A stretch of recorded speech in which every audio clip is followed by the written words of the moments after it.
Ready to go live. Excellent condition. Go live. Going live. We're live. Hi, everybody. Welcome to the show. We're running a little bit behind, and I've got a few housekeeping chores to do here. So talk amongst yourselves, and we'll be with you shortly. Great to see everybody in the house.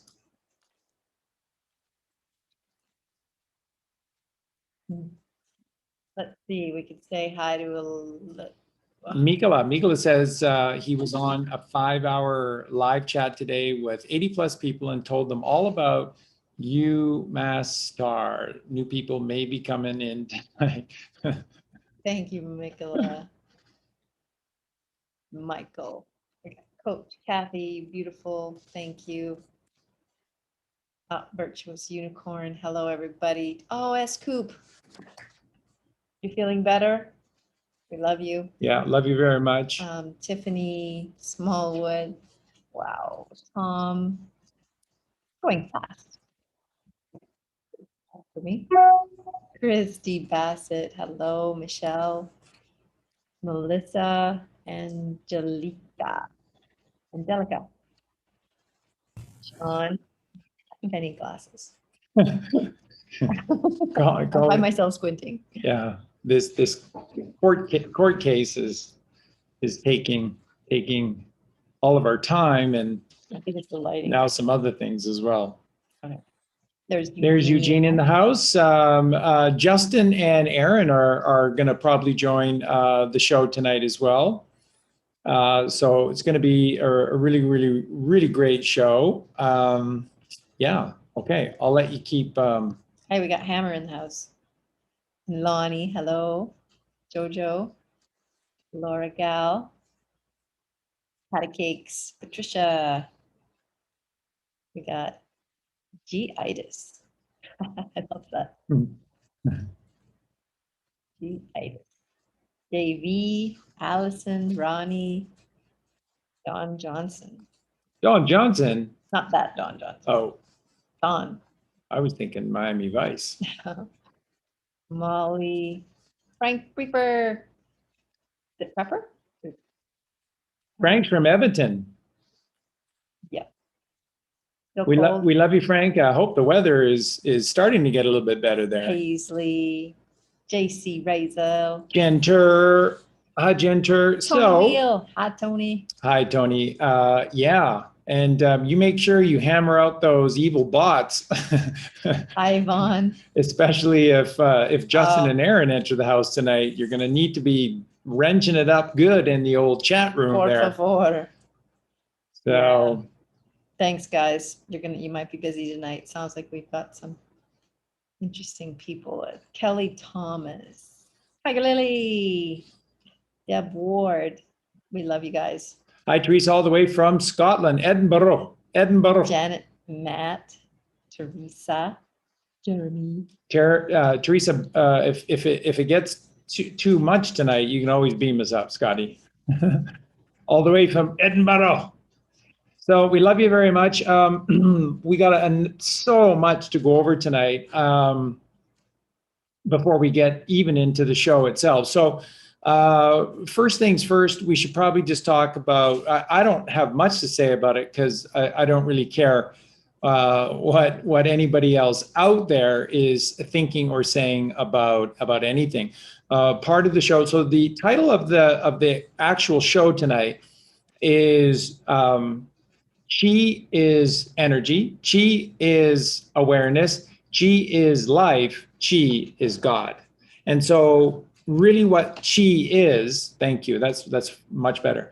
And so really what Chi is God. That's what Chi is. And so what we're going to be talking about is getting away from duality and getting into singularity and taking this further and further. And Colleen was saying earlier tonight, she was going, but Charlie, don't you think that this chat might be a bit challenging for some? You have to see the whole picture. You have to see the whole picture. What needs to be done along this journey? And we've got, really wonderful news, really wonderful truth, because it's God and God's creation in terms about doing this. So if this is all just too much for you in this lifetime, as long as you're trying, as long as you hit that transition point in your life, as long as you're making changes, positive changes in your life towards God, then you don't go back as the child. And that's going to be another big part of the show tonight as well, talking about this this ability to drop in instead of having to drop out and come back as the forgetting child again. And we absolutely don't we absolutely don't want to have to do that again. So it's a little bit chaotic here right now, so I apologize for that. But we got dogs trying to climb up on Collywog as well. So so there's so much to talk about. It's going to be an amazing show because it is all about this singularity of chi. And remember, virtually all scientists that deal with, certainly the quantum physicists and other scientists that deal with space, astronomers, whatever, what they all essentially agree upon is that there does appear to be, and of course they won't, most of them won't give credit to God.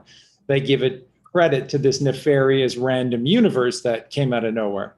But they do recognize that there does appear to be intelligence in virtually everything. And of course, they're liars, so they're trying to minimize there is intelligence in absolutely everything, because everything is created by our designer with elegant design. And so God is in all things. God is all things. God is the collective of all things. So God is in all things. And if the Bible were read by yourself without interference from these demons in religion, you'd know that. If you read the Bhagavad Gita by yourself without interference from these demons, you'd know that.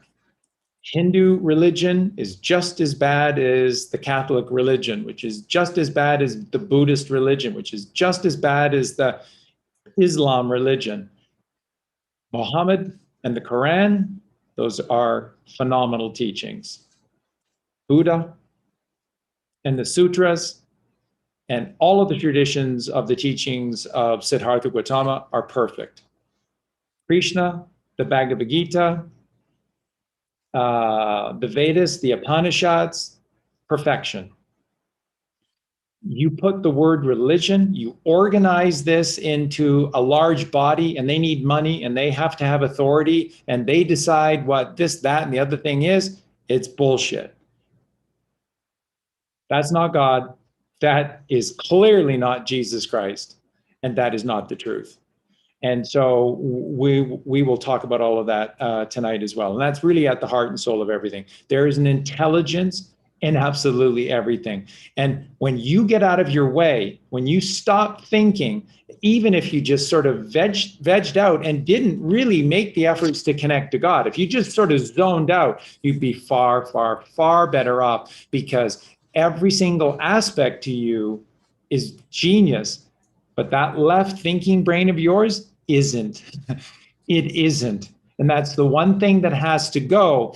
And what does organized society, TV, movies, school, radio, all of this stuff, what does it all do? It forces you into your left brain. It wants you on AM radio, 610 talk radio. They do not want you. That's why all these videos keep getting taken down. And we wanted to be on Rumble tonight, but that is a shit show. Rumble. Wow.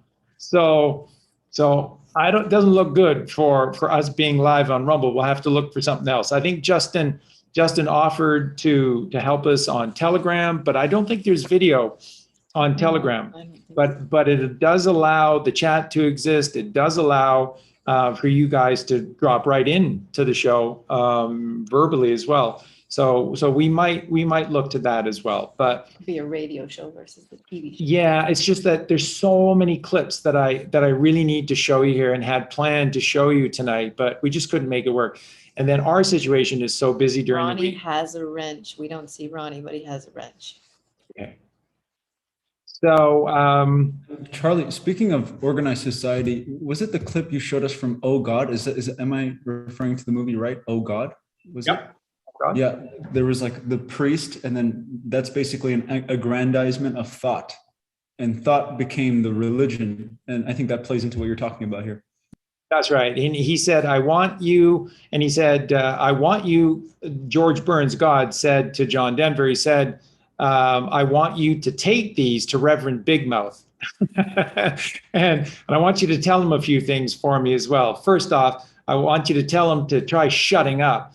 And secondly, stop trying to portray himself as teaching what I teach. And the third thing, you tell him from me, he's a phony.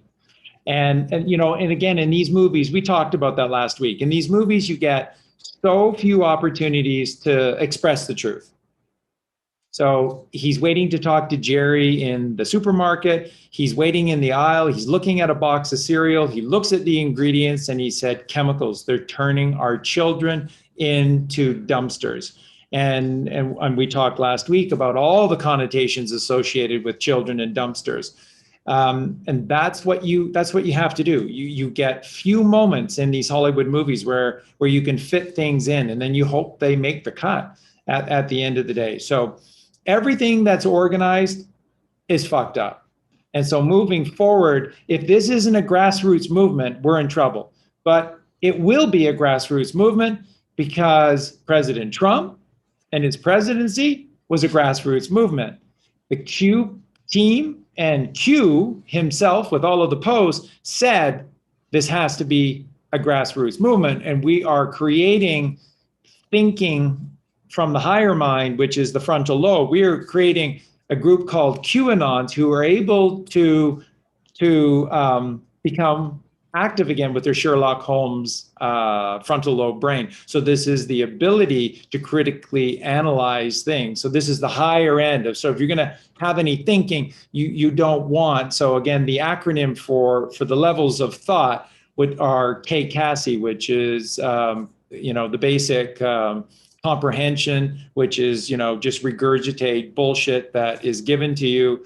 And then it's knowledge, and then it's application, synthesis, and evaluation. Those are the 5 levels of this thinking. And so where we need to get to is application, synthesis, and evaluation. So that's taking all the viewpoints, bringing them together, and determining which is the one, which is the way we move forward.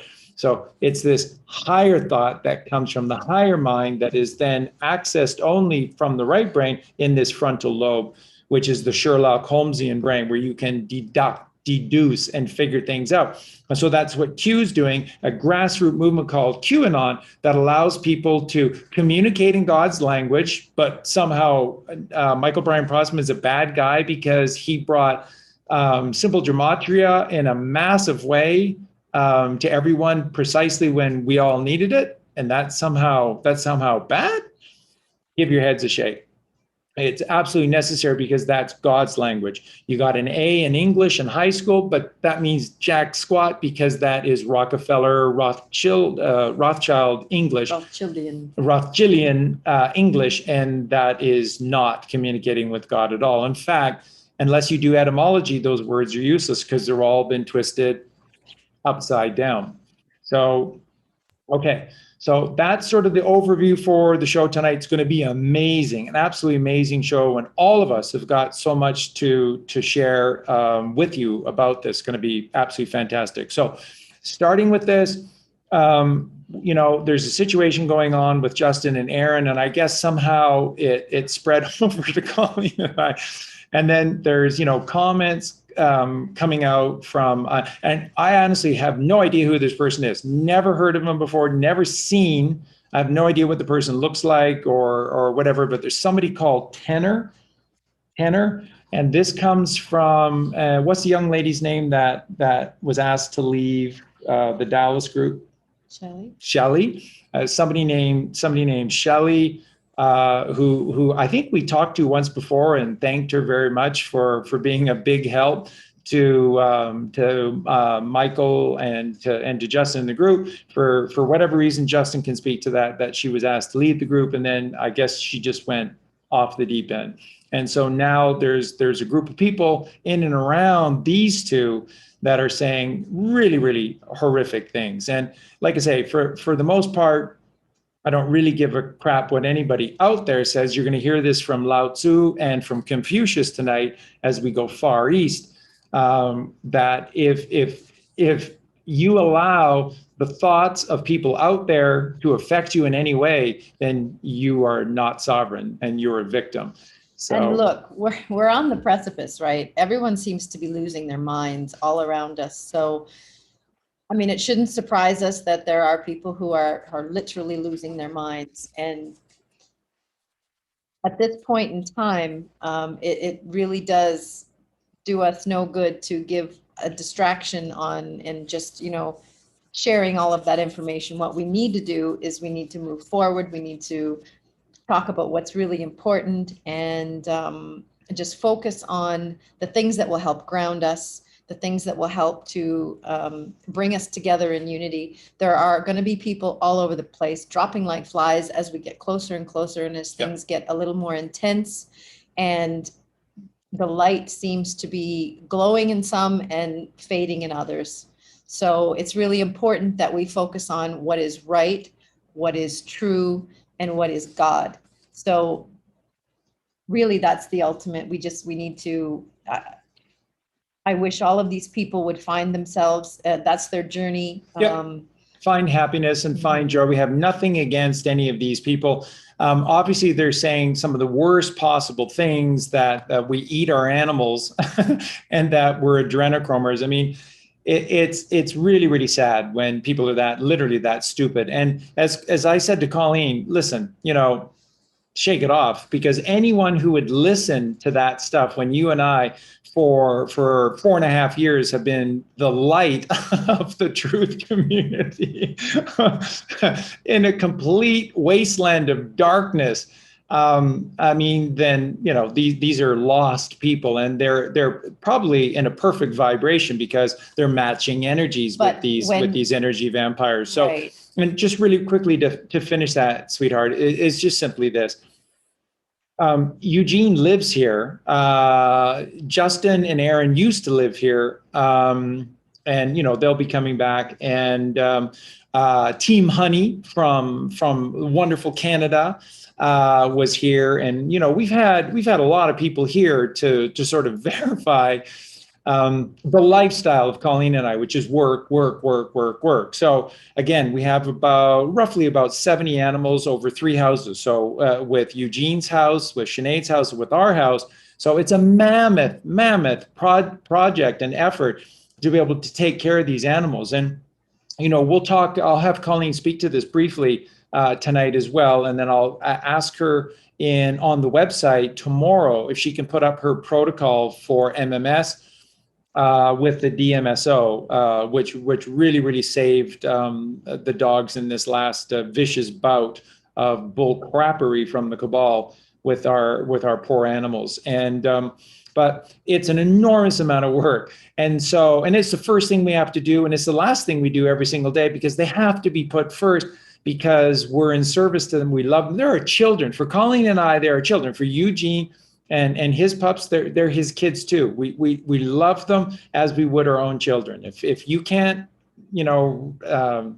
get in alignment with that, or don't understand how we could feel that way about animals, whatever. So it just makes us different or whatever. But we do.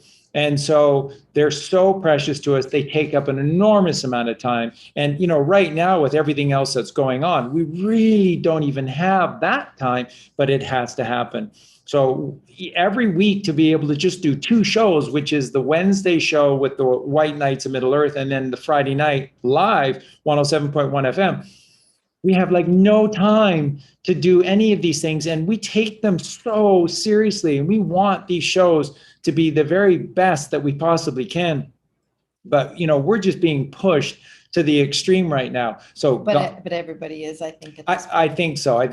And God is smiling upon you, and God is certainly smiling upon us as well. And so it's an honor in many ways for Colleen and I to be attacked by so many right now, because this is the book of Revelation. And in the book of Revelation, God literally says that you who stand tallest for me will be attacked the most. But remember, there were those before you who were attacked worst. They endured more, and you can do this. And if you have the courage and the strength to see this through, then ye shall inherit the promised land. And that is the guarantee from the Father who loves us so much. And there's nothing that could change any of us from this path that we're on. There's nothing that anyone can say or do to change that. We are completely locked in over the target with God. We're one with God through all of us. We have been for 4.5 years.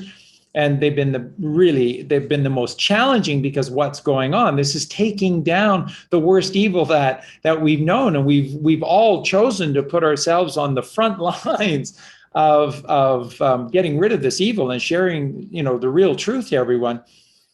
But they've been the most amazing, rich, and rewarding 4.5 years as well. But it is certainly a challenge. And when people make these comments about, that we eat animals or something. Or that our grandson was taken away because.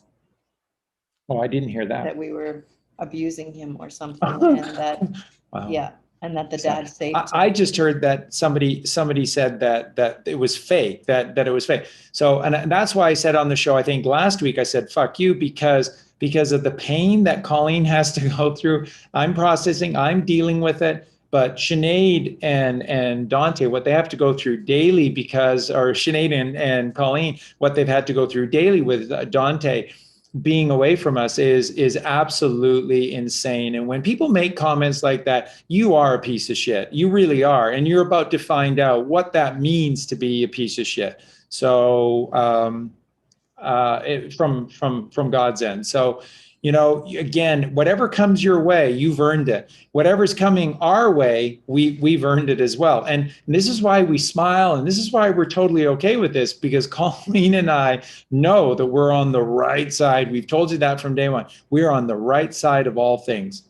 We dot the I's, we cross the T's. We're doing the work. In fact, we embody the work that needs to be done in every single way. So we've tried to be the light of the world for all those that choose to see it for all of this time, and we will continue to be that way. And so I think that's why God has brought this these demonic monsters to our doorstep, because He knows that we can easily handle this.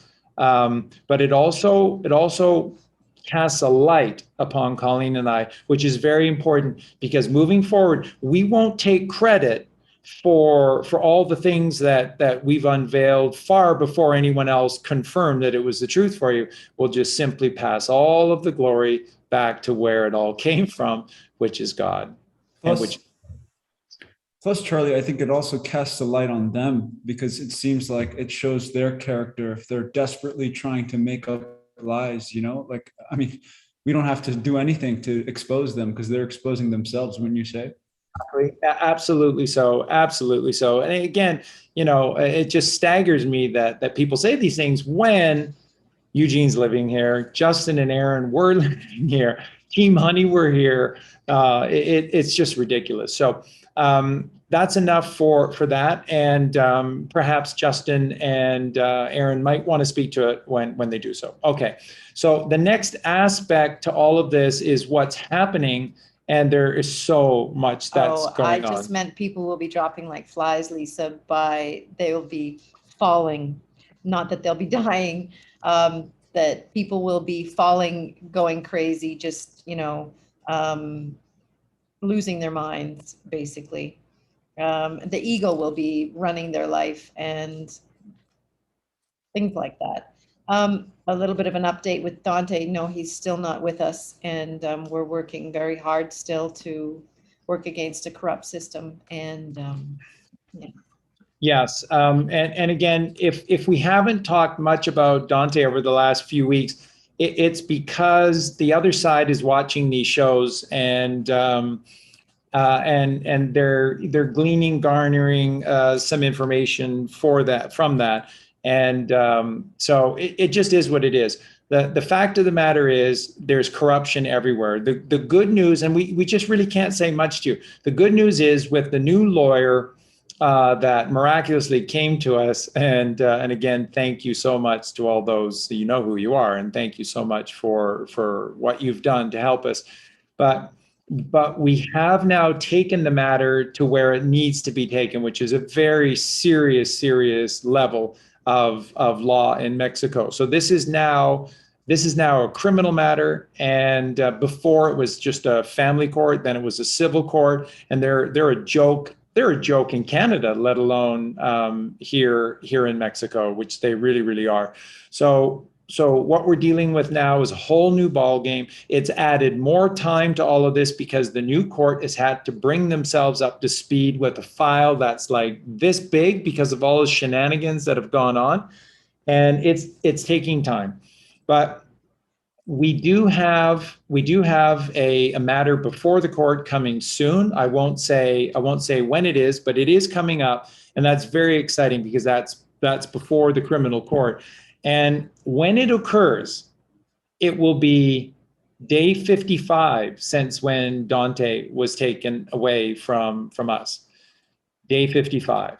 So the day that we finally get to go and show our case before this higher court in Mexico is day 55. JFK Jr. JFK Jr. 55. 55 days from when Dante was taken to us to now. And remember, during this time, Sinead has not once been allowed to see Dante. There was one video that was sent. It showed Dante as being drugged. We're no qualms about it. They've been giving him cannabis, marijuana tea to control him. No, I don't give a rat's ass call. I absolutely know with absolute certainty. And this is the kind of pieces of shit that we're dealing with. And but God sees all. And everything will come to fruition through it. So it's been an unbelievable go, but it is very apropos that it will be the 55th day. And again, I just salute Colleen and Sinead for their incredible strength through this, because for Sinead, Dante, we have been his world to him, and in particular Sinead, and didn't even know the dad and didn't know that other family, and for essentially coming up now on 55 days with strangers and not seeing his mom, and was being breastfed every day of his life and only having pure fruit and orange juice to whatever's been going on. You talk about an absence of human rights, and so this is where we're at right now. Sinead's human rights have been violated by everyone in every aspect of Mexico, and this has been their downfall. And when we promised you before that we will change Mexico, we will bring Mexico down, we will, and we're going to, and it is through human rights. They have absolutely shown no respect, no love, no care, no compassion, and they have not observed their own laws. They observe the laws of human rights. They say that they uphold them more than anything else. And we have proved time and again, there has been none. And so this is now being taken completely international. This case is getting press all over the world, and it's being brought to the attention of the highest courts all over the world, because Sinead's rights and Dante's rights have been squashed by this corrupt country, and they're going to pay for it. And Colleen and I, there's a strength in Colleen and I that would probably frighten the average person, because there's no giving us. And we will see everyone brought to justice. We will see this entire corrupt system brought down. So we haven't said much about anything because there's really not much we can say to you. It's bad. It's brutal. We trust in God. We're praying every single day. We focus on the outcome, the goal, which is the return, and we'll just see how everything plays out. That's all we can do. It's what I continue to share with Colleen and Sinead. All we can do is continue to trust in God at this point, because it's so far beyond what's proper, what's right, what's fair. There's none of it here. Thank you, Angelica. We don't blame all of the Mexicans here at all. The system here is very corrupt. And people have learned to live within that system, and some have learned to thrive within that system, and those people don't want the system to change. And it's very, very challenging. And there are so many beautiful, beautiful Mexicans, and that is absolutely apparent.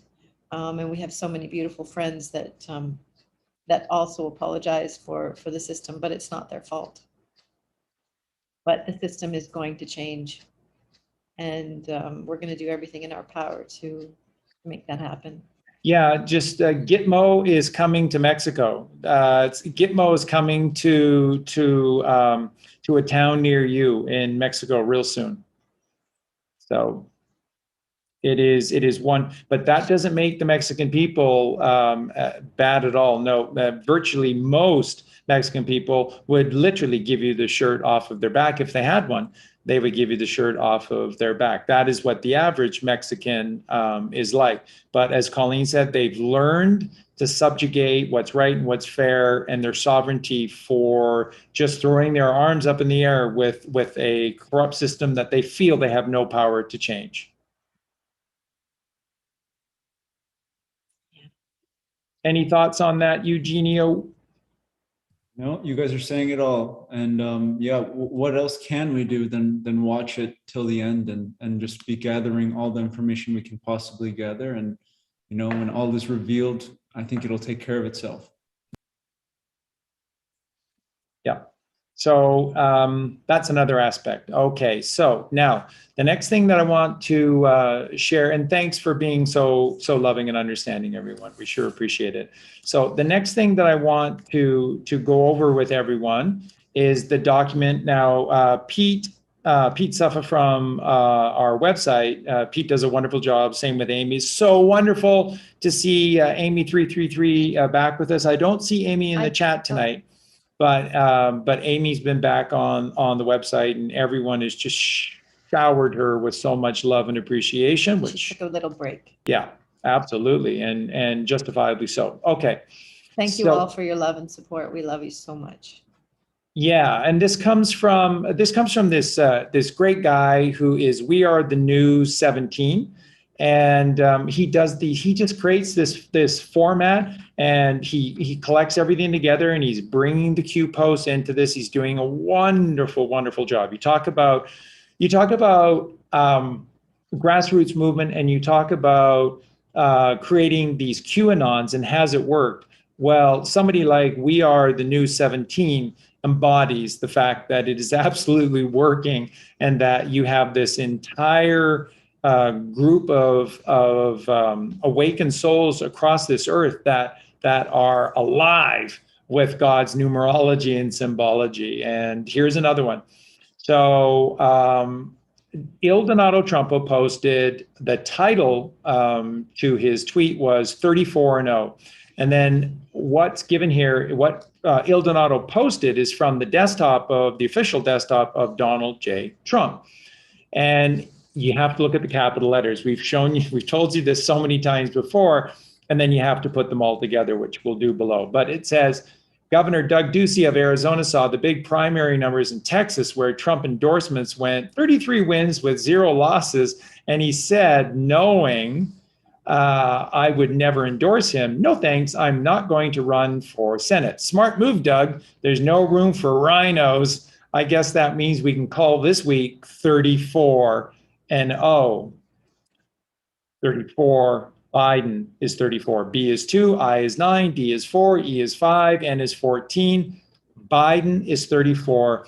And the O is first and foremost is 0, because that's what Obama is. He's a 0, not a real person. That's not his real name. It's all a shit show with this traitor. That's what he is. He's a disgrace, and he is a traitor. So he doesn't even get a name. So it's 0 because he is a 0. We shall in the future not even mention his name. And then it's O for Obama, And now what I wrote on our website today, underneath as a comment to Pete posting this on our channel for us today, was that this is also tying in Hillary Clinton, but what most people don't realize, it's also tying in Bill Clinton. So it's Bill and Hillary Clinton, because what this is really, really talking to and referring to, and I'll get over to this with the Q post as well, is that this is talking about the crime families. So there's a Biden crime family, and then there is and then when you mention Obama, Obama's under the Clinton crime family. So this is all about crime families. And that's what I want everyone to notice here. The mafia are the minions. The minions, which are the politicians, which are the heads of corporations, which are heads of, public offices, or even, government offices, people who are appointed into these positions. So the United Nations and all these things like this, all of these people, famous people, entertainers, famous people, corporate heads, all of this, they're actors. They come from a specific bloodline that has been controlled. And these people these kids are tortured and abused from the moment that they're born to be manufactured as monsters to make sure that they're monsters, and then they become the adults of this world, who are then angry and confused and fearful and violent and evil, and they take it out on us. And that's how this world runs. Everyone in positions of authority, and that's not just the United States and Canada and Mexico, that's every single country. You're getting the worst of the worst. So when they say democracy is great because you get to choose in your election, you have free will and you can cast your vote, bullshit.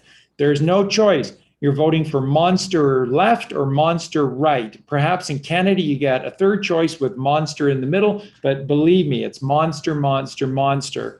It's a monster mash. That's all you get with these monsters, is a mash. And that's what's being referenced here. So here's how it works. I'll go over this again. You have the lower crime families in America, which would be the likes of the Biden crime family and the Pelosi crime family. They're both under the Clinton crime family. So if you remember in The Godfather, Godfather 2, when Michael was in court and they had all those big pictograms, ideograms, and charts set up in the courtroom showing all of the mafia setup and the boss and the Don, and then everyone underneath, and how it all works and how it goes down. That's all real, except that's what you call organized society. As scary as that is, which is why Coppola took on the Godfather series. So same with Mary Puzo. The organized crime syndicate is. The organized crime syndicate is organized society. The organized crime syndicate. Because it's been infiltrated. That's right. So the most respected people in history. So take a look at Winston Churchill in the UK, and people see him as a great, strong leader, personally, single-handedly saved Britain in World War II, and just a great man. That's a lie. He's a piece of shit. He's one of the worst people that's ever lived. And that's the reality of what you're dealing with. The great ones, the ones that are truly great, like John Kennedy, you never hear anybody talking about John F. Kennedy as their favorite president. How's that possible when he was everybody's favorite president in the world when he was president? And now all of a sudden you never hear anybody. They'll always give you another name, and that's obfuscation. That is the hiding of this pure white light. And for me to have the Kennedys being brought back into this, and the mere thought that perhaps Jack and Bobby are still alive, maybe Joe Jr. is still alive, is just these are just the highest highs for Colleen and I. It's like a dream. It's a personal dream of ours that our entire lives have been based around these beautiful souls, and now it's all coming back because we prayed as kids that I just wish that never happened. I wish that I was older, that I could have done something to prevent it, And the fact that perhaps, that they are alive is just an absolute dream come true. It truly is. And we just love God so much. It's so amazing. So crime families. And the Clinton crime family is below the Bush crime family. So the Bush crime family is actually higher than the Clinton crime family. Now, the Bush crime family is underneath, which we've taught you has been the principal crime family, operating crime family in America since the middle of the 1800s, and that is Brown Brothers Harriman. You've heard those names before. Remember the great movie with Paul Newman and Robert Redford, and that's Butch Cassidy and Sundance Kid. And Mr. E.H. Harriman does not like you two. He feels you've been picking on him, and he's outfitted a special train to hunt you down and kill you no matter where you go. And that's pretty much an allegory for all of us. Anyone who attempts to be sovereign and not under their thumbprint, they'll hunt you down and kill you. So Brown Brothers Harriman is the crime family that is above the Bushes, who are above the Clintons, who are above the Pelosi's and the Bidens, and that's how it runs. But Brown Brothers Harriman is below the Rockefellers. And for North America, that is the highest of these crime families is the Rockefellers, who are underneath the Rothschilds. And then the Rothschilds are directly underneath, through buffers, are directly underneath the cabal. And so the cabal is not mentioned in any of this. The cabal does not have their little faces or names being shown anywhere. They are behind all of this. They are the hidden hand. They are the puppet masters. And as much as you want to hate these people like Biden, Obama, and everyone else, they are merely puppets held on strings with these hidden hands in the background. And those hidden hands are the 13 bloodline families that are out of Venice, which are the Phoenicians, which are the Canaanites. And this is biblical, and it goes all the way back to Cain and Abel. That's it. That's the overview. So if we come back here, first indictments and arrests soon. Yes, targets. Who's being targeted? The Clintons, Biden, Pelosi. Yeah, because these are heads of crime families. And when the heads of crime families fall, everybody else falls with them. This is called dominoes. So you're always looking to the head of that phalanx of evil, and then all the pieces behind. You tip that one piece at the front back, and all the other pieces will come tumbling down. When the walls come tumbling down, when the walls come tumbling down, crumbling down, but I like to say tumbling. So, hey, Charlie, on behalf of what you said about JFK and the puppet leaders, I have a nice quote here, because he's the hero Gotham deserves, but not the one it needs right now. So we'll hunt him because he can take it, because he's not our hero. He's a silent guardian, a watchful protector, a dark knight.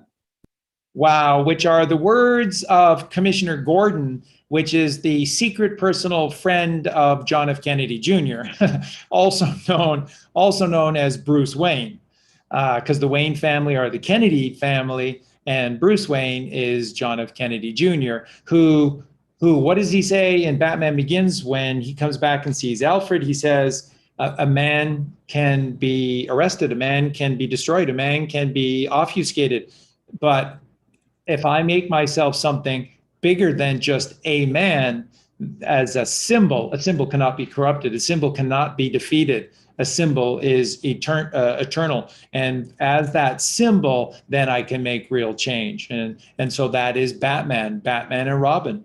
And you see all this stuff playfully coming through Trump with regard to Batman and Robin is just incredible. It's absolutely incredible. So if we look at the message from Trump, from the desktop of Donald J. Trump, okay, so that's official, and you take a look at all the capitalized letters, which you have to do, then it's GDDAPTTEINISSD, Rhino I, which equals, if you do the gematria, just on those letters into numbers, it's 216. First public arrest, 216, will be arrested soon, 216. There's actually a whole bunch more. We just don't have time to get into it, but there's a lot under 216. And remember, 216 is 2 plus 1, 21, which are, the 3 sevens, which is the Trinity, and 216 is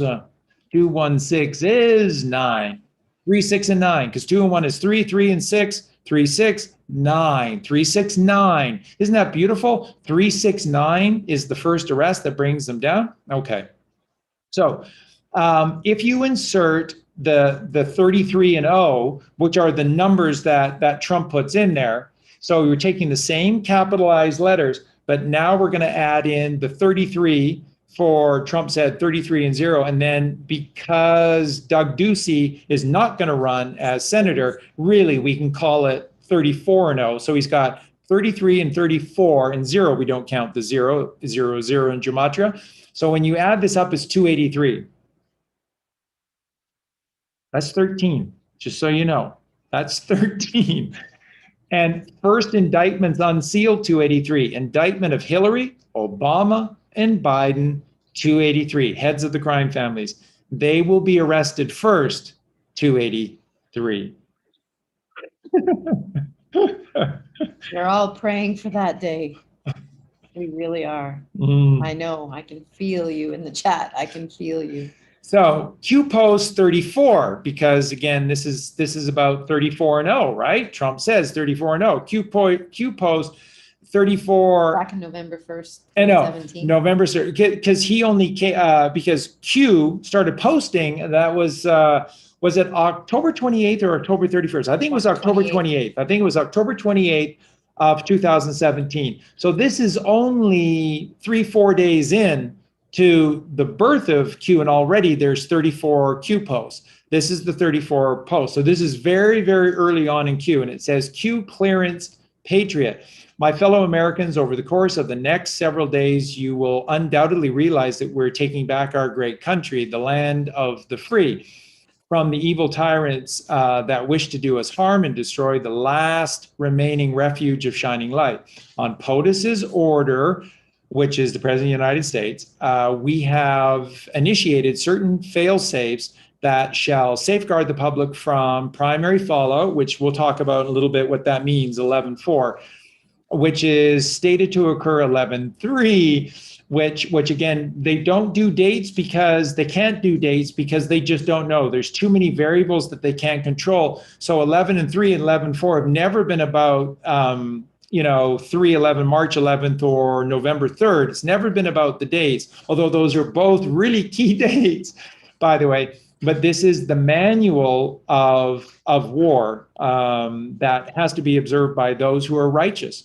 All the righteous ones are operating through this manual of war and doing things above board and fairly. And so that's where these are coming from. So they're not dates. They are statutes that will be observed, which is stated to occur 11.3 upon the arrest announcement of Mr. Podesta, actionable 11.4.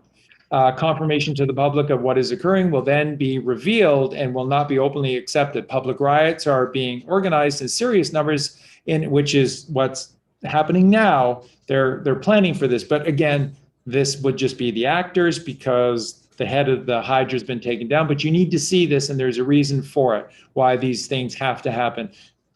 Calm, rest, trust, enjoy the show. Colleen and I have had to take that to heart. So are organized in serious numbers in an effort to prevent the arrest and capture of more senior public officials. On POTUS's order, a state of temporary military control will be actioned and special ops carried out.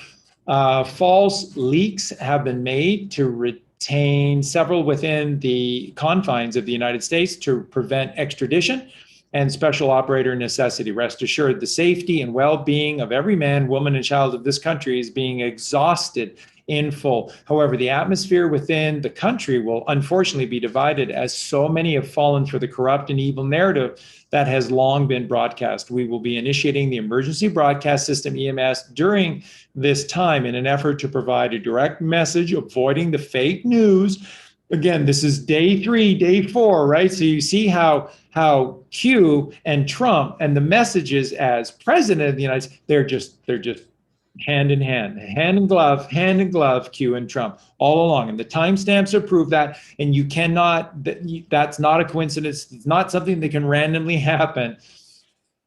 Trust in the plan. So organizations and or people that wish to do us harm during this time will be met with swift fury. Certain laws have been pre-lifted to provide our great military the necessary authority to handle and conduct these operations at home and abroad. Okay, so that is Q Post 34, and that is being referenced here again. And again, thank you so much to We Are the News 17 for his brilliant work and doing all of this. Okay, now then there's 0, and there is a 0 post from Anonymous on 10/28/2017 on the 4chan. Okay, that was the original 4chan, 8chan, and then 8. What's the second after 4chan, 8chan, and 8? Geez, it's been so long now. 8, yeah, 8 Kun. Thank you, Angel. And so this is ground 0. This is boots on the ground. This is prelude to the start of the story 1. This is 01, and it says Hillary Clinton will be arrested between 7:45 a.m. and 8:30 a.m. Eastern Standard Time on Monday, the morning of October 30, 2017. So, is that true? You can bank on it. You can bank on it. And so you have the symbology of the event that actually took place that day. Although I tend to think that actual arrest happened even before that. But when these things didn't happen, and Colleen and I are reporting on this, and people are saying this didn't happen, so the Q thing is just it's all fake and blah blah blah, and to capture your attention, it's probably the cabal and stuff. No, the problem is that you got a C- in Rothschild, Rockefeller English. You have no idea about God's language. You have no idea about symbology and numerology. And then remember, disinformation is necessary, or obfuscation is necessary, and parallels are necessary. And remember, everything with the symbology of God's symbology and numerology is all dark to light, light to dark. So everything, you have to look at everything both ways. And you just never know which way it's being presented to you. That's why every time you have to look at these numbers: 17, 71, 19, 91. They're pairs, and you don't know which number they're referring to here. And the same works for things like 11.3, 11.4. They have parallels.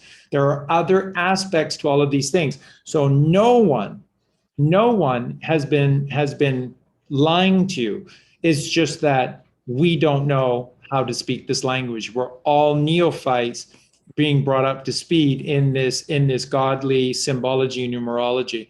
And so that's what's being said. So here you have Il Donato Trumpo reposting from the desktop of Donald Trump, and all this comes out. And in the very beginning, when Q was putting the posts out and such, and we were learning the language, it was making my mind blown. It was just crazy trying to figure out what this all meant. And actually, I got really frustrated because it was so difficult. Yes. And then when you think you've got the cipher or whatever, they can't tell you. They can't tell you is the art of war. So there has to be so many, and the deltas, 2, 3, 4 year deltas, were just like, wow, who would have thunk? Yeah.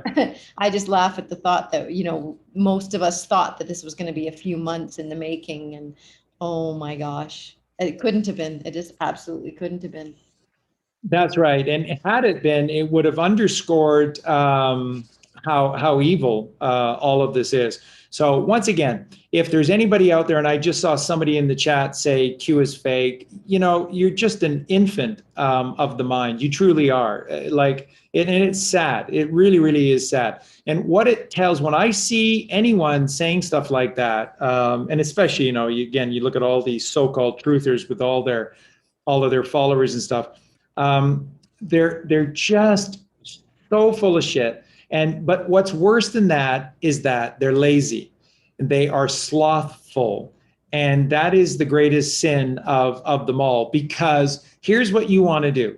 You want to say Q is fake, and yet you're not prepared to even just open your eyes and observe. All you ever had to do, even if you never came to terms with trying to figure out the comms of Q, all you had to do was take Q's hints and clues in terms of what to watch and when to watch, and then observe and see it with open eyes. And if all you did was just observe what's going on, you would see the fakery everywhere. You would see that we're not really dealing with these same people, that we're dealing with actors in masks, that we're seeing fakery, that there are mistakes everywhere. And that's nonstop. It has been nonstop. 3 hands on podiums and people's heads disappearing.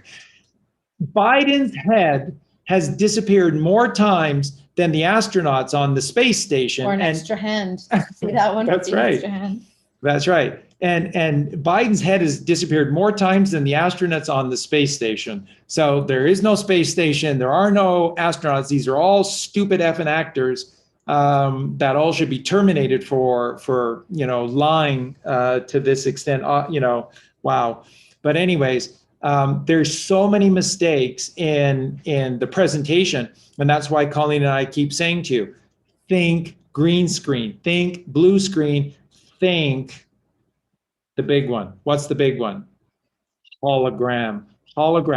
And if they've perfected the art, which they did, of holograph technology, then you can create a 100,000 seat stadium with 100,000 fans in the seats, and you can have 2 teams playing soccer against one another. You can fake Olympics. You can fake an entire Olympics. You can fake an entire massive event. You can fake virtually everything. And so you go all the way back to O.J. Simpson, and you just go back and think how virtually everyone in the world was affected by this ridiculous event. How did this become such a worldwide, just everybody was hanging on everything that was happening every day with O.J. Simpson? And now we're finding out that it was a complete act. They're all actors. O.J. wanted to be famous, and this is what he had to do. And so Nicole Simpson is Megyn Kelly, and these are actors playing this role. Nobody was killed. And once again, why would they do these things? If you ask yourself, Charlie, why would they do this? Why? And then to answer you, I would just simply say, then answer me why all the Victoria's Secret models, women, are men. Because they want you upside down. They want men desiring men. They want women desiring women. They want men and women embracing liars, lies, and the upside down world. That's why they get no end of joy from turning you from Abel to Liba. They want you backwards. They want you upside down. You are of Abel through his brother Seth. You are of this divine Christic bloodline all the way from Abraham to Jesus Christ. That's who you are. And they've got you denying God. There's no such thing as an immune system. So you listen to these modern science and modern scientists and researchers for these corporations, and you trust them. You don't trust God. And so vaccinations, which are not real, they've never cured anything. There's no such thing as polio. There never, ever was. They've never, ever done a thing. They've obfuscated Béchamp. They've obfuscated Tesla. They've obfuscated Gaudi. And nobody even cares anymore. That's where we find ourselves. That's how far we've fallen. That's how brutal they are. That's why they do what they do. Why, Charlie, would they? That's why. So that's why we have to be vigilant every day we wake up and we drain our own swamp. And I know I keep talking about that, but it's so important. We have to be vigilant, because the ego is so sneaky, and it's easy to get to those stages where we are, just running amok, little demons running amok. And what they did to our children, what they did to bend gender, and now you've got 5 and 6 year olds having sex change operations. You've got 5 and 6 year olds being taught that just because you're born with a penis does not make you a man or a male. You can be anything you want to, and you know, if your parents are against you with this, we can help you to take steps to disown, to delegalize them from being your parents, and you can be, you know, free. You can come with us to Haiti. We'll take you to Haiti. You know, you can go on vacations with us to Haiti and, you know, Bermuda and places like this. It would be so much fun.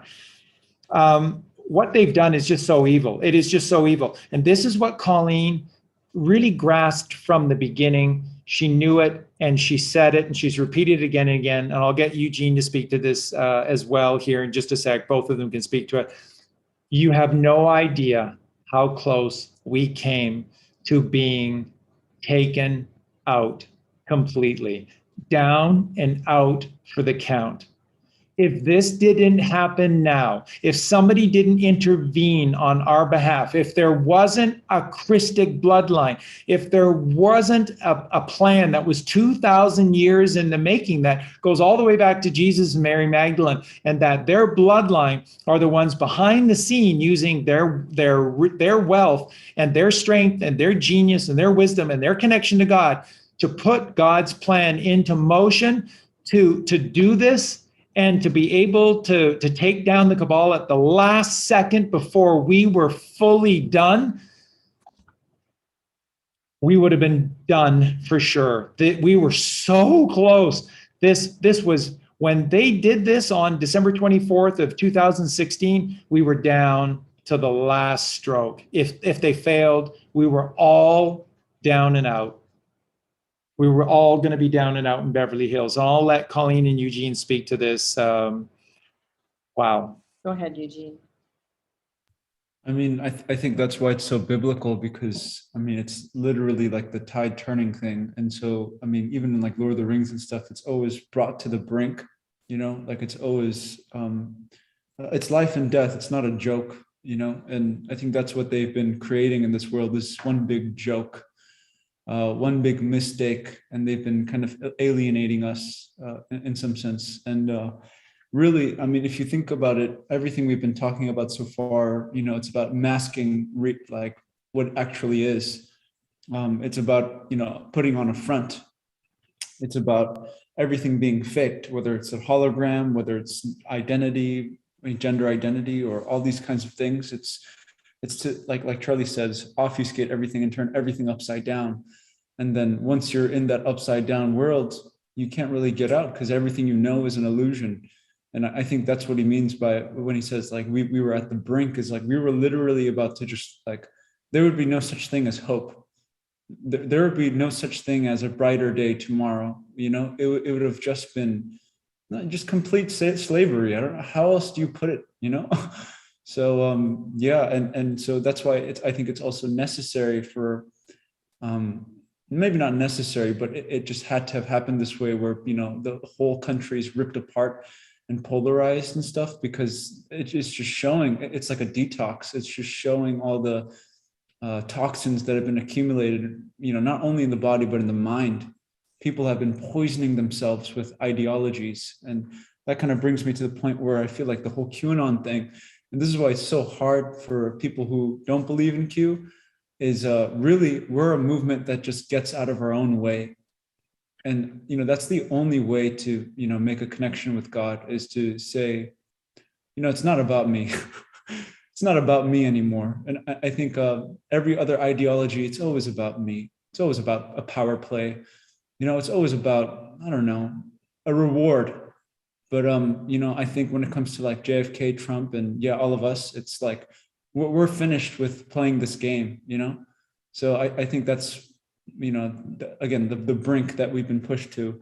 And really, you know, it reminds me of Jerry. It's like, we've all had to have this battle, you know, and oh God, Jerry, we all had to have had this battle with ourselves, where we constantly doubt God.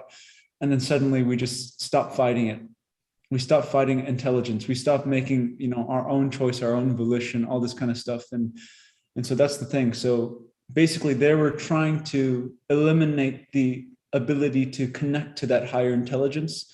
They were trying to eliminate the ability to, be natural.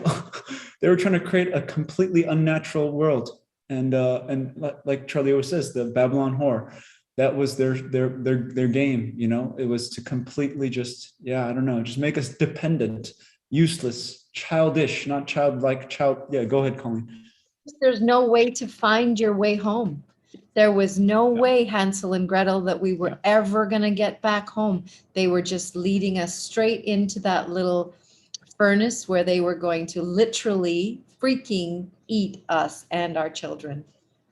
It's so bizarre, but we can find our way home, and that's all you have to do is take away that incredible beta wave that they've been throwing at us since the beginning of time, and taking away the evil. We're just going to pop up like a cork being held down in the water, because that's what God's creations do. That's what we do. We find the light because we are the light. We've just forgotten. We're going to find our way home, guys. And I think an iceberg is a perfect kind of metaphor for all of this, because, the top 10% or the conscious mind can't do it all. There's a lot more that we don't see, so to speak. And so really, I think, our team, our family is just a family of watchfulness. It's a family of, I'll put it the other way around. This corrupt world with all these corrupt people is it's a built up shrine of superficiality. That's the whole organized thought, is superficiality. It's just the surface level. No one wants to go deeper and look at the implications. Everyone just wants to play along, follow along, be sheep. And so again, I think that this is about breaking the superficiality, just completely ripping that apart, and then showing everyone this is what happens when you live like an idiot, when you live absolutely like a degenerate. So that I think that's what's coming to the surface here with this whole detox of mankind is, like, it's just horrible what we've let happen. And now we're not letting it happen. No, now that we know better, we're absolutely doing better. And, those that do know better and don't do better, like Charlie always says, it's like, there's a special place for them. And it's unfortunate, but this ending wasn't for everyone. That's for sure. So however this ending plays out, it's definitely our free will choice. And we absolutely need to be on the right side of things and try to bring as many people as we can back to where they can find their way home. Eugene gave such a wonderful reference here. So there's just no better example in virtually every single way than the iceberg. So I like the way that Eugene did it, because what he said is that it's always this group which leads the way. It always is. This is what Tolkien wrote. It's what Mark Twain wrote. It's what Lewis wrote. It's what Shakespeare spoke to. Da Vinci spoke to this as well. There's always a small group that I see the berg.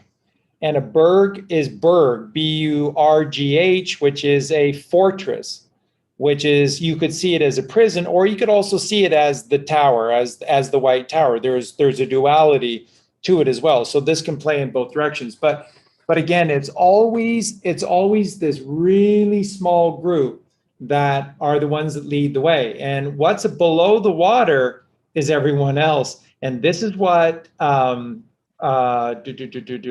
Hitchcock called the moronic masses. And those are hard words, but they're well earned. They're well earned by the masses for being so moronic. And that's, Eugene was just laying it out so beautifully, which is that you've been degenerated, and then you trust in these monsters that have raped you. They've just raped the civility from you. They've raped the sovereignty from you. They've raped the family from you. They've raped love from you. They've raped God from you. They raped the mother from you. They raped you constantly. And then you savage anyone that comes along and tells you that they have raped you, and you defend the rapist. You defend your violator. You defend your attacker. And that is the many. So as Eugene says, as we, and that's all you in the chat as well, that's all part of this wonderful family. That's what you've chosen to be. You've chosen to be part of this. Don't kid yourselves. There is no other channel out there that is talking the things that we talk about, and that you now know with absolute ease and certainty within yourselves. There's nobody else doing this. So waters are receding. When you drain the swamp, what happens?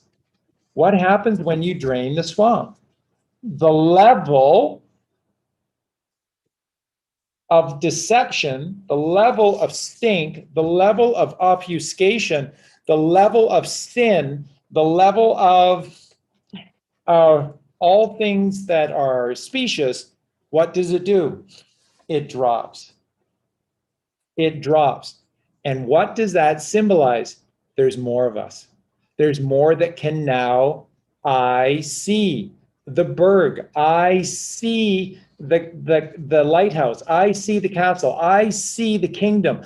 I see God.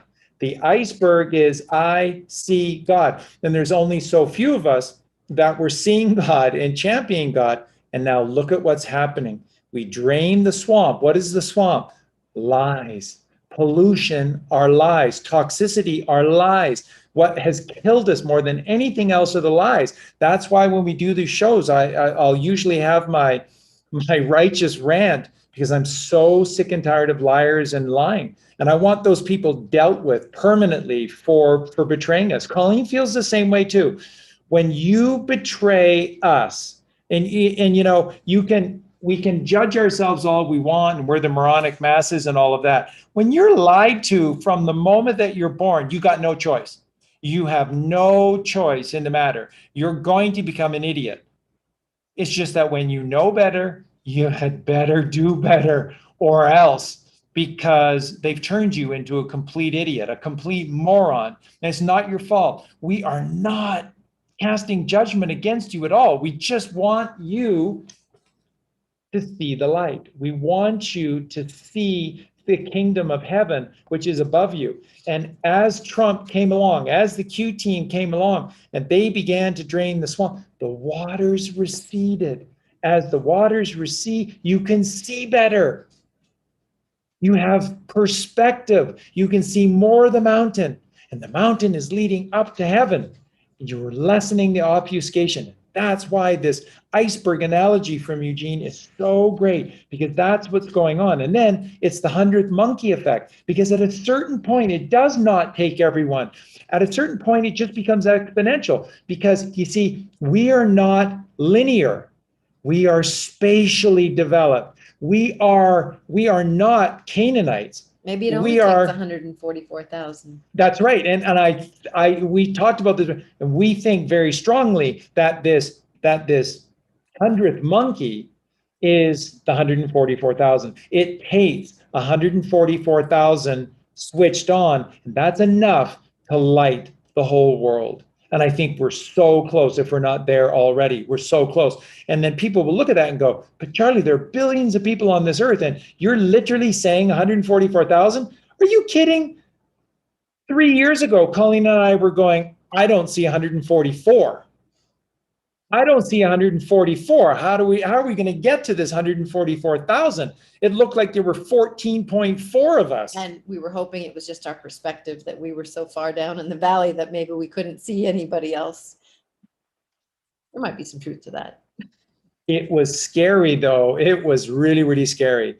And so I think Colleen is absolutely right. And so it doesn't take everyone to switch on, because we are spatial children through the bloodline of Jesus Christ. So this is Abel through Seth to Abraham to Jacob, Judah and Joseph and the many-colored jacket, and to King David, all the way to Jesus Christ. That's who we are. We are the switched on ones. And when we turn on, when we unite with our brethren that are the Q, that is this Q plan, and there's no way to deny this now. And Colleen and I, we only really figured this out about 3, maybe 4 months ago. That's all. Where that this was literally, this is God's plan. We've been teaching that it's God's plan from the beginning, but the fact that it's Jesus and Mary Magdalene's plan, that only fully came to us about 3-4 months ago. And that's staggering. And that just humbled us yet another level of just wowness and just thankfulness and just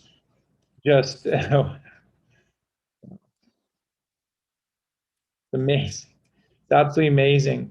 It's amazing that the actions of Jesus and the strength of Mary to allow these things to occur is so that this happened on December 24th, 2016. It is so beautiful. That's 3, that's 6, and that's 9.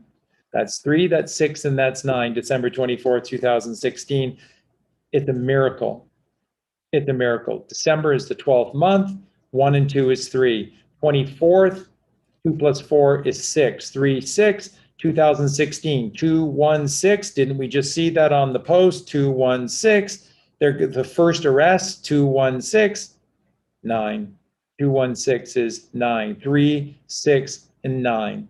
The cabal were taken out. And if we failed in that sacred task, we were all done for. We were all done for. And that's why Colleen and I, without any knowledge of Donald Trump being anything more than, like I said, we were interested because of his drain the swamp language, but we've heard it before. And, he's a businessman in capitalism, and Colleen and I are so anti that kind of stuff. So we didn't know what to think. But we watched that election as if our lives depended on it. And how many of you have told us that? How many of you have told us that election night, 11/5/2016, that you watched that as if your life depended on it? We did too. And we stayed up so late, and we were just blown away by the calmness and the peace of that family when they came back on the stage, when it was finally announced that they had won. And we looked at little Barron, and this isn't for him. But he wasn't like some little egotistical child and tried to pout and make it look like he didn't want to be there. No, he blew us away by the kindness and the maturity that was in him to be there. I think what we all saw that night is we saw the Trumps going, okay, we did it, and now this next journey is unbelievable. What's ahead of us? And we can't fail, because they hadn't taken down the cabal. That was going to be December 24. That's 6 weeks later, and they hadn't even done that. That's what you saw on that stage that night was, okay, the first massive hurdle is over, and boy, do we have the challenge of an eternity ahead of us. And I think that's what we saw. Everybody just took a deep breath before the calm. And that's, I think, what we saw. We saw a lot of grace on that stage that night. Colleen was saying a lot of wonderful things about Melania and how she looked, and that was really what brought Colleen and I to all of this, was that election, being drawn to it as if our lives depended on it. And they did. All of our lives depended on that election. It's an amazing thing. So thank you, Eugene, for that allegory of the iceberg, because this fits perfectly with draining of the swamp. As the waters recede, we're going to hit the 144,000. That is the catalyst. And then remember what I said, we're spatial. So then that is Fibonacci sequence. So we are not 1, 2, 3, 4, 5, 6, 7, 8, 9. We are 1, 2, 3, 5, 8, 13, 21, 34, 55. And that is the 9th variation of the Fibonacci sequence, is 55. JFK Jr., divinity, the 9th. Wow, it's also perfect. But we grow spatially. We grow outwards spatially by us being these children of God, and the others being monsters. And it's their choice. It's absolutely their choice to be the monsters. So thank you. And then, you know, that picture almost shows that the return of the cornerstone. So the pyramid, the top, you know, the stone that the builders rejected, which is Aether, it's like coming back. And, you know, I feel like maybe that's why we all felt alienated in this world and out of place in some sense. It seems like we are bodhisattvas, you know, to a degree, and or maybe we just are bodhisattvas, and we're just light beings that were dispersed all around the earth and kind of spread apart, right? Like seeds almost, you know? And so eventually, you know, suddenly we come together and we coagulate, and, you know, we realize the darkness in the world, like with our real eyes, we see it. And then therefore we go on our own journeys. And that just makes so much sense, that we become shepherds, and then, yeah, monkey see, monkey do. Like, that's how it happens. When enough people, enough of the people want to be chosen, like for instance, even with Trump and like Barron and Melania being chosen, so to speak, and being humble about it, it's the same thing. It's like, finally, we get a chance, you know, to do God's work in some sense. And I don't know where I heard this from, but I heard like 1% of the population can change the entire, like everything. And maybe it's not even 1%, you know, maybe it's less than that. Maybe it's 0.01%, but that collected intention towards beauty or whatever it is, I think that'll be like a lighthouse everywhere on every corner, right? And that there won't be any chance for any ships to be lost at sea and screaming SOS, because there'll just be a place where you can see light and you can see a shore and you can, you know, get off the water.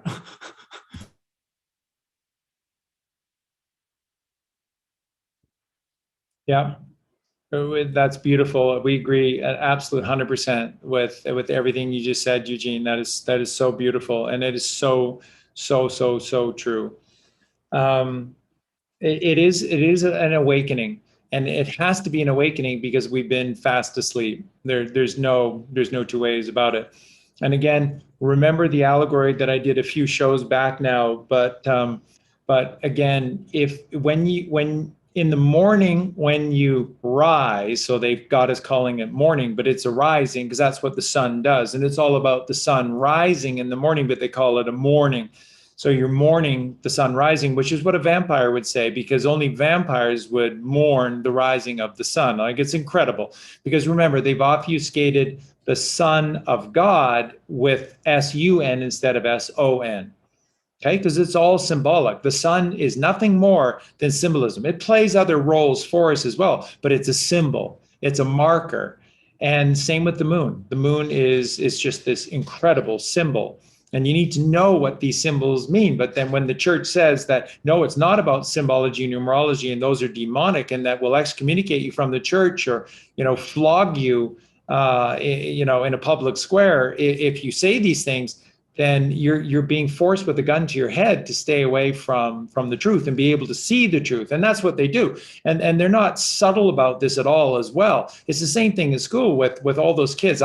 We were from that last generation where they were forcing kids to write right-handed, right side of the body, left brain. Right side of the body, left brain. Why do you think they force kids with corporal punishment in schools to write with their right hand?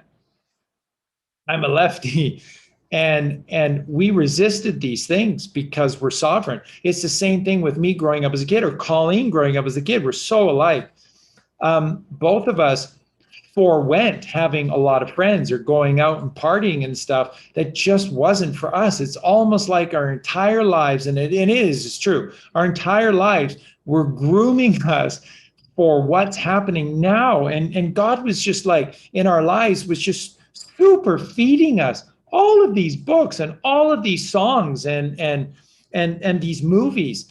And it's just incredible that we were both just drawn to these certain artists, these certain bands, these certain writers, these certain stories that are all divine, and that God protected us with, you know, the wave of a thought, and protected us from falling down these roads and distractions with these other demonic bands. There's so many books, so many movies, so many albums and songs that we never wasted a moment being tricked or following out. We just stayed away.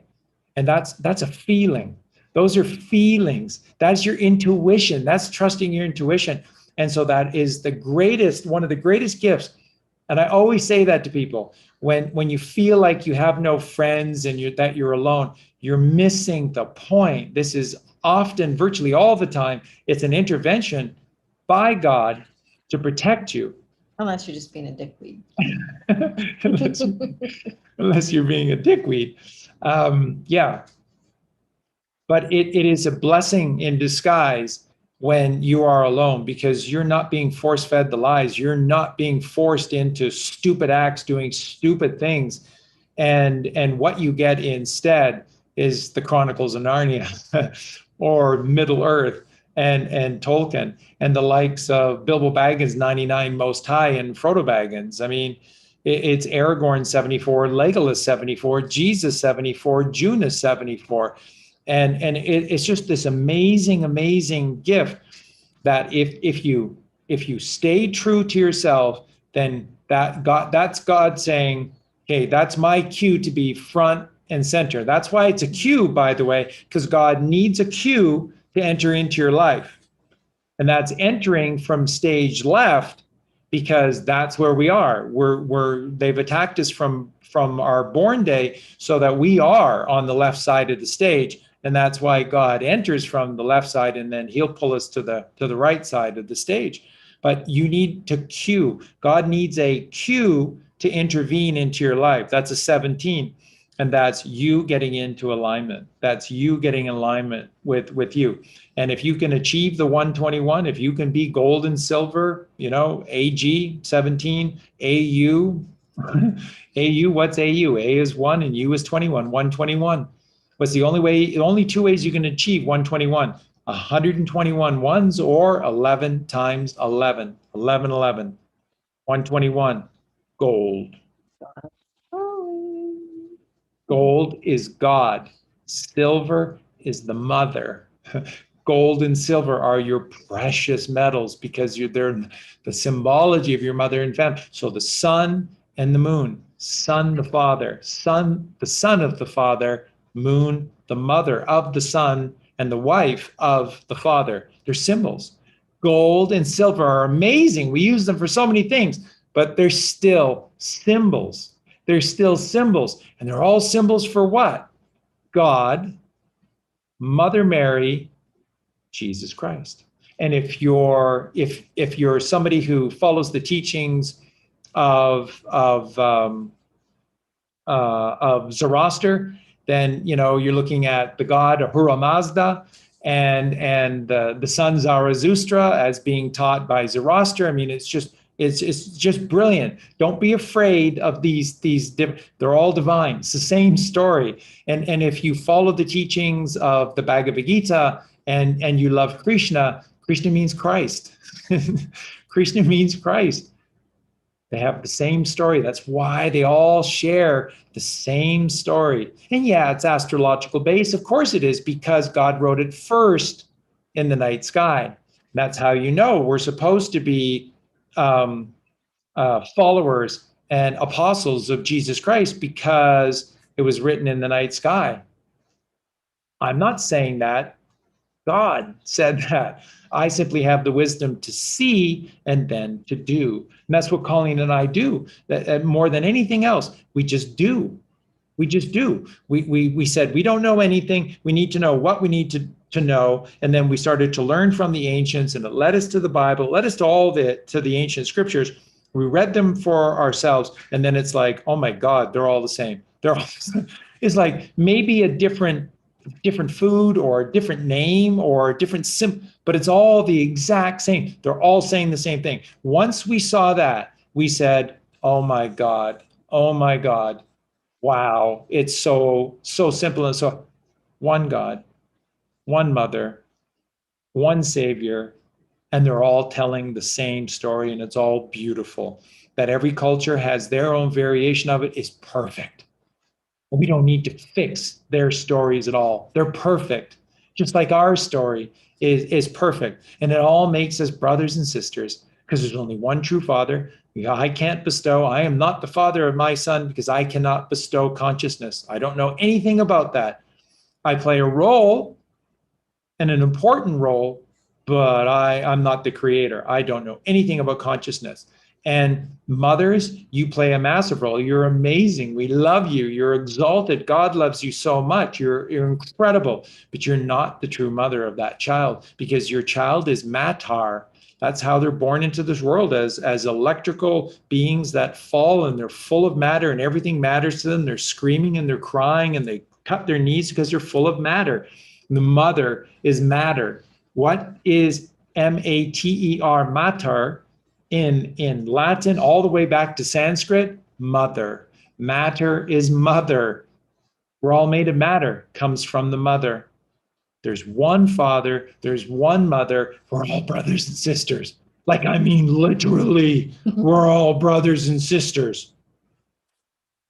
So to Tenor, and other people, like, don't know why.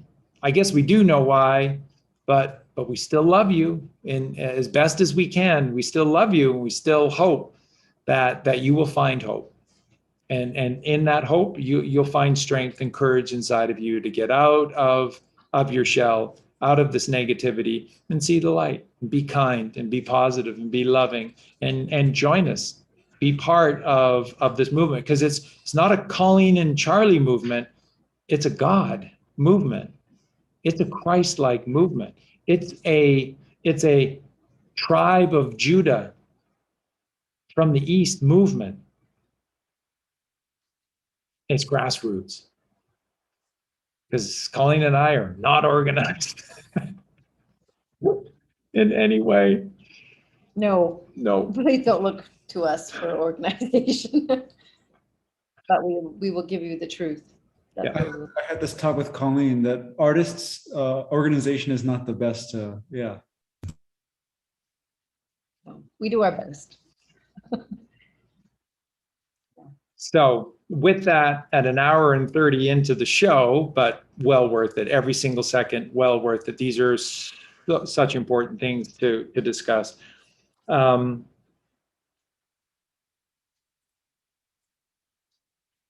not here to heal anyone else because only they can heal themselves. Only they can go within.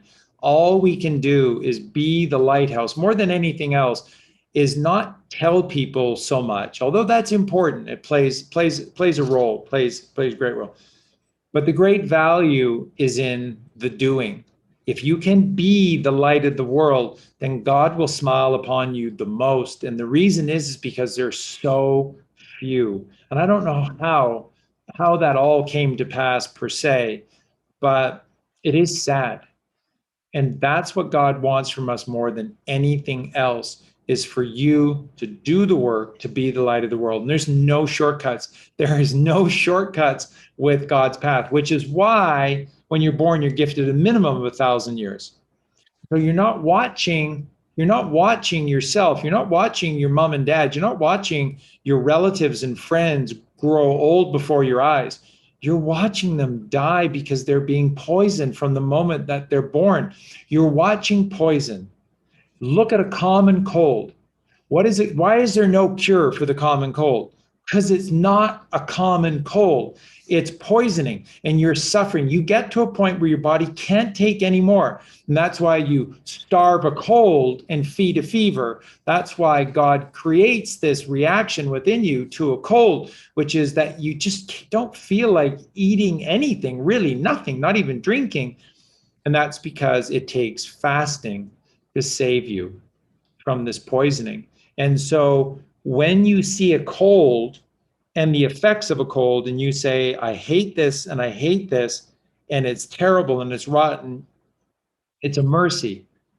It's God-given. It's a detox. It's a detox. It's a detox. When it happens, that's God reaching out powerfully to you. Just like 7 years, even the most slothful person has every single cell in their body replaced within 7 years. 11 months.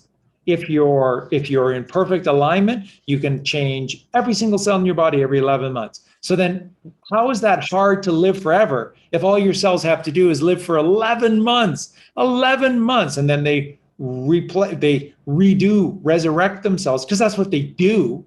That's what they do. That's the fifth thing that they do. That's what they do, is they regenerate themselves. They resurrect themselves. This is what they do. And you think you can't live forever? All your cells have to do is live for 11 months before they replicate themselves? Why did your hair fall out? Well, because we're growing old. No, because they're poisoning you. Go and do your own research. What happens when you're poisoned? Your hair changes color. Your hair loses its color. It becomes dead-like. It's not white, it's gray, because it's dead. You've lost the pigmentation in your hair. That's why your hair goes gray, because you're being poisoned. Why does your hair fall out? Because you're being poisoned. Why do you get a sore throat? Because you're being poisoned. Why do you get all mucousy and super stuffed up? Because histamine is going at 1,000 miles an hour. What is histamine trying to do? Block any more toxins from coming in. And so you're all inflamed and you're all mucousy, because histamine is everywhere within your system trying to keep you alive. The symptoms, the effects of the common cold are keeping you alive from being toxified. And that's why Colleen and I can't remember when we've had colds. Colleen got run down a little while ago, and she had a little symptoms of something like that. It's not a cold, but short of being put through the ringer by Satan, there's no reason for you to have a cold. That's why I've gone such an enormous amount of time without any of these effects, because if you're not toxifying yourself, then you're just with God, and God is perfection, and the mother is grace. You're with God and the mother. That's perfection and grace. So then you're perfection and grace. So you get out of your way and you stop poisoning yourself. What do you have? Health, life. How do you want to live forever? What? How is it possible? Stop poisoning yourself. Get out of your way. And it's not just a physical thing. It's a Exactly what I was going to say. Exactly what I was going to say. And that's something that we need to speak upon a little bit more too, because there's more than just fasting of the body. There's fasting of the mind, and that's so important. And so we talked about this the other day, I think, about the 40 days of Lent, and that was what I was going to give up, was the working on giving up the thoughts that are acidic, the thoughts that take you down to the land of despair, and your whole body is, I mean, you can eat as healthy as you want, and people say, well, I still got sick. Well, it's very possible that your thoughts have taken you down there, and you lower your vibration with those, with those thoughts. So it's body and mind. And when you take no thought, and you are now open to just God's pure thought versus your own left brain thinking, yeah, that's where you become pure. And there's a song, isn't there, that you wanted to share with us tonight? More than one? I was so crestfallen earlier, and I think Colleen felt bad for me as well. I just wanted to have everything done, but I wasn't able to get everything done for the show. I like to have it all done, but yeah, there are a number of things that we wanna, and I want to show you tonight and play tonight. We'll get to those in just a sec, but thank you for that call, and it's so true. So what I want to just reiterate again to everyone, that the reason that it's really bad feeling to have a cold is because God's trying to teach you to stop poisoning yourself. But he's not blaming you, because how could you possibly know that you're poisoning yourself when the people that you trust the most, which are your mom and dad, are the ones pimping this toxic food on you?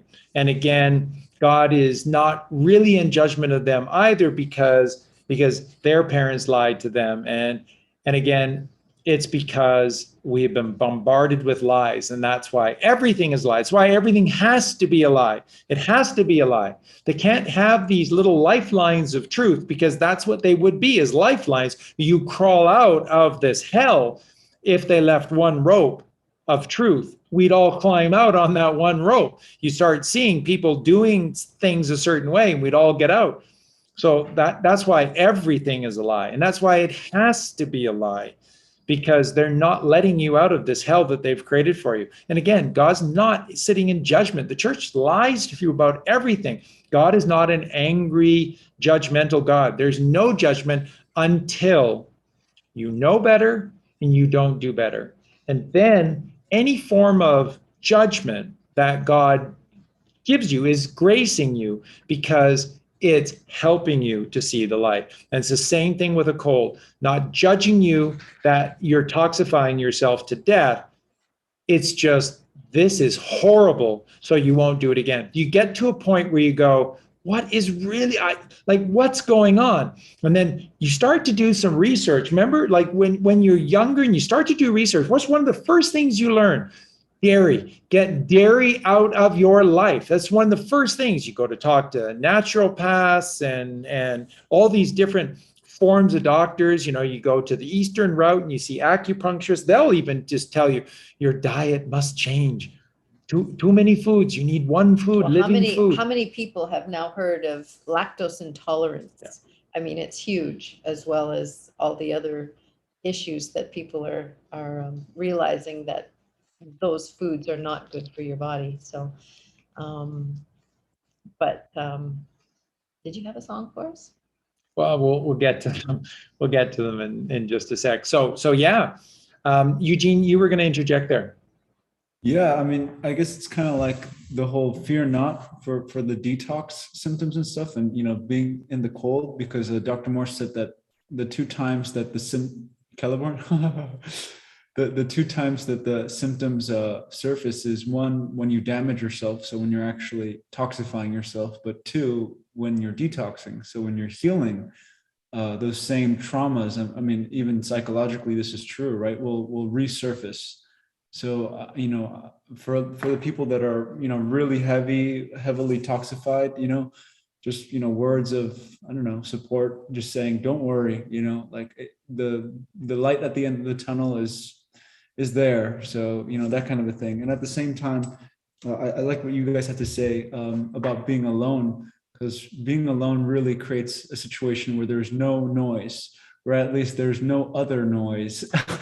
So you're left with the noise you're creating, and you can't blame it on your friends. You can't blame it on anyone else. So in some sense, you're left with your own thoughts. And that can be a warming thing or a very cold thing, So I think it makes you face it. And I think really all of this is a matter of simplicity and ease, because really what lies are, what toxification is complication or disease or complexity, really. So, when you take away all these extra options, there's one option: frugivore, Garden of Eden diet. You're just your body is made for fruit. And I like to enjoy some vegetables from time to time, but your body is made for fruit. I know this. So, yeah. It's all your cells require is what is called this glucose, and it's natural. So that is the natural raw form of sugar, and that's why they demonize sugar. I mean, of course, sugar is very bad for you if they make it.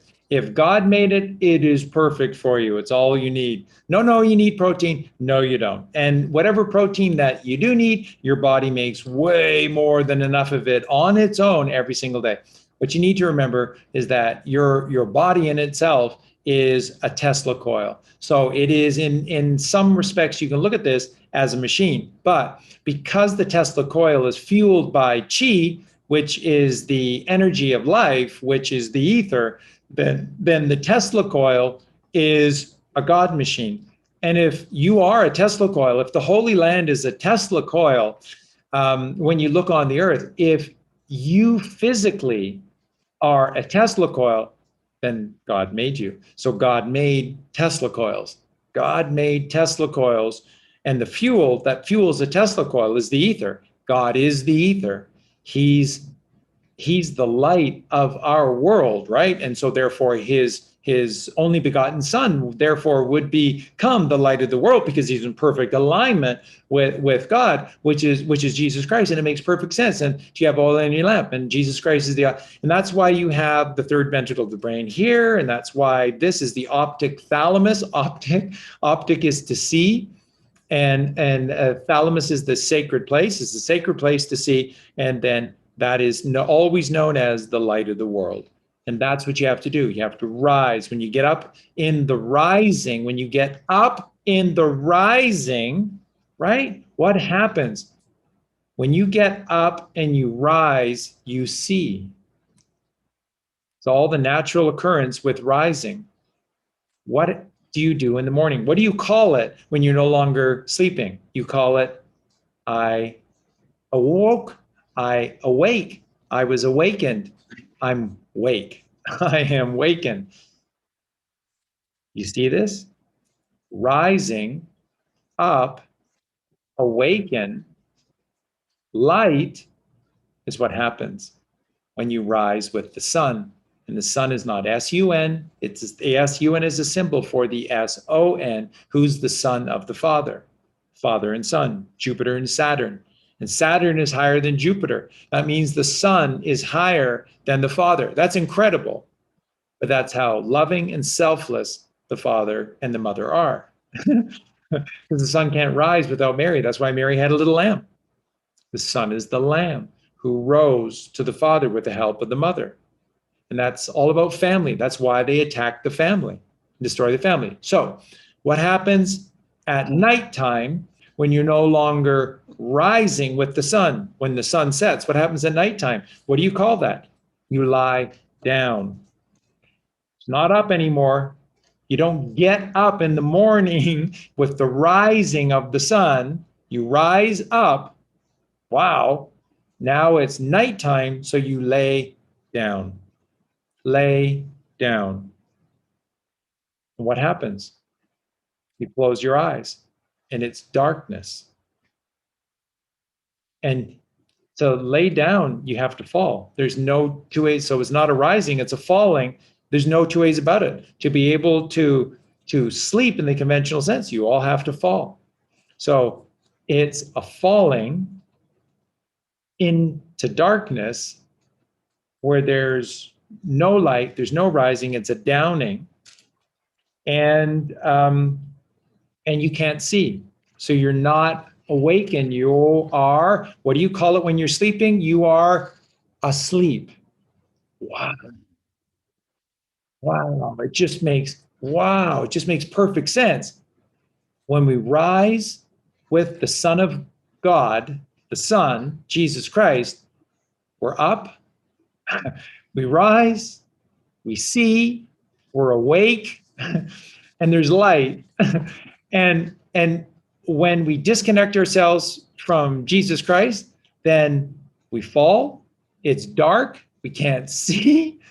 And it's a downer. We're all downs. It's all about downs. Baseball's all about up. Football's all about downs.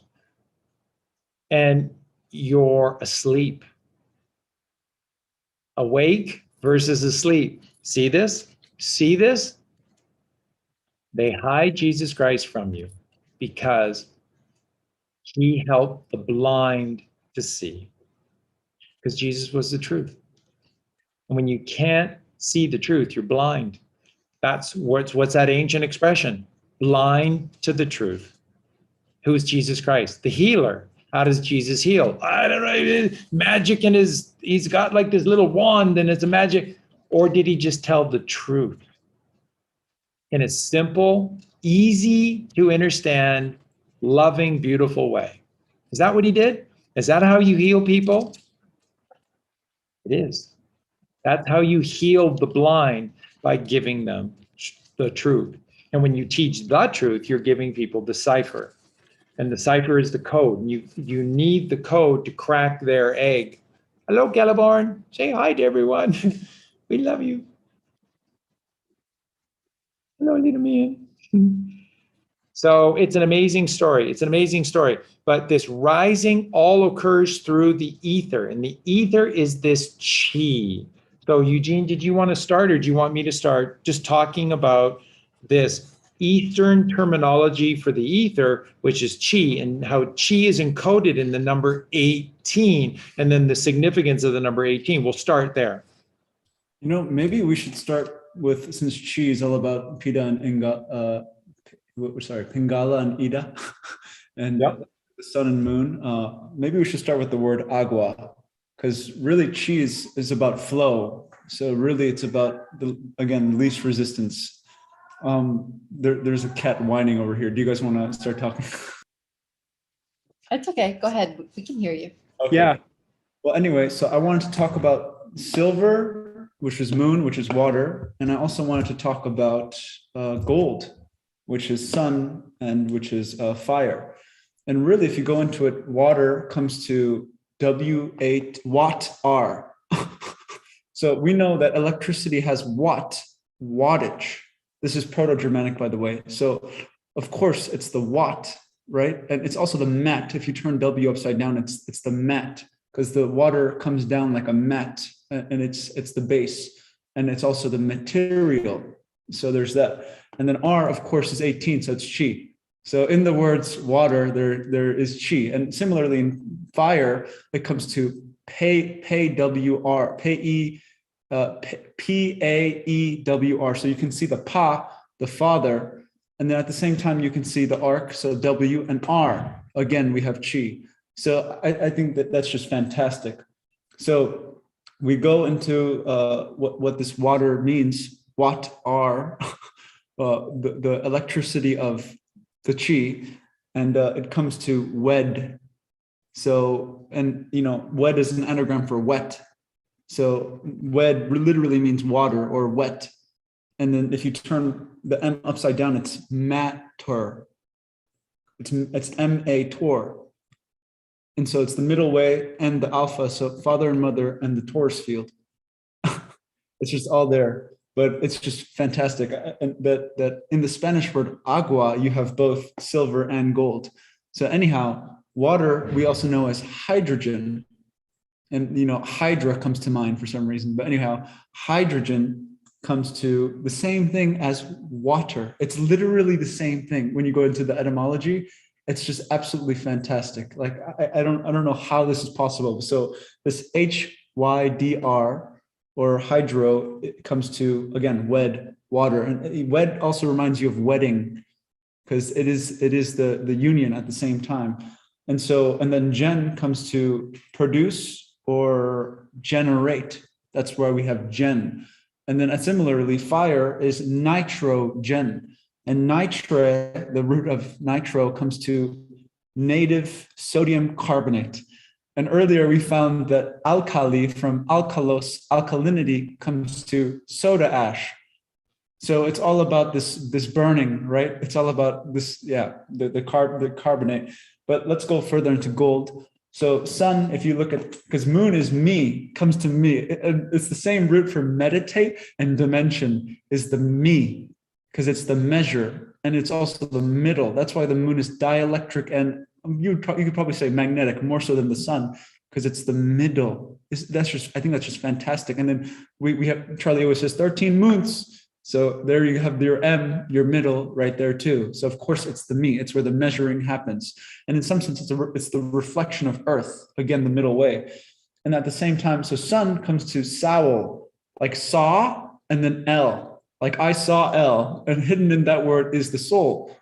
So of course, all of these things add up. So gold comes to G hell, GHL. So I see that as G, so the seven soul, right? Sevenfold is the soul. Helios, because that's where we get the word heal. And so, and if you want to change H into 8, then you have 7, 8, L, the L of 7 and 8. So 7 becomes the Freemason, whatever, our soul, the path. And then H is the breath, it's the vibration, it's the torus field, it's the 8. Because in the H you have two squares, and then in the 8 you have 2 circles. So H and 8 just are referencing that shift of energy. So there you have your sun. and your gold, and of course your fire. And again, I'll explain this one more time. So it's so interesting how it's P, photonic light, because of course fire is light, and then it's alpha and then omega. It's was it the alpha, the red light, and the blue light. So maybe it's a red and a blue fire. And at the same time, it's an anagram for power, because where would the power come but from fire? Because it's the first step down from aether. So of course the power comes from light. And again, if you switch the W and the M, it looks like an arc. So it's the photonic light and the A, the red and the blue in the arc, exactly, Charlie, in the arc of R, again, chi, radiation. So both in water and fire, we have this reference to the flow of energy, to balance. And so, yeah, again, R is radiation. And then again, power is pa, like payer. So it's the father. So hidden in the words moon, sun, there is this idea of father and mother, or I see Charlie and Colleen. Anyway, so yeah, that's pretty much it.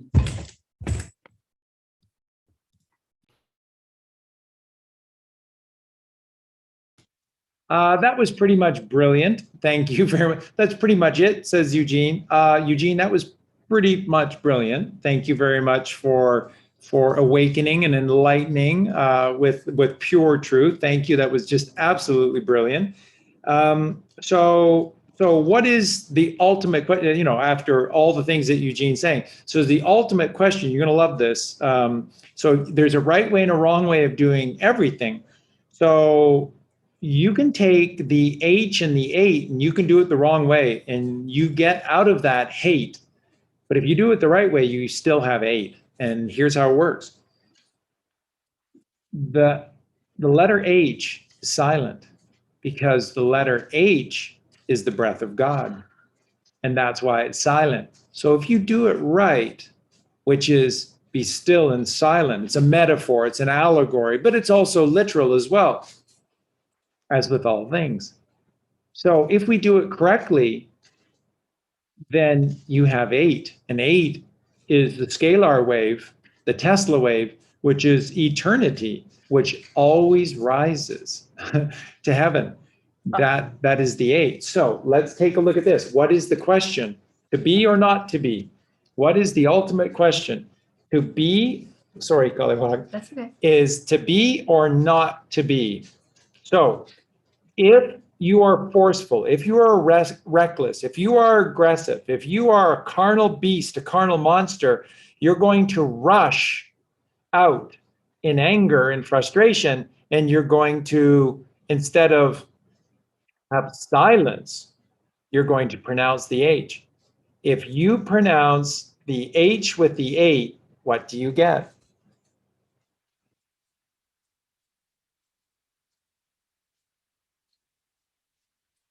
Hate. Wow. And Go ahead. what happens if you ate the H, the breath of God? What happens when you eat the breath of God, or it's gone, you've gotten rid of it?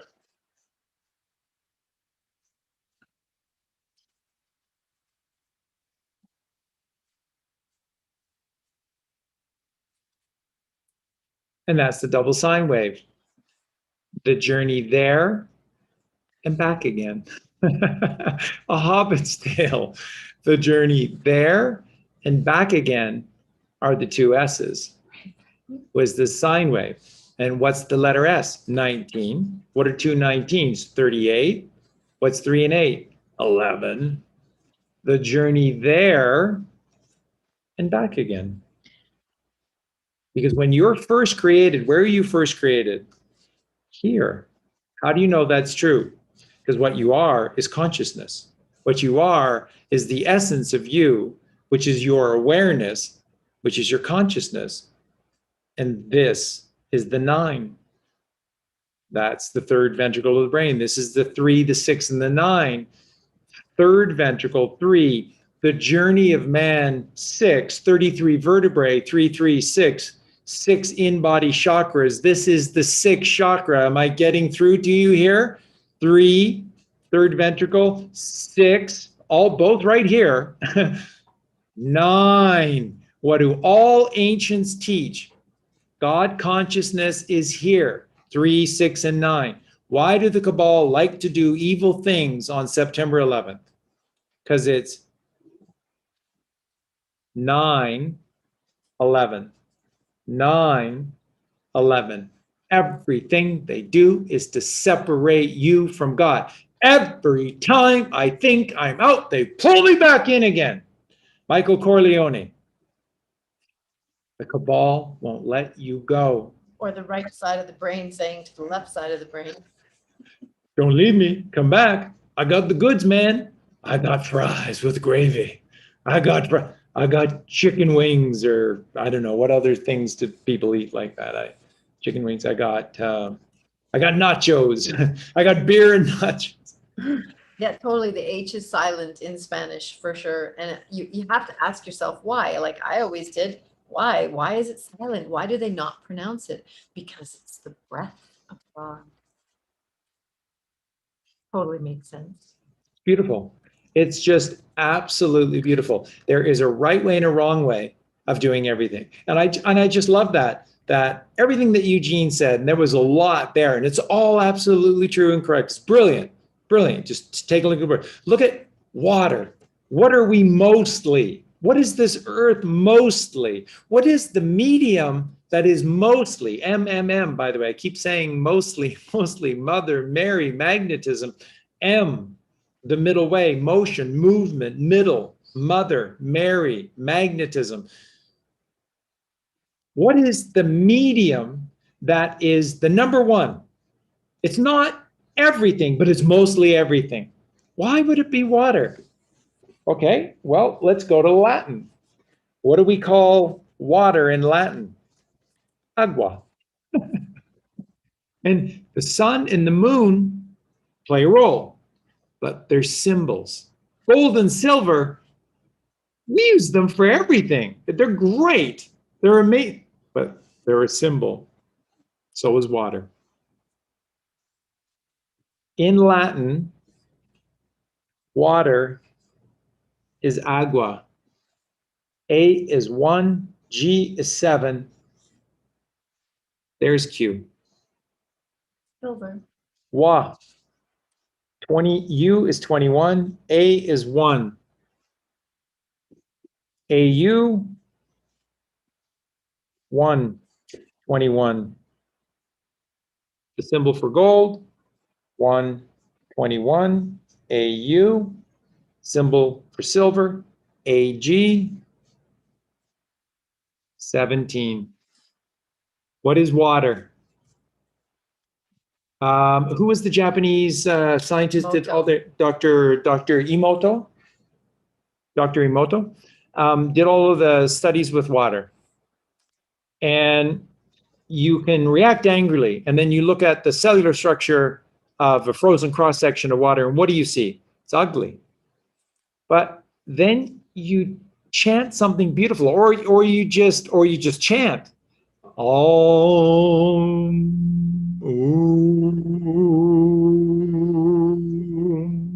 And you look at the water, and it's like a snowflake. It is so beautiful. It is so stunning. It's incredible. Why? Because what's in the water? Mother and father. Why would the mother come first in water? What dominates the duality? What dominates the earth? Water. What do we call the earth? Mother Earth. Mother Earth. Mother comes first. Silver, gold. Silver and gold. Silver, gold. Mother comes first. Isn't that amazing? Water. God is in all things. Mother Mary is in all things here, and she wants to rise home to God so she can be all things there as well. It's just stunning. But the singularity is of the Father, which is gold, which is why the fire, and it's why fire is the color of fire, because hot air rises, so fire rises, and it's all about the rising to get to Him in heaven, and that's gold. But from this coolness rises a flame that will not be denied. And that is the child through the mother. Mary had a little lamb whose fleece was white as snow. So when the snowflake returns home, there and back again is the journey. And that's why snow is so beautiful. That's why snow is so perfect. And I remember saying to Colleen that as a kid in Victoria, it only snowed like I think it was only twice, might have been 3 times. So I rarely ever saw snow. But when it did, it was the most wondrous thing ever. And as now. Yeah. And as you grow older, you come to hate snow, and it's like, that's not possible. How could you come to hate snow? Because you have to get to work. You have to get to work on time or you could be fired. So you've got to shovel all of the snow. And it's like, suddenly it's like snow becomes like your worst enemy. And then you're driving because you're behind schedule. You have to drive fast, and it's dangerous because the snow turns to ice and the road is slippery. They force you to even become hatred of snow. That's how evil they are. That's what the system does. It pits us against the very essence of what is perfect, what is amazing, what is righteous for us, what is the best, what is the highest. No, and they make us dislike snow, hate snow, because that's what busyness does to you. So at the heart of everything that Eugene was saying is this word. So it is an Eastern word, and it can be expressed 3 different ways. There are 3 variations of this. Now, we call it ether, but in the East, they call it chi.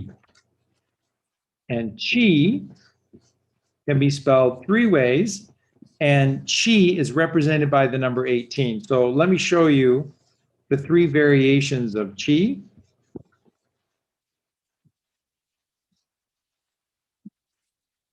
And see if you can draw anything from this. So in China, Chi, G-N-A, G-N-A is how they spell and pronounce chi, and it's symbolized by the number 18.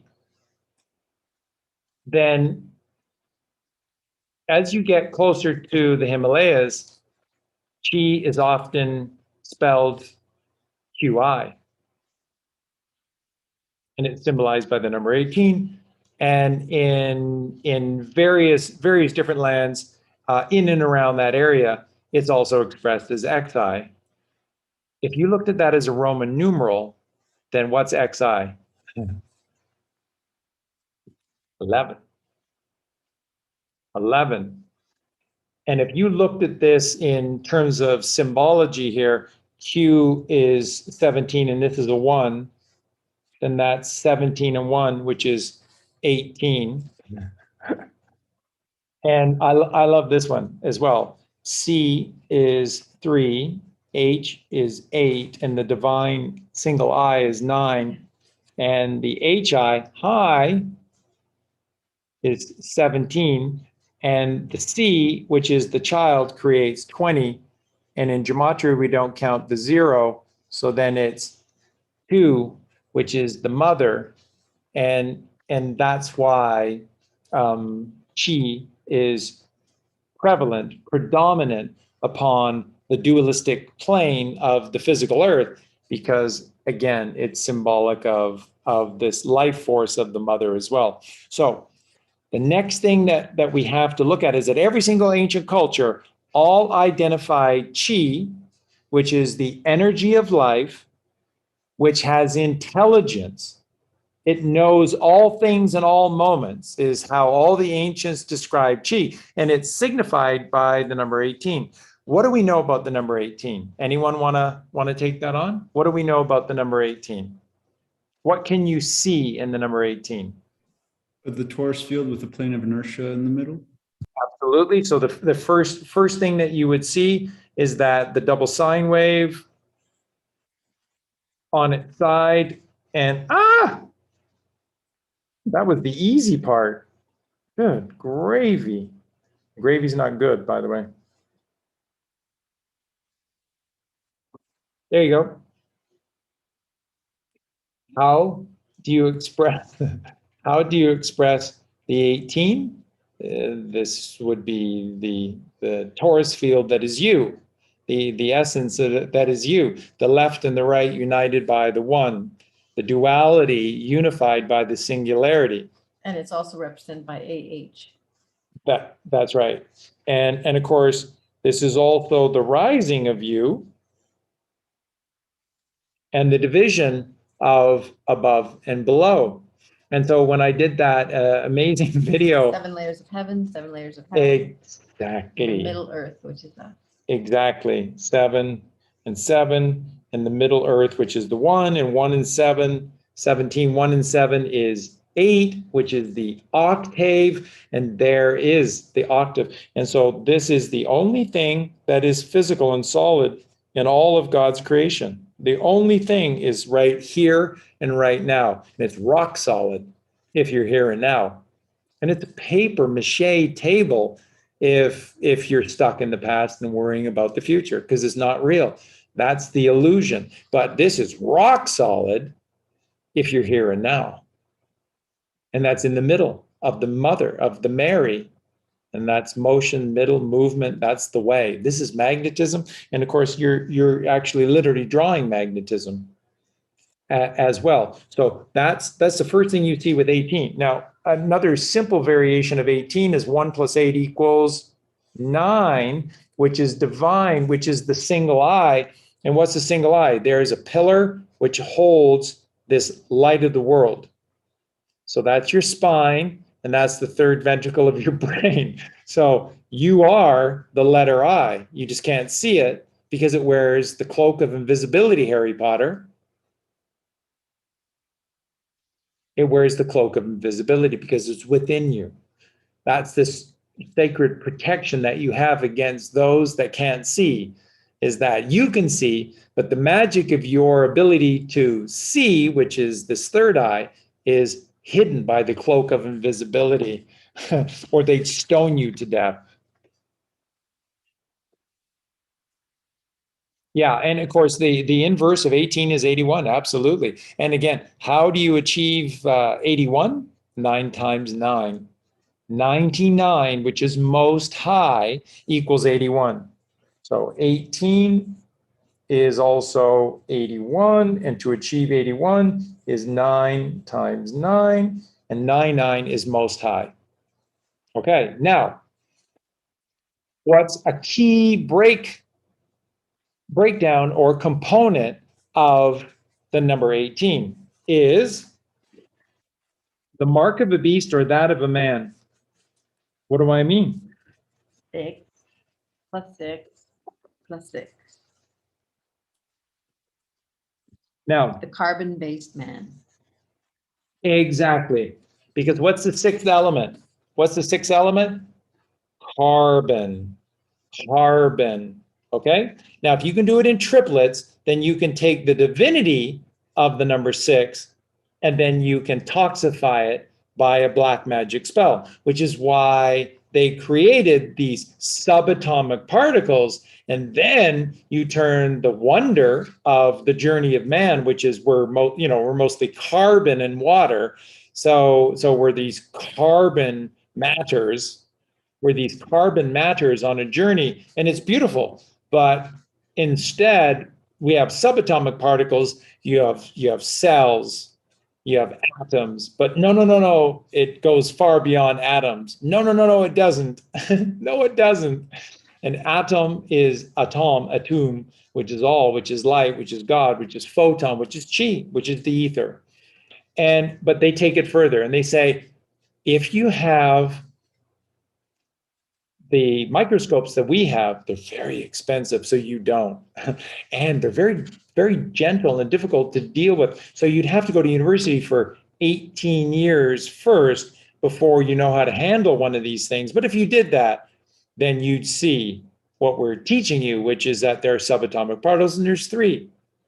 There's the proton, the neutron, the electron. And electrons are so small, but we've got some pictures of them, but we can't see them. But we got pictures of them, but we can't see them. But we got pictures of them, but we can't see them. But we got pictures. Oh. So then you take the purity of carbon, which is 6, which is man, the journey of man to the 6th chakra, the highest chakra within you, and then you pervert it into a black magic spell by saying that there are subatomic particles, and then it becomes 666. And that's how you turn the divinity of 6 into a black magic spell, which is 666, which is the mark of a beast. And all God is saying is that a liar is 666, which is a beast, because you're a beast if you're not in the light alignment with God, which is the truth. So what is the truth about 666? It's beautiful, because 6 is the journey of man, because inside of you, you have 6 in-body chakras.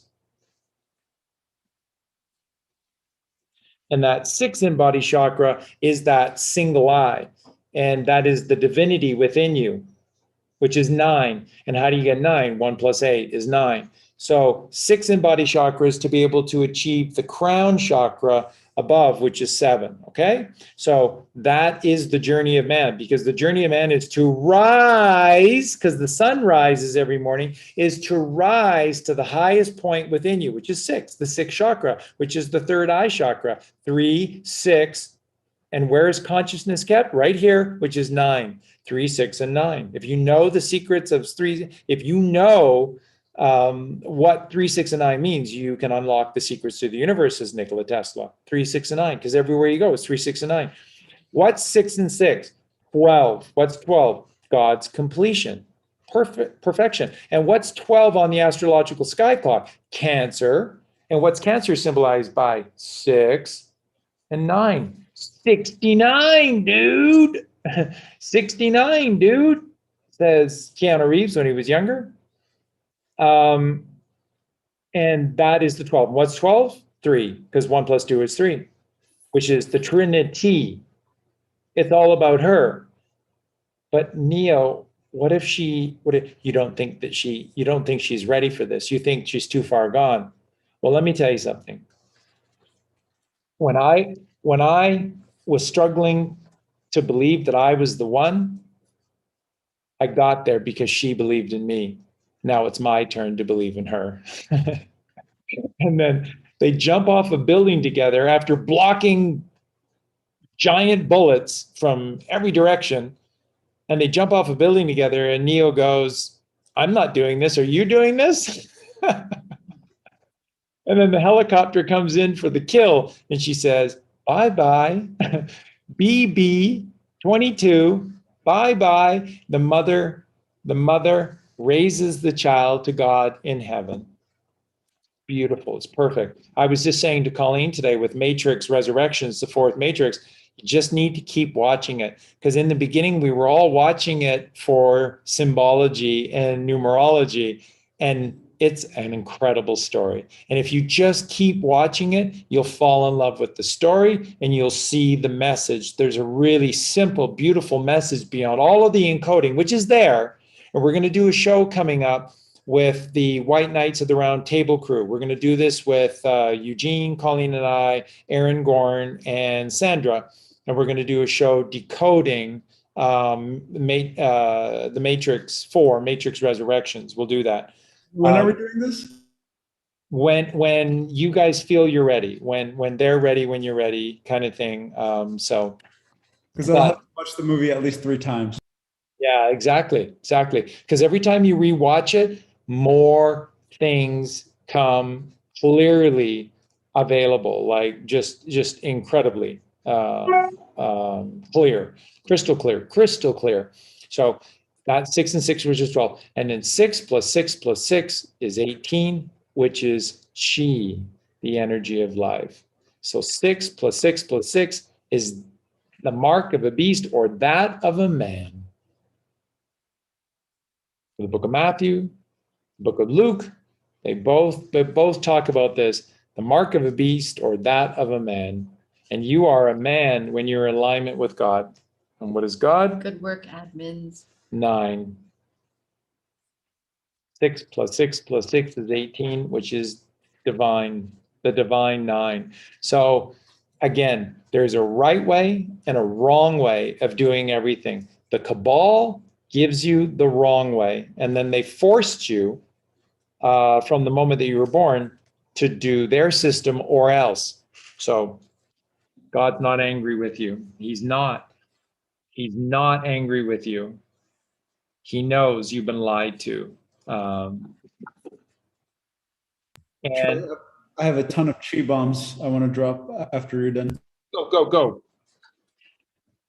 Alrighty. Well, how about we start with aether, because you guys were talking about aether. So aether comes to upper regions of space in etymology. So you can literally look at it as space. And just real quickly, you can see it's E and the A is implicit, right? Because they took it out. So it's E Thor. So it's the Thor. So it's Thor's hammer, but it's also the Taurus field. And then we have in Latin aether. So with the A this time, really, if you look at it, it's AE the R. So it's alpha omega the R, which is chi, right? Because you need both sides to have the equation. So you can really look at it as the isness, the R. Because when you say are, it's is, right? Like when something is, you say, they are, right? And that is A and E with R. So yeah, again, this is the upper pure and the bright, be right air. It literally says in etymology, etymology.com or something, etymology online, be right air. Be the rightful heir. I mean, it's right there. You see what I'm saying? So in the sky. So of course it's the firm mind. So firmament, it's the firm mind. Yeah. Anyway, so then you go to Proto-Indo-European, and it comes to aid H. I mean, it's aid, it's together, but I look at it as aid H, because help the H, the torch field. So really it comes to burn. So of course it's fire right there. And at the same time, we look at quintessence. Proto-Indo-European, we get for quint, it comes to penk. Penk we, P-E-N-K we. So I see that as pentagram, because again, quint, pentagram, the man is in the pentagram, 5 elements, really 4, which is the cross, but then the aether becomes 5. So I also look at that as penitent. And then why? Because we have to be in K, which is balanced. And keep this in mind, because K is 11. It's the first master number, but for the Father, right? And so from essence, you get S, which is to be or not to be. Well, it comes from chi, it comes from aether. And then we have 5. So 5 is growth, right? Phi, growth ratio. And then V is 22. So it's the master number of the mother. And then in the E, so in aether. And then we have fine, because Charlie always says they turn the fine into a payment, when really, or that's just fine, when really it's the best thing out there, right? So really it comes to unblemished. You look further, it comes to finish, because in the fine is the finish, right? In the aether, in the chi is the finish. It's the beginning and the end. So really it's the B border, it's the B order. And really in that B order is the end. And it's the peak and it's the height. And it's the, it's the faithful. Wow, yeah, it comes to faithful too. And I know this is a long time, but chi also comes to, in the Greek, X, right? So it's the 22nd letter, but X in our language is 24. Omega, the last letter in Greek, is 24. So hidden in the CH is the end. But also it comes to, if we look at our letter, because it's 22nd in Greek, but for V in English is the 22nd letter. And the V symbolizes victory, which is the descent from spirit into matter and then back up to spirit. And this is important because when spirit hits matter, when fire hits water, when Gandalf falls with Balrog or whatever into the water, what sound does it make? Right? And that CH in Old French is that sound of fire coming into water. Isn't that so interesting? And of course, T is the physical. So it's coming into the physical, the fire, the spirit, aether, chi is coming into the physical. I think that's just fantastic. And then let's see. And then, you know what, I won't do this, but it comes to chiasma, and that's two placed crosswise. So don't get wise on me because it's all about the cross, okay? So it's the crosswise, and then it goes to chiastos, which is diagonal. And we know di is dielectricity, so it's perfect balance. A, the Father, G, the soul, the sevenfold soul, and then null. And I look at null as null, which is zero, because chi really is about balance.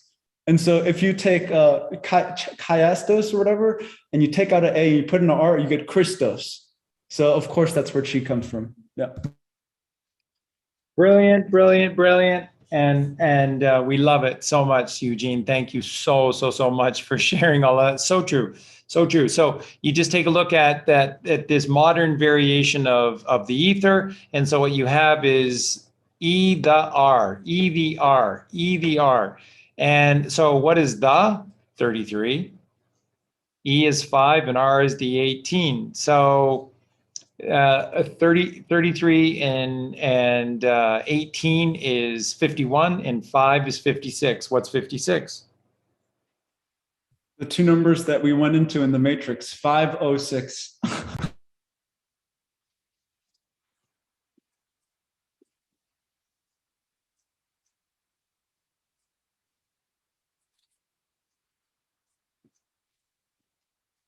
Light. And E being 5 would be crucifixion, crucify the Kundalini rising. Kundalini rising, it's what you need for the crucifixion. Absolutely. And of course, the is 33. So where are you crucified? Upon the top of the spine. The top of the spine is where the crucifixion is. This is crucifixion, where you go from the throat chakra to the third eye chakra. When you leave the physicality to the metaphysicality, when you leave the body to the mind, when you leave hell to heaven. And that's why crucifixion is here. And that's why the journeyman is 33, which is 6. It's 33 because there's 33 vertebrae, and then there's a capstone, which has an opening, but it's blocked. The opening is blocked on purpose because that's the brain stem that blocks the opening in the capstone. So then you have to think from the higher mind. You need your Sherlock Holmes brain to go, there has to be another way.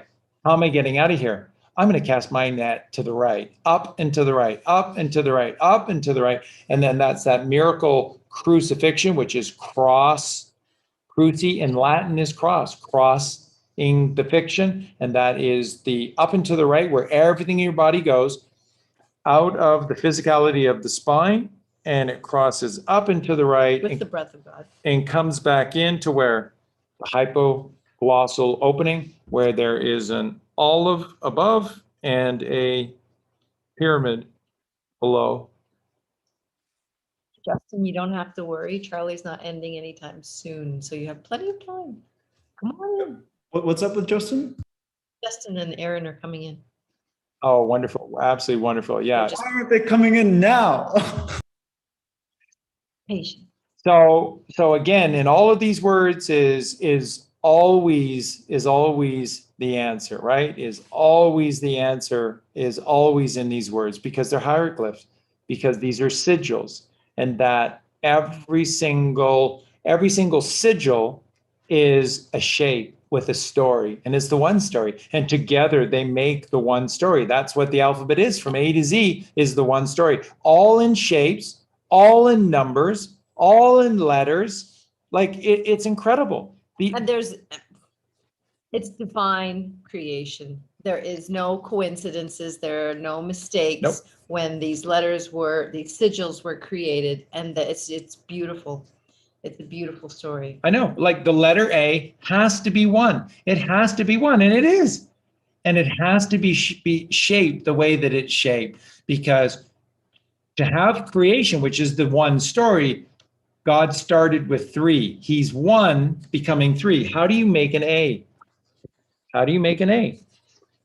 This is the one creating the Trinity. It begins and ends with the Trinity. So to make the letter A, which is 1, so God is 1. In the beginning, there was 1. But then he said, let there be life, and therefore a story. So the 1 became the letter A. So if you want to know what came first, the chicken or the egg, the 1 came first, the A came second, because 1 is singularity. There's one line. How do you make an A? Let me do that for you again.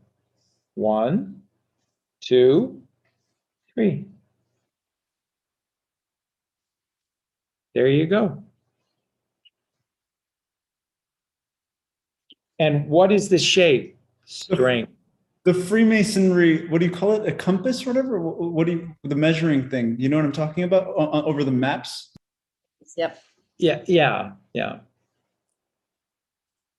So anyways, you go back to this, and so the third aspect. So you have a number, you have a shape, a letter, but then you have the shape, and the shape is telling you the story of this A, which is perfect balance, which is super strength, which is 2 below and 1 above, and the whole point is to rise, because that's what the shape is. You think about duality, singularity, and the rising. You've got the masculine and feminine, and it's basically your temples, right? It's 11.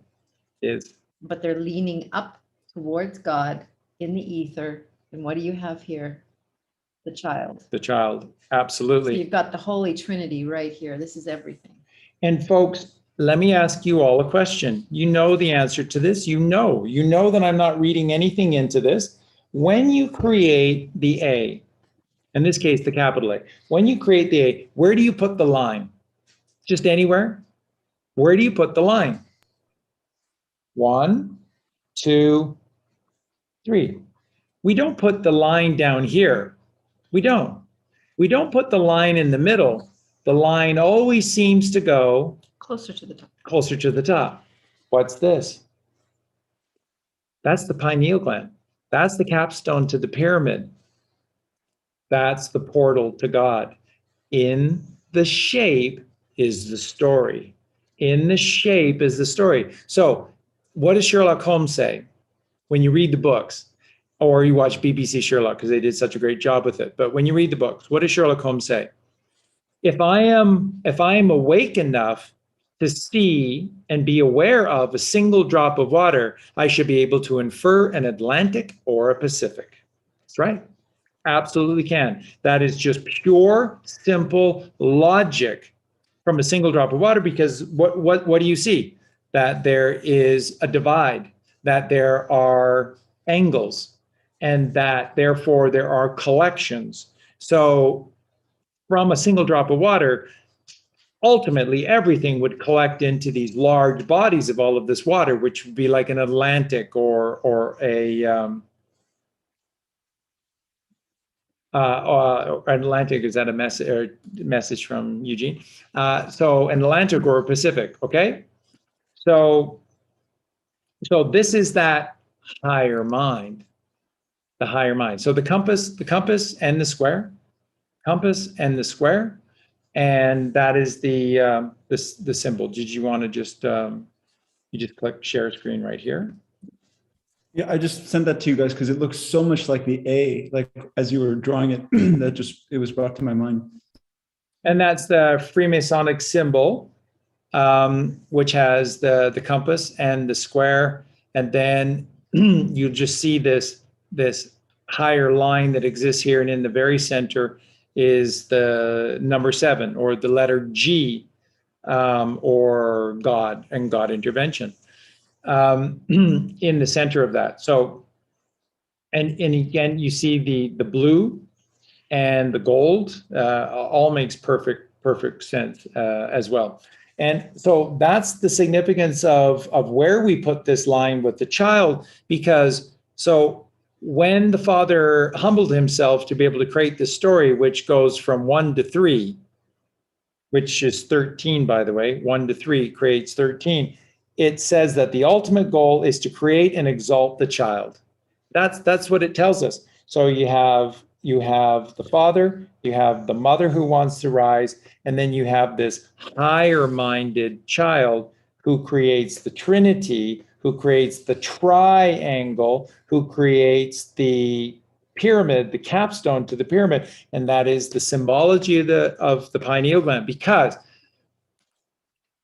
the size of the capstone on the Great Pyramid of Cheops is precisely the same representation of the size of the pineal gland to the human brain. It's the exact same representation. And it works the same way with the king's chamber, the queen's chamber, and the center chamber in the pyramid as well, because once again, you're having pineal gland, pituitary gland, and the optic thalamus, which is the light. And that's what the goal is with the king chamber, pineal gland, queen's chamber, pituitary gland. They are in unison together. And what they do is they illuminate. That's why there were no lights anywhere. There were no windows and there were no lights anywhere within the pyramid, which is kind of amazing, right? Because it would be just pitch black in there without any ability. But the whole point is that the pyramid is supposed to be continually illuminated inside by the work that you do. And that is to create the light. Where do you create the light? In the center chamber, which is the third chamber of Solomon's temple, which is the optic thalamus, which is known as the light of the world. So once again, you look at this also again shows you the pyramid. And again, here is the king's chamber, here is the queen's chamber, and here is that center chamber. And then if you follow the pineal gland up and to the right, then you'll see the three kings of Orion's belt.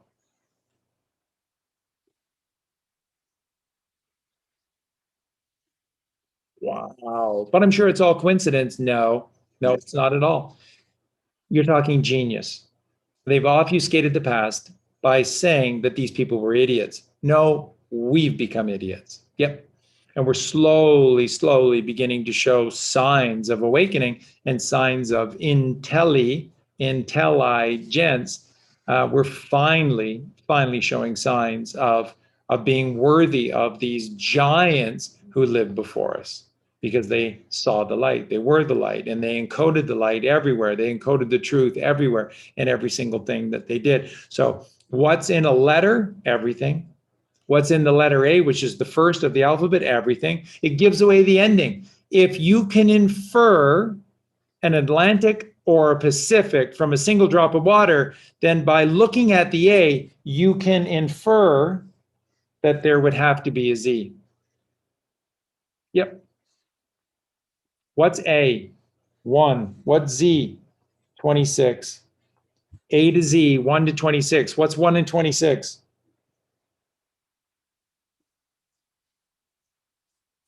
27. What's 27?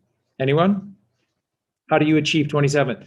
3 divine nines, 3 single eyes, Father, Mother, Child, in the highest form, most high, highest form, single eye, Father, Mother, Child, 27. Ching, ching, ching. Which just so happens to be 6 turned upside down.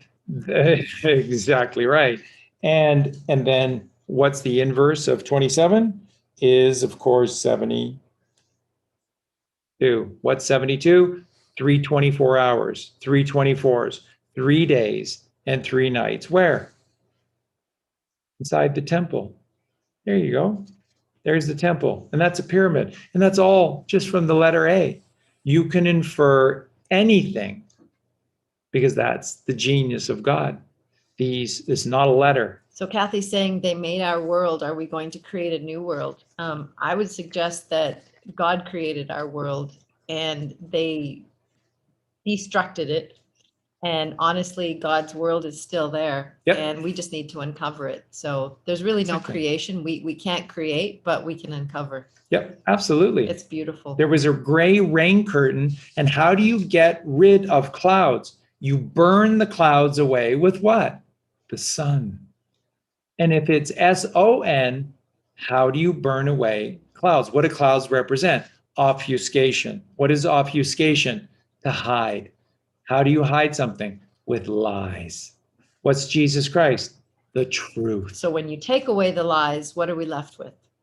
The sun. The truth. Cha-ching, chi. Cha-ching, chi.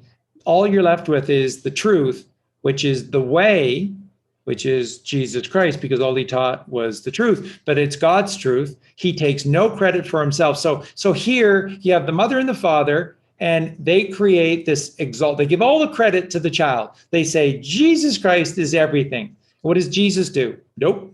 You'll do greater things than me. And that day where you awaken, you will not come to me for answers, for you will already know. Wow. How will I already know? Because you will, if you know me, you know thy Father. If you know me, you know my Father. And you will do greater things than I. So mother and father create the child of childs, the child of children. And what's the first thing he does? Takes no credit for himself. He's egoless. And he says, nope, not about me at all. And they're going, no, it's totally about you. We're the mother, father. We exalt you to the highest high. We make you the highest high, Jesus Christ, 74, 77, 151. We make you the highest high. And Jesus says, no, they're going to be my brethren who will follow me. Apostles follow Jesus. Apostles follow Jesus. Colleen and I are absolutely, we are apostles of Jesus Christ. We absolutely follow to a T. We dotted the I's and we crossed the T's. We follow Jesus Christ to a T. We do. And so we're apostles of Jesus. And he says, no, all of my brethren will follow me and will do greater things than I. It's like this family drives you crazy. Nobody wants to take credit for anything. All they want is for us to join in the party. All they want is for us to join in the party. Jesus says, my brethren will do greater things than I. And mother, father go, you're the highest high. You're the light of the world. You're the joy of the world. And he says, nah, they'll do greater things than I. So everywhere you look, you see humility, which is penitence, which is humble before God. And there's the key to everything. Why credit and your name and lights and glory? Why? People call you names of that. If you know that God is pleased with you, what else do you need? What's the great Earth, Wind, and Fire song? See the light, which is that all they want to do is help us to see the light. And then what is Philip Bailey saying in the song? Philip Bailey says, and then when my work is done, all that I wish for is that you would say to me, a job well done, my son. If God came to Colleen and I, put his hands around us and said, well done, you two. Well done. What else do we need? I would cry. But I need a trophy from Q. I need a plaque from President Trump. No, I don't. I just want to golf with him. Yeah, that would be cool. That would be cool. That would be a hole in one. Exactly. So everything is in these sigils, and this is the ether. So in the ether, it same thing. The word ether gives everything away. And again, it's letters, it's numbers, and it's shapes, and they tell the story. And it tells a story. And from a single drop of water, a letter A, you can infer a Pacific or Atlantic, which is a V. You absolutely can. You can actually see that the X would be coming, and then you would see that there would be something more, which have to be the 3. X is 2, so you'd have to have a 3, which is the Z. It's absolutely beautiful. Charlie's doing this in invisible ink now. So, ether, chi, 18. And what's the opposite of 18? Dark to light, reverse. We have to always take 81. How do you achieve 81? 9 times 9, 99, most high. So the ether is most high. Now, what do all of the ancients teach us about ether or chi? Chi is this energy of life. Chi is the energy of life. What do they teach us about chi? It has an intelligence. Believe it or not. Exactly. So what is the Funny that we ultimate? would even have to be talking about this, but That's right. It is. It's necessary, but it's sad. But it's necessary. God's essence. That's right.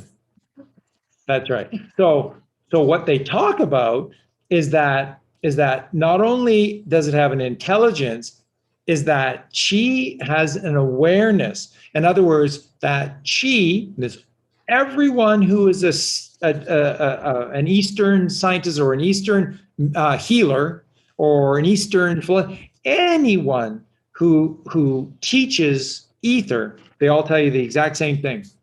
There's a consciousness to this intelligence because it's aware of you and what you are or aren't doing and what it needs to or not to do. Like it's absolutely incredible. So sounds like Santa Claus. When you are wishing to heal yourself, this is where we're going to take this to a whole nother level in the show tonight. Okay, it's going to lead to a really beautiful place. But when you talk to Lao Tzu or Confucius, which you can do inside of you, you can't do out because they're long gone in the physical, but they live on forever within the ether. When they taught ether, they taught chi. It's incredible. So you can talk to them within you, and what they tell you is that with this chi and this intelligence and this awareness, is that there's a singularity, not the duality. And so all of the practitioners of medicine in the East who practice healing through chi, okay, so this is just taking the left brain played out through the right hand and the right brain played out through the left hand, and then you're just simply bringing them close together. Sometimes some of them will say the word ball because they're paid by the globalists to push this stupid narrative of a sphere. Just because it's round doesn't make it a sphere. No. The earth is round, but it's flat. What they mean is a torus. Exactly, but they don't like to mention, a lot of them don't like to mention torus field for obvious reasons, because it blows the big lie. But this is how, when you want to master chi, this is how you master chi. So you're going to bring this to your heart chakra, okay? So that's the center of you, and you want to center you. So where would you place it vertically? In the center of you, because the heart chakra is 4 of 7. That's the middle way, is the mother in the heart. So that's where you would do this. And so you're not touching. But what I want you to do, I want everyone to try this right now. And I know that you will feel this. Some will feel this more, some will feel this less. But I want everyone to do this right now at home.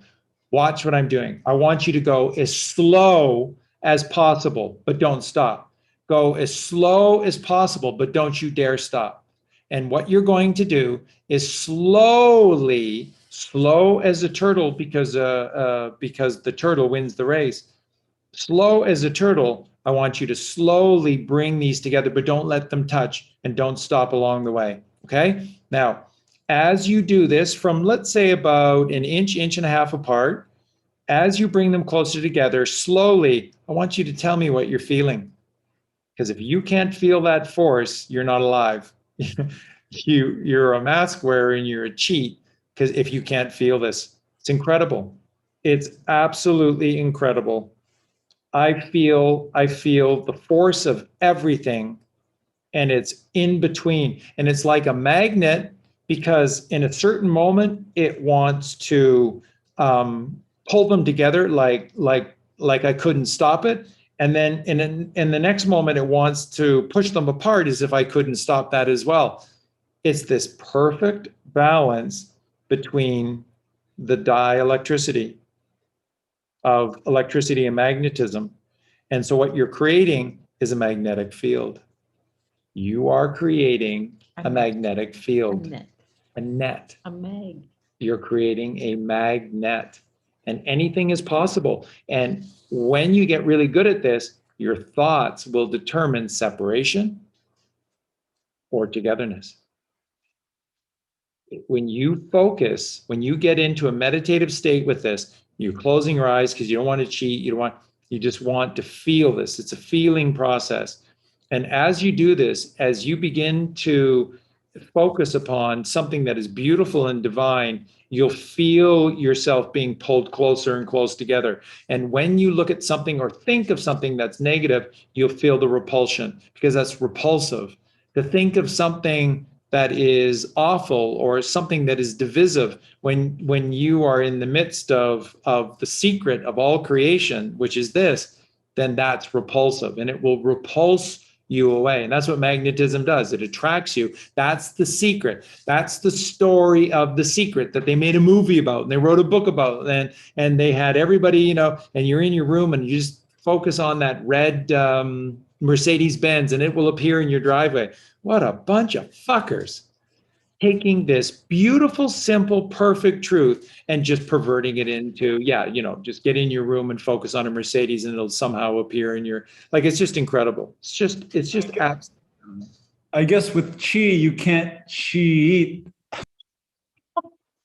Can't. You can't, because it's all natural. P8. So when you do this, you will feel this incredibly strange energy between your dados. Dados, digits, fingers, toes are dados and digits. And they're wands, and they're magical wands, your fingers.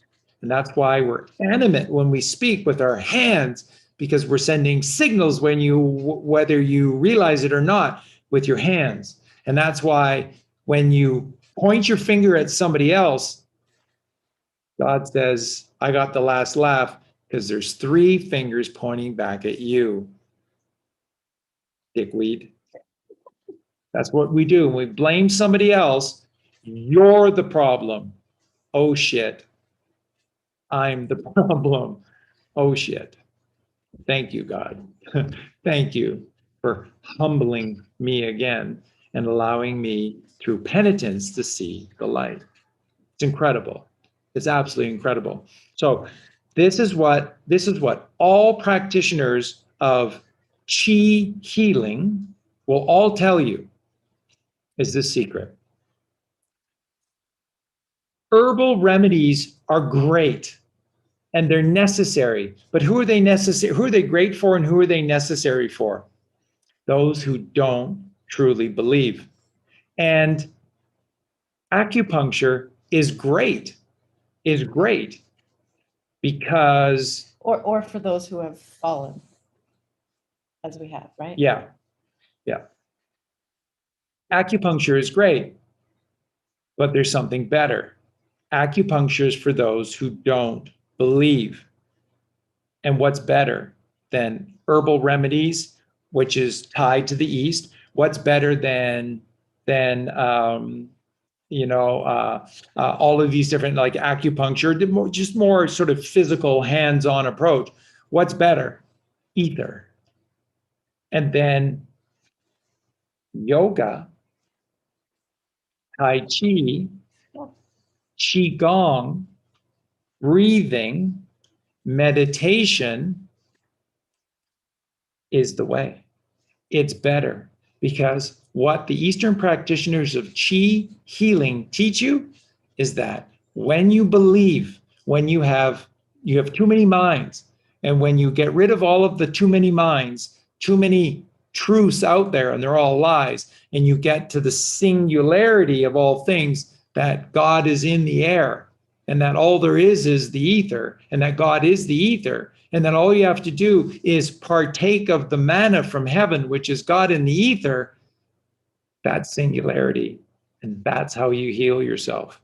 So that chi medicine is saying, I will give you herbs for now. I will give you these mushrooms that are dried and powdered, and they come from the eastern side of this mountain, and they're very expensive. And you think that they'll work because they're very expensive, but all you need to do is to take the manna of the chi, which is the heaven, through meditation, through yoga, through tai chi, through being the pine tree, through breathing, qigong, and That is the way, because there's no intervention. There's nothing in between you. You just eliminated the middleman. So there's nothing wrong. There's nothing wrong per se with herbal remedies and with acupuncture. But what acupuncture is doing is separating you from God with the hands of someone else. And so, again, that's beautiful, and he wants to help you, and that's what you need right now. But what the practitioner will tell you is you need to get to a point where there's no me. That's what Donald Trump teaches. We have to get rid of the middleman, and then we just have the way. And that's you rising to the Father with nothing blocking your way. So I'm not putting down. So it helps us, though, when we've fallen in Exactly. frequency, and then the practitioners are just facilitating. I mean, ultimately, it's you that's doing the healing and the rising. Otherwise, they wouldn't be able to do anything. And they're facilitating a belief in you that this is real and that you can do this. It's a permission slip. Exactly. And it's a permission slip to go beyond herbal remedies. And there are times we need those permission slips. Yeah. So it's not a bad thing. It's just, they're, like Charlie's saying, getting rid of the middleman eventually, once we've gotten to a certain level. So okay, we're gonna pause. Hello. We're gonna turn on a dime and look at these two bright lights. And hello, and we love you. Welcome to the show. Let's hey go. Guys. Howdy. Love y'all so much. It's so happy to be here. So happy we were able to hop on. We were at the trucker rally earlier, and this was the biggest one yet. So just tons of people, tons of trucks, just Absolutely a huge lot. So just to fill everyone in who hasn't been following at least what we've been doing. So we hopped on the truckers convoy in Oklahoma, and we have been riding east with them ever since there. And we've got tonight and tomorrow night. And then after that, we're going to head into DC. And so that's the culmination point where all of these truckers and it's not just truckers, because it's a ton of cars too. Yeah. Like I think Everybody, they people's said- convoy. it's the people's convoy. So we're just driving regular vehicles. It kind of goes, the truckers are out up front, and then you've got the RVs, and then you've got the regular vehicles. So yesterday they said we had 70 miles of vehicles. So who knows how, and a lot more were added this morning. So who knows how many more we had today, but it's just been incredible. And so each night there's like a gathering at the sort of rendezvous point, and there are just tons of people just are giving away food and supplies and all sorts of things. So it's really amazing how many donations are brought in. Every stop, there's the flatbeds of semi trucks full of donations, and it's just so heartwarming to see the kids come out that they wrote the notes on their little goodie bags and come up to each driver and give it to them, and just see the care that they put in everything. It's just absolutely beautiful to see everybody come together and really support this movement. Bob and Doug. Eh? Is that a reference to something? I don't get that one. Well, it's Canadian, eh? So Bob and Doug McKenzie. Yeah, you may not remember that from SCTV, No. but it took the world by storm for a while. And it's but like you two right there sitting with Yeah. toques on. You're like Canadians with your hockey sticks and your. So cold. It's so cold out there. It's freezing. 20 degrees, just bites you. I was wearing a big old heavy coat over this, and still cold out there. So we left to come get some warmth, and Feel so our toes again. where are you guys right now? we are in Maryland, some town in Maryland. Hagerville, Yeah, Hagerstown, Yeah. Something like that. yeah. I have a welcoming message for you guys. So as soon as you guys came in, I searched up Gematria Warriors 195, Christianization 195, Make America Great Again 195, Gematria Proves God 195, The Spirit of America 195, The Best Is Yet to Come 195, Jesus is Coming Again 195, Jesus Second Coming 195, Love is the Answer 195, One Nation Under God 195, Holy Grail Bloodline 195, 777 195. Welcome, gentlemen. Thank you, Thanks, brother. brother. Thank you. Appreciate it. Amazing. Yeah, Love that's that. awesome. Love it. Yeah, yeah, and it's been amazing. We didn't run into anyone tonight, but the night before, and then at really each gathering we've had, there are a bunch of people that recognize us and come up and a part of the Freak family, following you guys guys, too, yep. and just everyone wants to say hello and ask about y'all. Is Eugene ever gonna wear a shirt, or is he always like that? And those kind of things. So sending lots of virtual hugs your way. Yeah.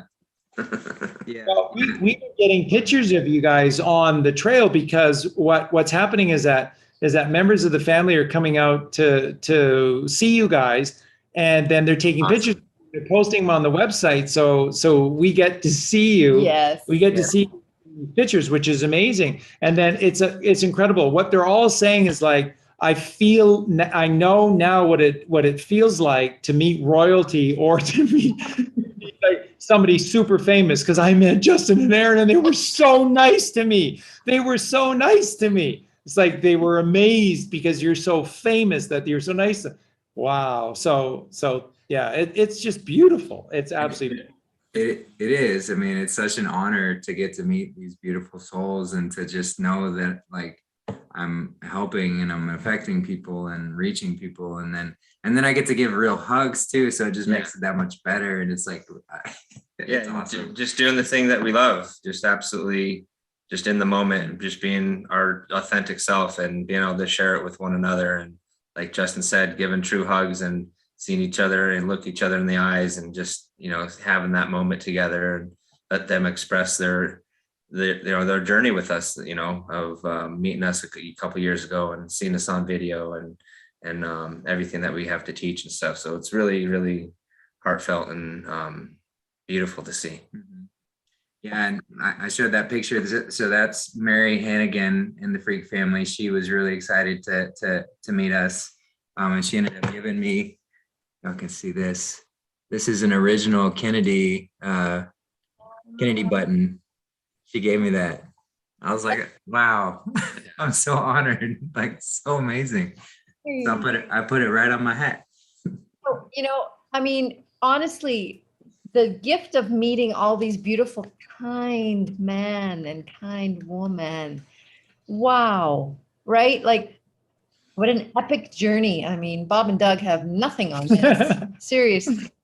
Truly blessed. Yeah, we are truly blessed to be able to do this and ride along all these other like-minded and like-hearted people, fighting for freedom, fighting for what we all are standing for, and we're eventually all going to get there. Yeah, nothing can stop what is coming. No. 70 miles of beautiful, kind man and woman going to DC, and I'm sure it's going to be a little bit further than 70 miles by the time you get there. So, wow. Yeah, we've got there's like several convoys all meeting up in the next couple of days. So it's gonna get big. Yeah. Grassroots. Yeah, well, and then I think the plan is just to go surround DC. And somebody was saying to constrict it like a boa constrictor. We'll just wrap around it and get closer and closer, and it's going to be a shit show. Like, I mean, we stock, we've got like tons of oranges in the back. Fortunately, that's been the great thing about, obviously there's a ton of junk food that people are giving out too, but I have been really happy to see that they've always had oranges, and then they'll have bananas and apples too, but and it's just take as much as you want. So they've just got bags and bags and bags of oranges. So we got some juice and stuff for the, depending on how long we hold up in DC or whatever it looks like. I don't really know. Nobody really knows. Nobody's ever done this before. Ring of light squishing the darkness, right? Absolutely. It'll implode on itself. You'll hear all this squealing because they'll just be, Yeah, we're like what's his name? What's the Hobbit who rode on the Ent when they came up on Saruman's tower? Merry and Pippin. Yeah, Merry and Pippin. Yeah, when that's what I imagine. We're going towards Saruman, and we're getting ready to flood the whole area, and we're going to surround it and take him down. So And you guys are laughing and smoking the tree behind the tree's back. No, well, I would never disrespect the tree. But what was it? You know, it's so hilarious. You said boa constrictor because immediately I thought of this. Yeah. It's like a meme of the "Don't tread on me" flag, Charlie, but it's saying "No step on snake." Is that the Spanglish version? Oh, that's so funny. So the other thing that should become really apparent to everyone is that, you know, you just sort of think of this journey that Aaron and Justin have been on. So Aaron had lots going on in his life and lots of loose ends to tie up. He came all the way down to Mexico, and then he and Justin were, you know, very, very close with one another here in Mexico. It was beautiful. And, you know, they were such lights in and amongst, you know, a little bit of you know, confusion that came about, but they were such lights. And then you know, that's a long way to go from you know, the States to Mexico, and we're far down south in Mexico. And then now they're back in the States, and then they were the heart and soul, along with Michael, behind everything that was happening in Dallas. And then they took Dallas on the road, and they went here and they went there, and then now they're part of the trucker convoy. And They're along taking Dallas to Washington. they're DC. taking Dallas to Washington, D.C. And it's just amazing because through all of this, it's worked somehow, some way. It just works. And so, you know, Justin Yeah. and Aaron are not made out of this cabal money. So, but somehow this just works. And so when you cast your net to the right and you trust in God and you do what you know you have to do, and that's the thing that we've been saying again and again and again, is that with Aaron, they're right where they need to be right now, and they have to be there because we need these light warriors to be in and amongst those that are rising. So you know, you're the way. It's contagious. That's right. It works both ways, right? Dark is contagious, but light is 1,000 times more contagious. Exactly. The lights, the magnetism is 1,000 times more powerful. So it's only going to take a few of us amongst the many, and we're going to spread like wildfire and have that baptism of fire.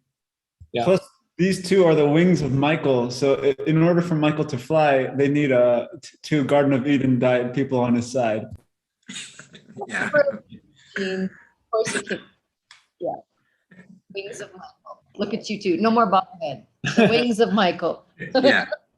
Well, we can bobble too. I mean, that's what somebody was saying I forget who was saying in the chat earlier, that they were bobbling when Charlie was talking. And it's like, yeah, when people are speaking truth, you start to bobble. You just can't help it. Yeah. You start to go. My favorite is the Indian one. They're like, you know.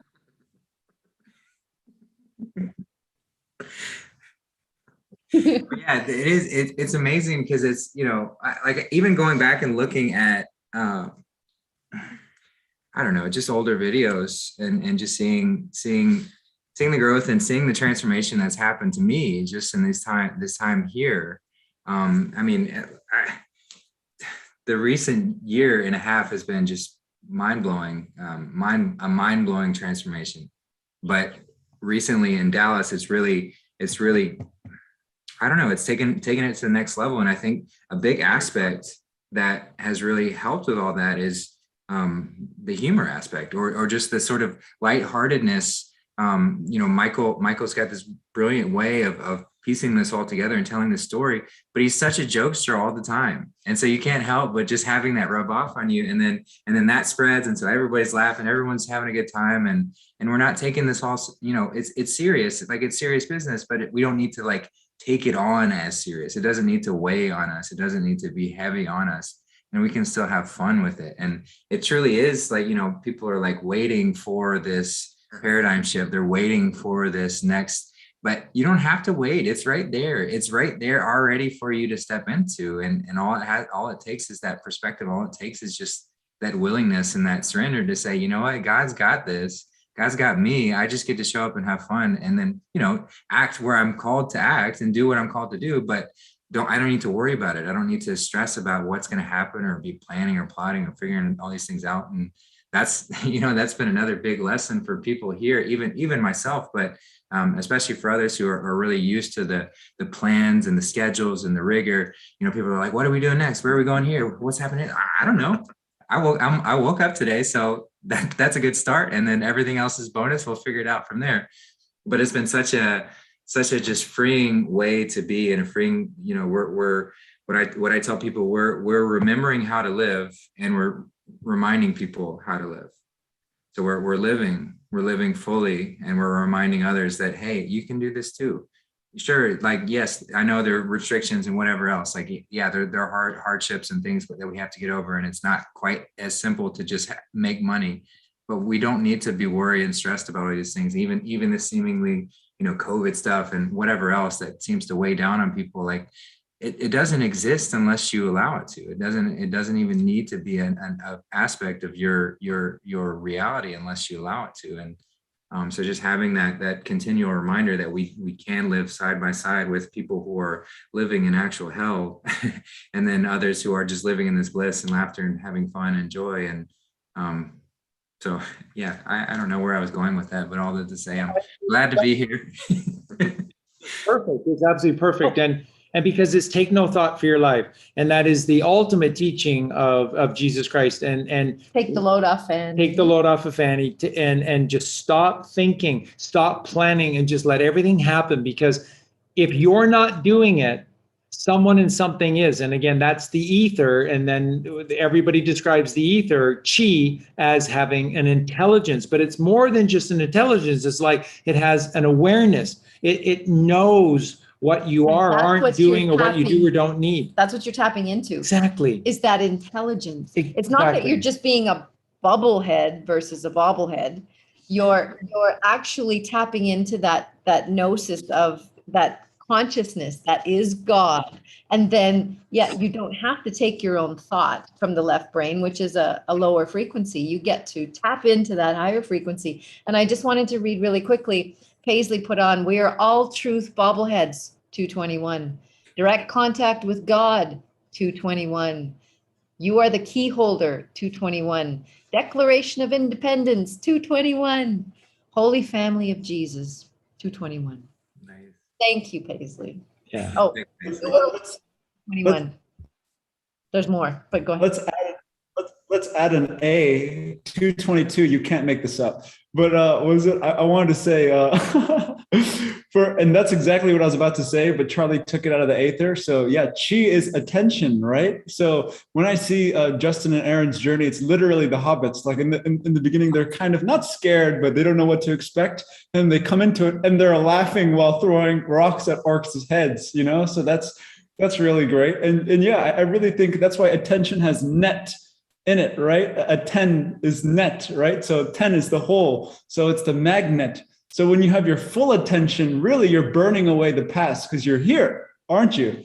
Yeah, you're truly just being and enjoying the moment. And that's when you could really tap into that energy and where it really truly flows. You're missing it if you're in the future and the past. You're not present to be in the moment of now, to actually have that energy and have that flow with God and have that conversation and be connected and be able to be the light around a lot of other people and have them see that and pull it out and be drawn to us and know that they see something and be able to share it. It's just a very humbling experience and very grateful to be here, and actually have this chance, one in a lifetime. And it's definitely epic and monumental that we're doing this and it's happening. And,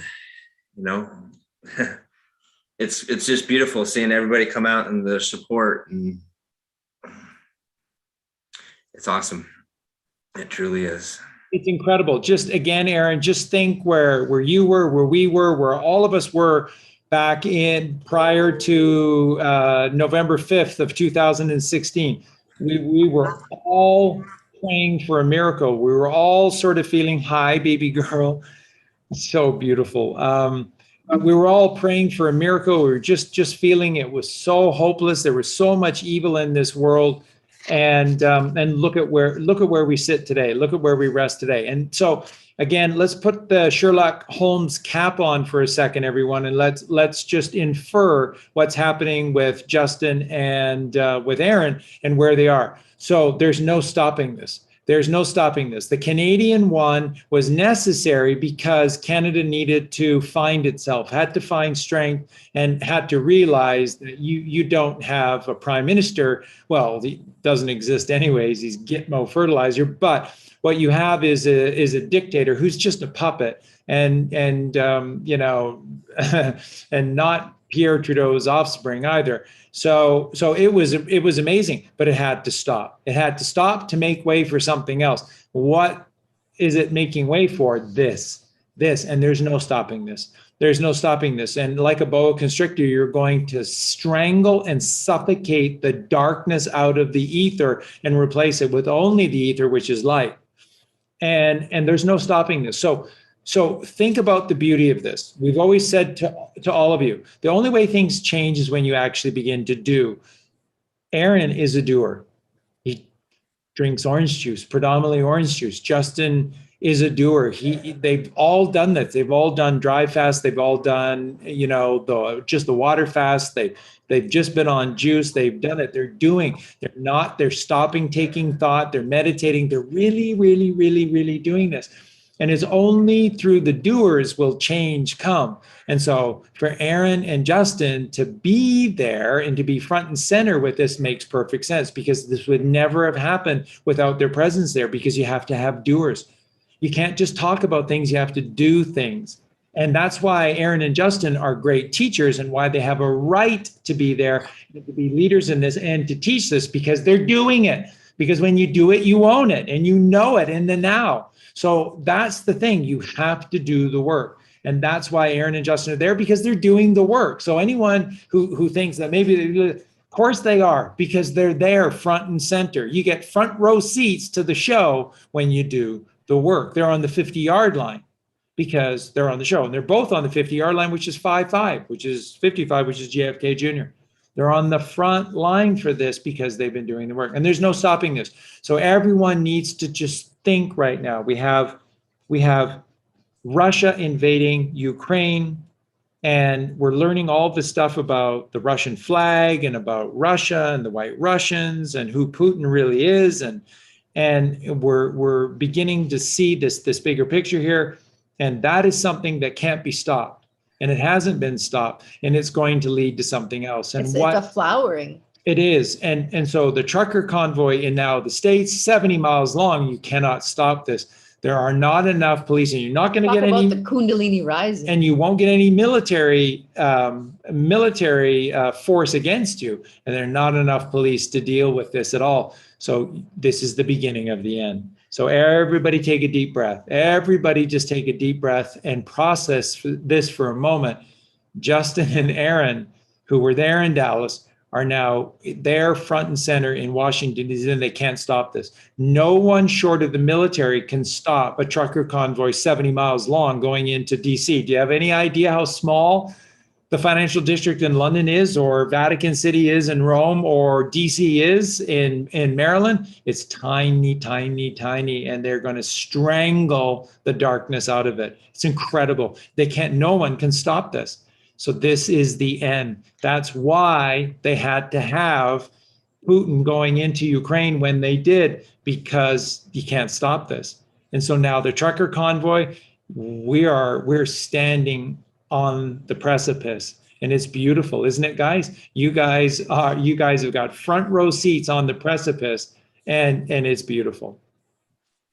It is. It's really beautiful. And, you know, I'd encourage anyone in the Maryland or DC area that has got a car, come hop on in the convoy, because you don't need a truck. You don't need a big truck to do it. Like I said, they've got 3 different sections. You know, they got the trucks at the front, the RVs, and then the regular passenger cars. We even had a UTV on the highway today, a little side by side, like an off-road vehicle that was not really supposed to be on the highway. But I mean, if you have a moped that could be on the highway, get on it and let's go. I mean, everybody needs to join in if you're close enough. So having a vision of Dumb and Dumber, you know, on their little tiny bikes. You have to on yourself to keep warm. Yeah, but it's cool. You know, there's quite a lot of people in the trucker convoy that have Q signs and cue phrases written on stuff. Not everybody, but you see enough of them to where it's like, okay, these people are paying attention, at least to some degree, and then talking with others, everyone's ready for this. Anyone in the trucker convoy is already pissed off enough to do something about the COVID stuff that's going on. So of course they're one step closer to being ready for when it all goes. So yeah, the people here and participating in, and then it's just it's it's amazing seeing the people standing on the side of the road, holding flags. You'll see just like this one old woman standing there by herself with a big all-American flag. She just pulled out of the middle of nowhere just to go stand in the freezing cold and watch these truckers go by waving her flag proudly. I mean, you just see stuff like that over and over again, and kids out there just having a blast, like waving everybody. Everyone's got so much energy going by, and everyone's so excited, and so.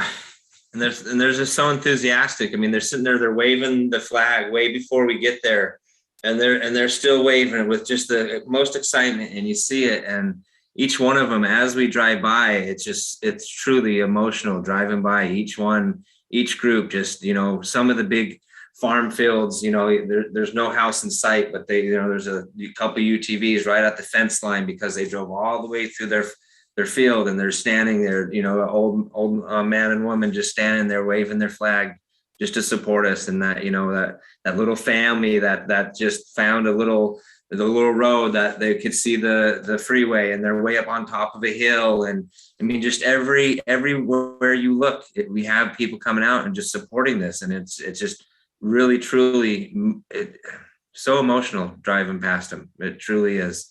And we could feel the love and feel all their tears and feel everything that they're doing, because I mean, it truly is. It's we're all coming together. It reminds me a lot, guys, because it's one of my first memories of being a youngster is the Robert Kennedy funeral train that went across America, and how that train went so slow, and it stopped in every town because there were so many people that came out to pay their respects and to just confront the impossible, which was this light who was going to save the world after his brother was taken away from us. And then that light was taken away, and it was too much for Americans. And from all over every single state, people came out to be on that railway line. And I can't help but think of that that's the there, and this is the back again, and that you guys are bringing Kennedy's home. Kennedy's 97, Charlie Freak 97, Light King 97. You're bringing the King of Light, which is Jesus, back home, and you're bringing Bobby Kennedy back home. You're bringing John Kennedy back home. God bless you guys. This is a miracle. This is absolutely just absolutely amazing, and this is going to heal America, and it's going to heal everyone who is drawn to this all across the world. People are going to be healed from watching what happens next. Watch what happens next. Watch the water, and Israel will come last. Israel is going to play a role in this, and especially with regard to Russia and Ukraine, and then you're going to be surprised that the role that Israel plays, which will then lead to an unprecedented treaty, an unprecedented signing, an unveiling, which will be this sort of the last piece of this puzzle. And you're going to see peace on earth. You're going to see peace on earth. You're going to see unifying in a place where you never thought it would ever happen, that it was not possible for two bitter enemies to lay down arms and to sign a deal. So you're seeing it all unfold before your eyes, and this is all playing out. And again, Aaron and Justin are front and center. So what happened in Canada after the truckers were banned from Ottawa? We just got an announcement. I heard today that they have the COVID restrictions are being pulled. They've given a date, and now all that has to happen March is that 14th. I think it was that, which is next Monday, which is a very big day in many ways. But but it all has to be ratified by the premiers now, and that's all that anyone is just waiting for, is for the PEI, the Nova Scotia, the New Brunswick, for the BC, Alberta, all of these individual premiers to should just verify this and ratify this in each province, and then it's done. It's done, and it has to. So nothing's happening, hey? And the trucker convoy led to nothing, hey? Hey, is that right? Open your eyes. It's the Yeah. beginning of the end, eh? Hey, Hey. Yeah, it's something else. Well, and then you've got, like you mentioned, the whole Ukraine Russia thing heating up, and we know Q said scare event necessary, so something's got to give in that regard, and likely is bubbling up there. the Taiwan issue. Yeah, China's moving into Taiwan, that kind of stuff. So everything's continuing to heat up on that scale. But somebody asked me the other day, how much longer I think this could take, and like with everything, who knows? It'll take as long as it needs to, but every day we're one step closer, and yeah, it's building. It's getting to that point where you can't go back. But I do know that it's very possible it could get difficult, could get harder before it gets better. It could get more challenging. The precipice is supposed to be that, and I don't know if we're supposed to be like the last one standing. It's really going to show like who's got that steadfast faith no matter what. We've all been challenged for sure up to this point. But I can't help but think there might be some more challenges in store for us. I don't know. But I don't like putting timelines on things, because we were thinking, a year and a half ago that it was right around the corner, and it is right around the corner, but the corner is all It's perception. Yeah, it's relative. Yeah, perception, perspective. That's all it is. It is right around the corner. It always has been right around the corner. So, but everybody's living hand to mouth in these dog days, and so you get what happens to you is always the perfect consequence to the action. So when you live that way, when you live in fear, moment to moment, day to day, and you're just constantly in fear, then it's going to seem like it's taking forever. So Justin said a big thing. So we're at the precipice, and so I don't know. Maybe there's going to be another big scare coming into this. Yeah, well, the world's going to be brought to the brink, which is important, because we're going to find out that there is no brink. There are no nuclear weapons, so there's no brink to bring the world to. But again, for those that know, there's no fear. For those that have done the work to awaken to everything, you're smiling at this point. People, again, from a single drop of rain, you'd be able to infer a Pacific or an Atlantic. So I can do that. So I know what's coming. No matter what they put in our path, what obstacle is still remaining to come. Oh, this is huge. This could be, oh my gosh, this could be it for. No, I see the bigger picture. Well, and it's interesting because with the war happening with Russia and Ukraine, people are having the memes all out there going, COVID just disappeared. And now you're seeing everybody in the chat, and a lot of people are saying, yeah, the mandates have been lifted in our state, in our province, that BC's last. I wonder why you think Canada, BC, British Columbia is last. Swamp.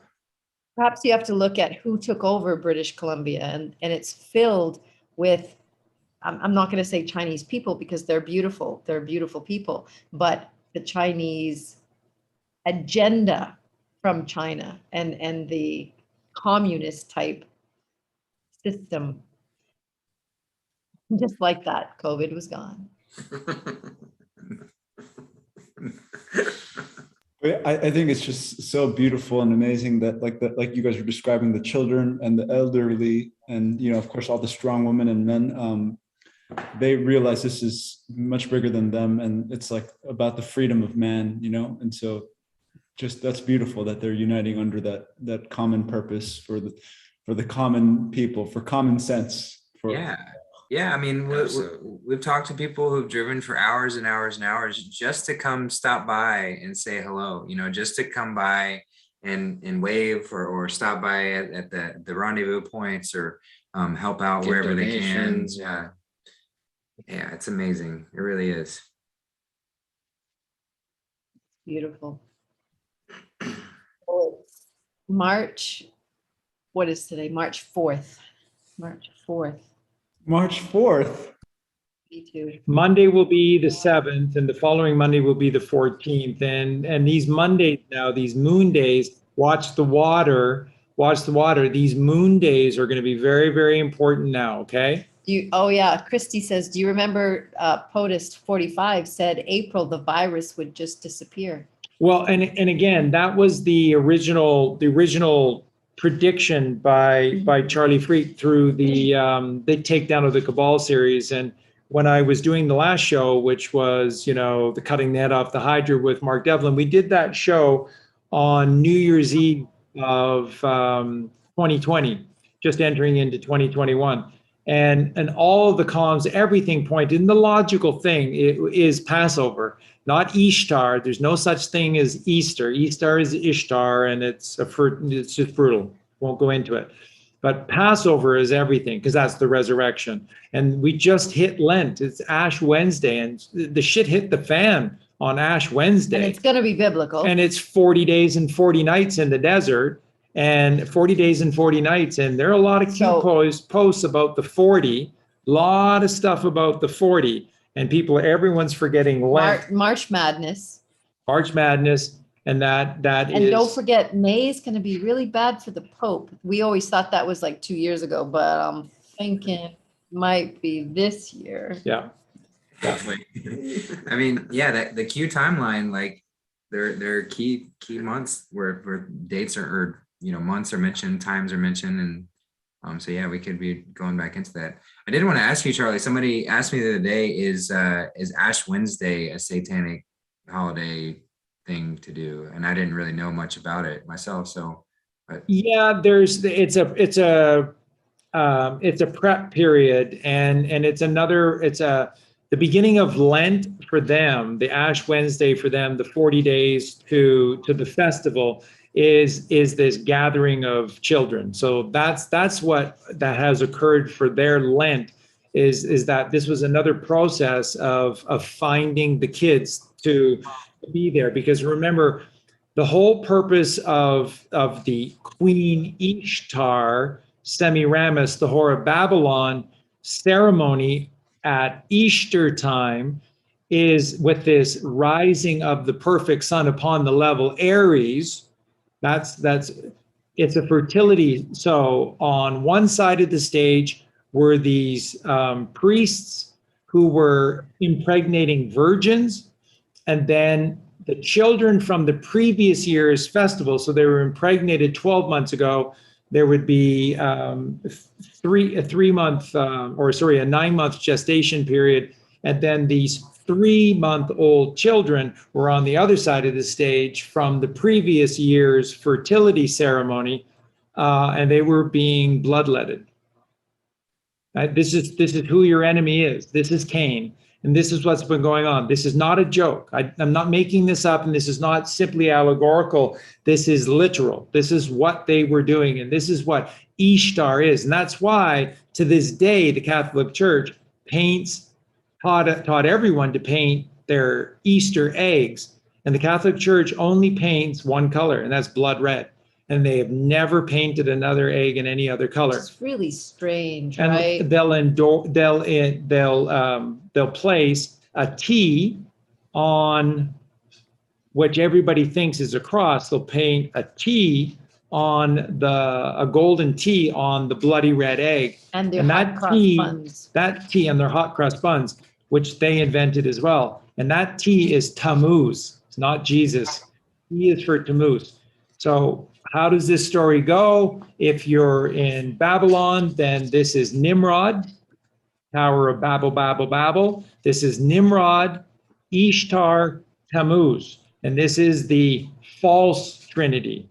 This is the demonic satanic Trinity. And if you're in Phoenicia, the Canaanites, the Baal worshipers, then instead of Nimrod and Ishtar and Tammuz, it's Baal B-A-A-L, Baal, Semiramis, and Tammuz.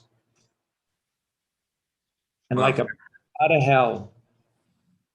Yeah, I figured as much. I figured it was something pretty nasty. So, but thanks for explaining that. Yeah, 40 days to round up kids for the and virgins for the festival. It's all culling for the festival. Lovely. These people are sick. So Kathy Rennick asked, "Are we going to the Trump rally?" And that's a big old yes. So Plans are yes. yeah, so that was another sort of benefit of being over here on the East Coast is the next Trump rally on March 12th is in Florence, another Florence. So the last one was, or we had one in Florence, Arizona, and now we've got Florence, South Carolina. So Isn't it? it is quite interesting. Yeah, drawing attention to Italy, maybe. Right? Florence, Italy? Yeah. I don't know. But yeah, so that'll be on the 12th. So anyone who wants to come meet up for that, you'd be more than welcome to come join us. And we'll all be wearing red ties. That's the negative 48 signature thing is wearing the red ties at the rallies. So we'll be doing that and should be a grand old time. But that's the 12th. And just remember, everybody, we were decoding that in real time. Aaron and Justin were busy that night in Florence, Arizona, but we were decoding that in real time that night. So remember, Florence is 78, Kennedy 78, Pizza 78, which is very important to this. Genesis 78, 1010. Spelled out is 78. Gematria is 78. Let's Go 78. Red Wave 78. Muhammad 78. Wait. Drumpf is actually the Trump family name. Drumpf. Yeah, 78. that's right. Drumpf. That's right. That's right. Yeah. Mungie 78. Yeah. Yeah. Bethlehem. Bethlehem 78. God's Name 78. Vaccinate 78. That's right. I thought there was Armageddon 78. Armageddon 78. So that's why Florence for a number of reasons, guys, but one of the biggest reasons is Armageddon. And again, nobody seems to know what Armageddon means, and everybody fears Armageddon when you have nothing to fear. Armageddon is this great unveiling of truth. Bad for the bad guys. Mhm. It's a wonder though, it's got to have more significance. Two Florences. There are no such thing as coincidences. No.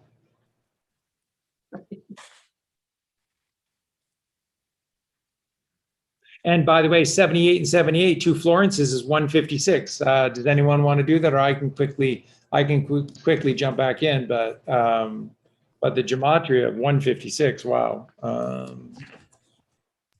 In Latin, a feminine form of the Roman name, I'm just talking about Florence, by the way, a feminine form of the Roman name Florentius, which was from the Latin word florens. So, we have flores in Spanish, like flower, meaning blossoming or flourishing.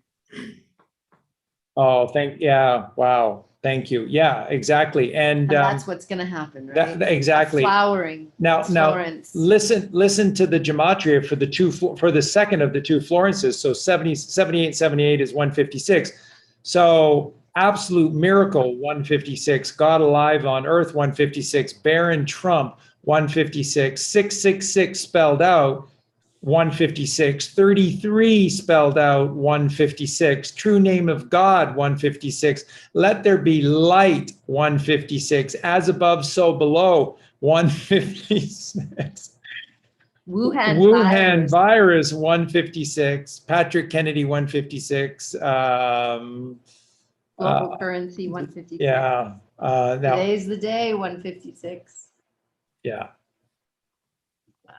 July 4th 156. Atomic gold 156. Today's the only day. South Carolina 156. Wow, that's right. That is right. All roads lead to Q 156. Metatron's cube, Eugene. Metatron's cube 156.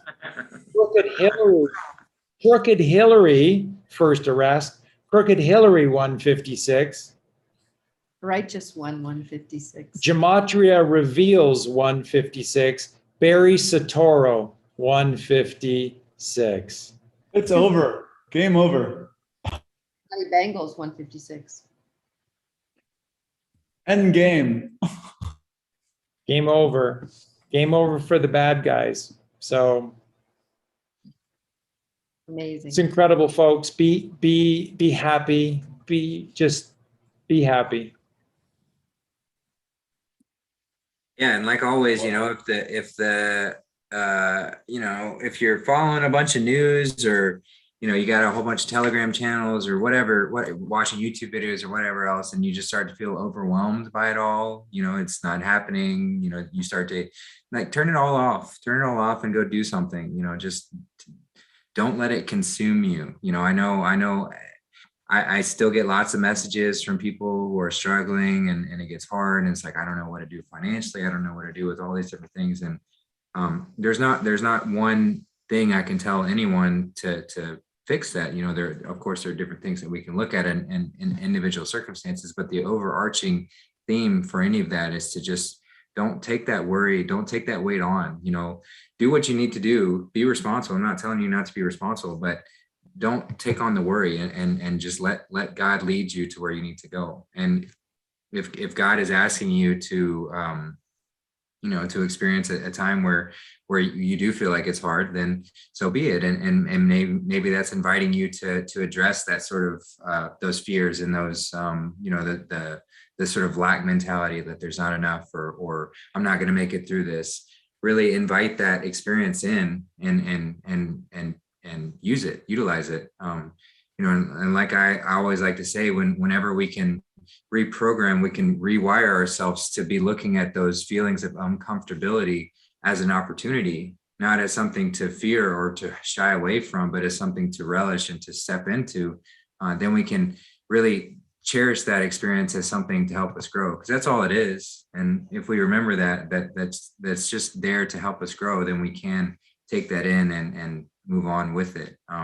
But all of this, if don't be too focused on the goings on in the out there world. It's fun to pay attention to. It's fun to tune in and to check up on things and see what's happening and whatever else. But if it's distracting you away from your path, from your journey, from what you're here to do, then really take a step back from that out there world. Really come back to you. Step into what am I doing with my relationships around me? How am I treating those? How am I speaking to the cashier at the grocery store? Am I being kind to them, or am I being in a big rush? And just those little things, those little practices, any moment that we can practice the virtues. I mean, it's how you win this game.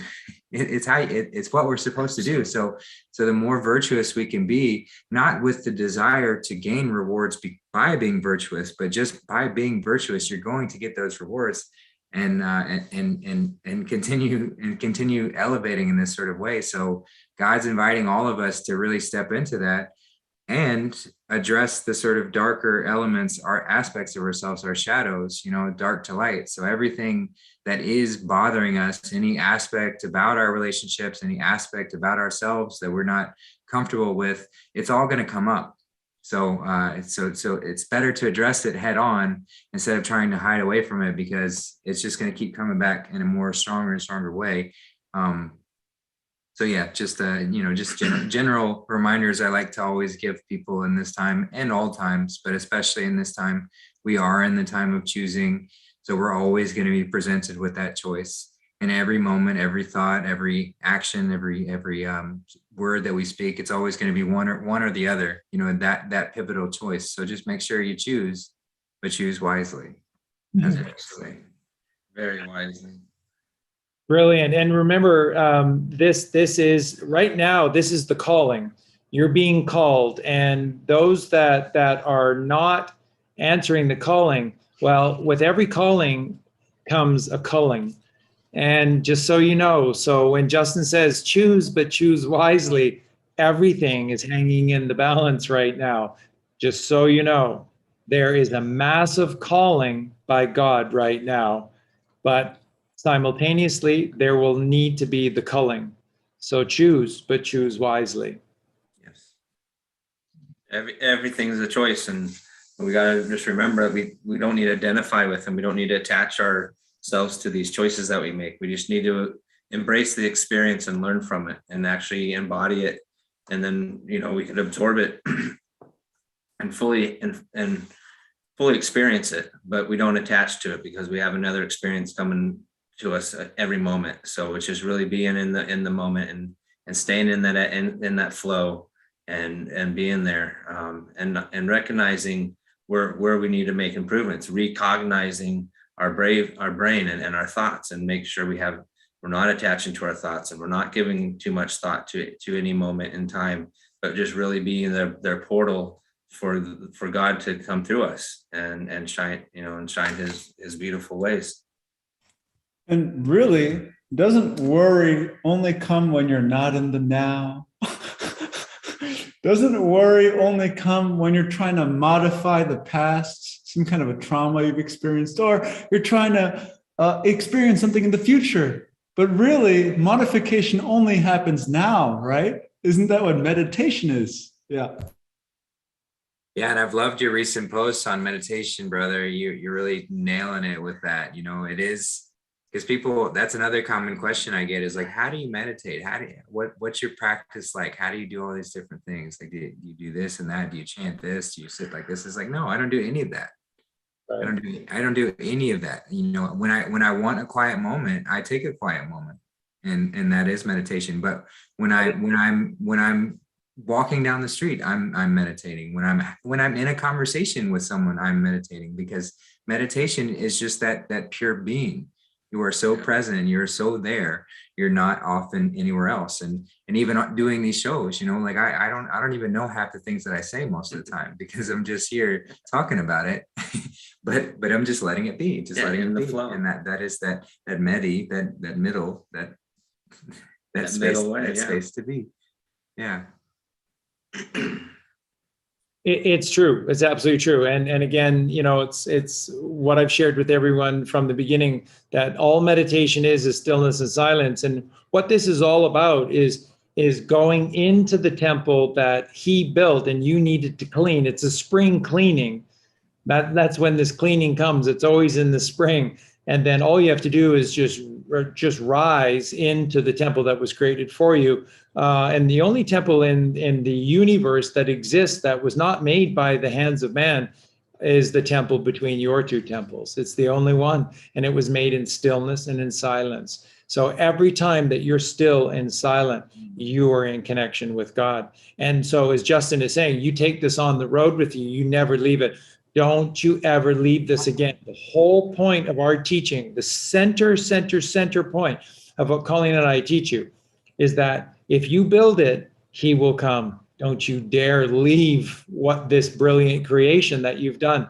If you clean the temple, never more leave the temple. If you clean the temple and he comes, never more leave. So you take this show on the road. That's what you do. So anywhere you go, that's exactly. But anywhere you go, you stay in your temple.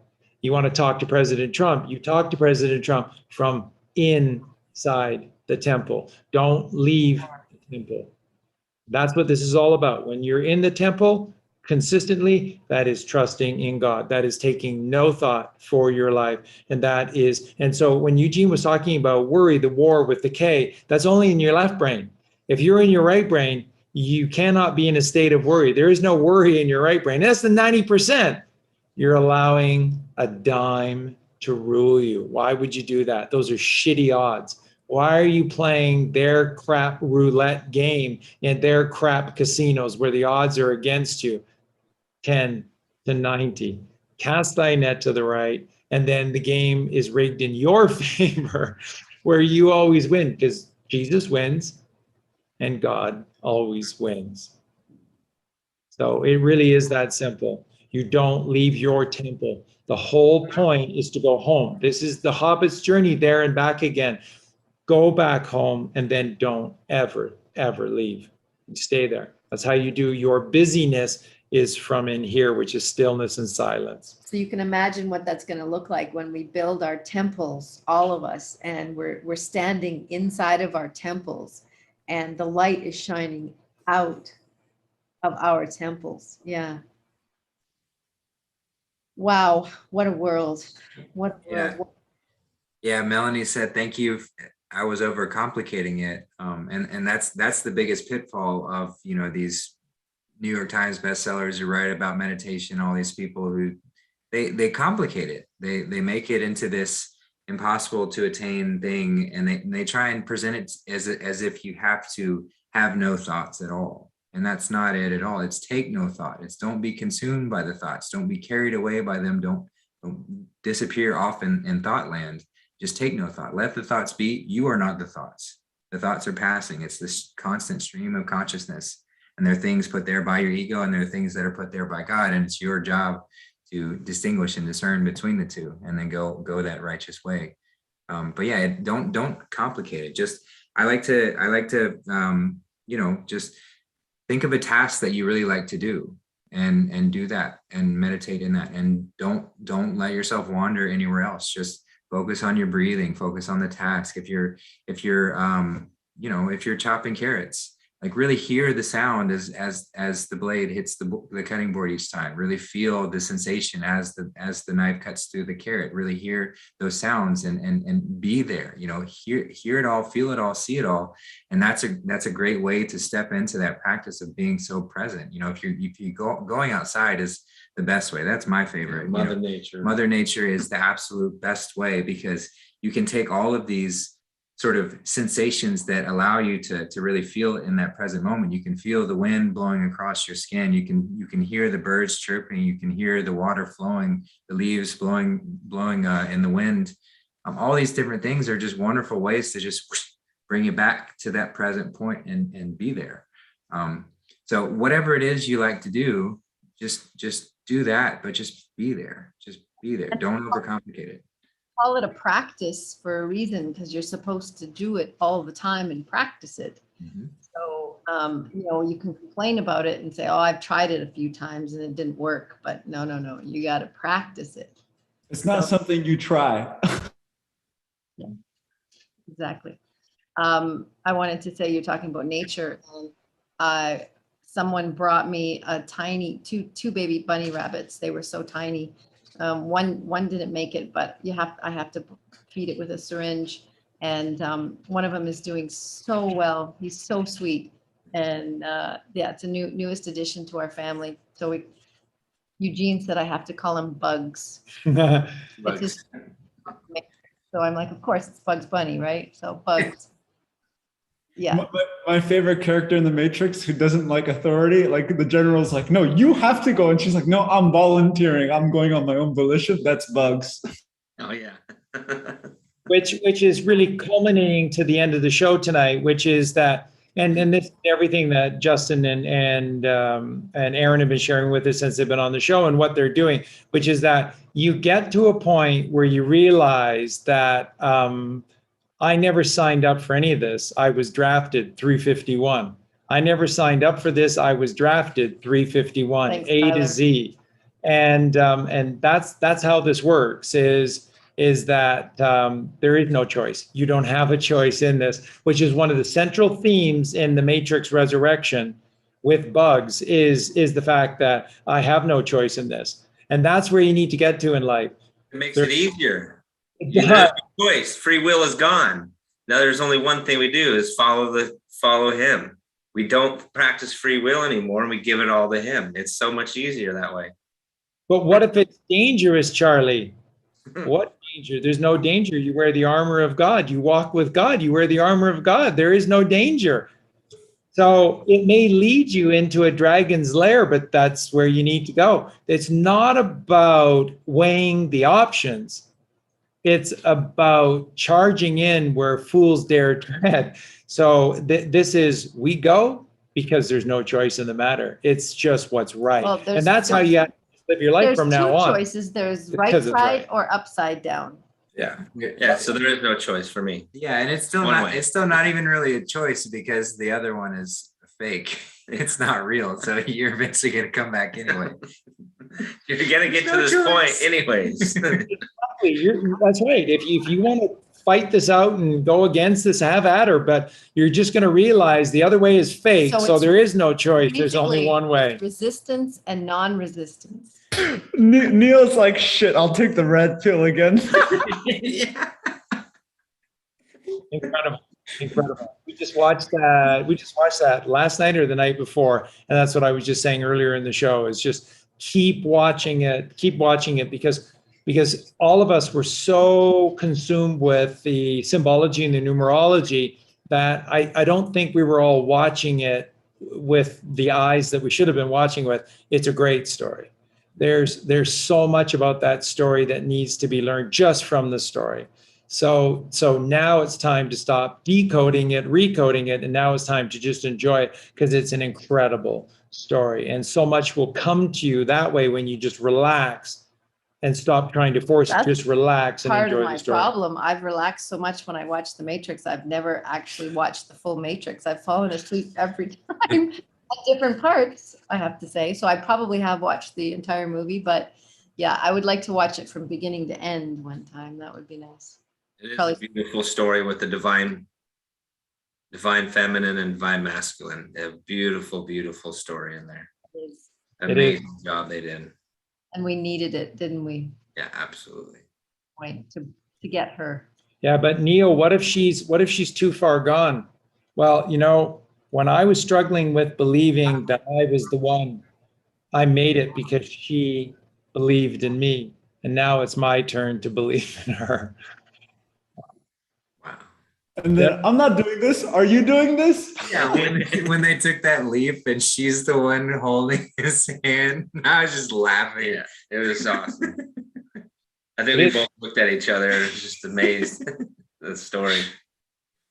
Yay, So, Trinity. and I wanted to call out Paisley in the chat because some nights, not all shows, but many lately, they've been getting it. So the titles are well calculated. So the title for the show tonight is Chi is Awareness, Chi is Life, Chi is God, 307. Nothing can stop what's coming, 307. I am the risen and returning King, 307. 1111, 307. Light warriors are contagious, which we were just Oh. talking, Colleen said Paisley, earlier, thank you so much. is 307, which you were talking about with Justin and Aaron. Light warriors are contagious, and that's 307. And that's the name of the show tonight. You see how there are no coincidences. There are no accidents here. Everything happens for a reason and purpose because God is the creator of all, and he's inside every one of us. And all you have to do is just let go. And that's it. That is the answer. It's just letting go and trusting God. You're always trusting in someone or something in every single moment. You're never, ever, ever outside of trusting. Why are you so rarely ever trusting in God? Like George Burns says in Oh God, it took a little Hollywood theatrics and some pea soup, and everyone believed with that little girl in the devil, but nobody wants to believe in me.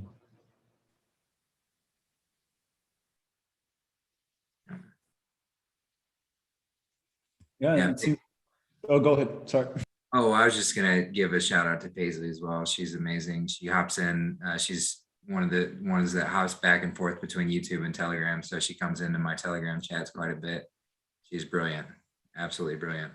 She really is. She's an extension of Amy 333, and we're so blessed to have them both. Another one that she just added into it Continuation. was for 307 was Santa Claus is coming to town, 307. And I don't know if some of you forget, but some of the earlier memes from about Trump was Santa, and that Santa was coming to town, 307. He said it was going to be a good Christmas. That's right. I didn't know it was another Delta. I don't know if these Deltas are so great. At least one more Delta. One more Christmas. She said, carefully, Don't jinx it. we've got a few more. Carefully consider my words, 307. The way of the peaceful warrior, 307. She is the vision of sainthood, 307. Beautiful. You know, when you guys were talking about nature, I realized that nature doesn't really produce extra noise. You know, it just produces exactly what it needs. No waste, right?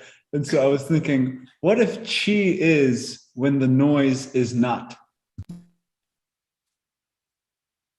Right. And so what's one of the greatest lines in Matrix Resurrections is when Neo is brought back to Io, and the general says to him, and then of course there's this, and it was complete silence. And she said, it's amazing how much noise the Matrix pumps into your head. It's so amazing. Constantly. I mean, that was one of the things that was hardest for me doing. We would do group meditations in Dallas, and we on nice days we'd go out to a field near where we were staying, and you know, wonderful to be out there amongst the trees, but the highways are just loud and cars are just honking, and it's just constant noise. And it's all by, you know, it's all by design. They make everything that loud. They make all, you know, there could be ways that you can dampen the sound, spread things out and not have it, but no, it's got to be constantly noisy, always distracting, always keeping you there, always feeling like you had to hustle and bustle and everywhere. It's, yeah, I mean, it's a lot. Cities are a lot, and until you step outside of one, some people have lived their entire lives and never left the city. Like truly, some people have never left the city, and you meet people like that sometimes, and but you don't really get that perspective. You don't really know how noisy it is until you step outside of it, and you're just like, oh my gosh, that's beautiful. That silence is golden. Yeah, so they're a lot to deal with. Speaking of honking, I'm sure there's a lot of honking going on where you are. Yeah, there's some honking. Kali does not like the honking. She is not a fan of the honking at all. Little ear things for her. I need to get her some earmuffs. But she just hangs out in the car most of the time. That would be so cute on Kali. But you know, Yeah. that's why when I first heard the Canadians like in the line and honking, I thought that was so revolutionary, because it's like slamming it back into the matrix. This is the noise you're creating. Like, and then now we're using it against you. Yeah, And it's blasting your eardrums. So when I first heard that, I was like, wow, yes. well, not to mention the trumpets blowing, you know, like it's all very biblical. We're circling Jericho right now. We're about to circle Jericho 7 times. Yeah. Well, and again, if you should be able to infer an Atlantic or a Pacific from a single drop of water. So if you know, Justin, that this is Jericho, and Jericho is all about 777, then the president who entered office on January 19th of 2017 was 77 years, 7 months, and 7 days old when he became 777. And then the walls came crumbling down. The walls came crumbling down. The fact that we still have gas cars 100 years later is pure cabal. So It's such a joke. The combustion engine is such a joke. It's such a joke. Folks, what most people don't even realize is that before you had these internal combustion cars, they had electric cars. Electricity was the way, was the public transportation, but it wasn't just that. There were electric cars those everywhere. Tartarians, And- what did they know? And then magnet levitation. They had way back before, I mean, for all of this. it's literally incredible. And then you had a president like Teddy Roosevelt. So it's turn of the century stuff. Teddy Roosevelt wanted to implement a still in everybody. So every family in America would be given a still, and then with fruit they would produce their own fuel, their own gas fuel, their own fruit fuel through these stills in their own yards. And then he said, all you have to do is plant trees and just have lots and lots and lots of fruit, and you'll have your own. And then there is no shortage, and you just do it through fruit. It's so simple, folks. It's so simple. And they have made you think that the mother who creates all this stuff with the greatest of ease, that oil is a fossil fuel, that it's running out and the price goes up and stuff. She makes it. It's her. It's all part of her. Probably once a day, at least, Charlie and I look at each other when we are doing something like maybe our blender will break or something, or, you know, the computer is just acting evil. And we just look at each other and go, well, soon we'll have an update, or, Yeah. you know, soon it's yet to come. So that's what keeps us going, because everything that was built in this system was meant to frustrate and to deter us from going within and just piss you off all the time. So like, we love you, China, but no more of this junk. Yeah, I want the real China. I want the real China, not this bullshit fake cheap. Exactly. That's not China. I want the real China. Think where the word China, we were using it for the good silver and the good plates. It's the China. That's, you know, Quality. goodware, right? And we're going to bring it out and use it all the time. That's what we want. And folks, truth be told, since 2017, they had to go to China. One of the first places they had to go to in secret that was not talked about or divulged was China, because they had to take the CCP out of China right away. And so for the longest time, because China is hidden, and so nobody can find this out, for the longest time, China has been on the right side of this. They're the first country on the face of the earth that has been righteous and helping for the resurrection of all mankind. So while everyone is hating China and, you know, and all of this vitriol for China, for the last 5 years, they have been working ceaselessly to produce the things that we truly need, behind the scenes and in front of the scenes. Beautiful, It is. beautiful people. And It's don't an forget incredible now story. that the Canaanites have been Trojan horsing every institution, every country, every people's. So it's not the people. No. Well, because they had to, because I mean, look at the rich culture that exists in China. Look at these ancient ruins that are there. You know, all this representation of where we were and the high tech that we had and the godly nature that we existed in. So of course they had to attack it head on because it was a threat to their existence, just like they did in Russia with the Tartarians. You know, the same sort of thing. These snakes, these vermin, they just come in, they're rats, and they sneak their way in, they hide their way in. They're the real shapeshifters. You know, they're the ones who hide their identity and shapeshift their way into everything, changing their name and slithering their way in. No, it's not an alien, it's not a real reptilian, but they are, because they're liars, they're deceivers. So they put on these cloaks, they put on these masks, and they work their way in and infiltrate from within. And they were, you know, we were next. The US was next. I mean, it was next in the list. Yeah. Our ego. Yeah. Yeah, it's the same thing, you know, it's the deceiver. It's got to trick us. And so that's why people say, oh, God told me to do this, God told me to do that. It's like, no, you better check yourself.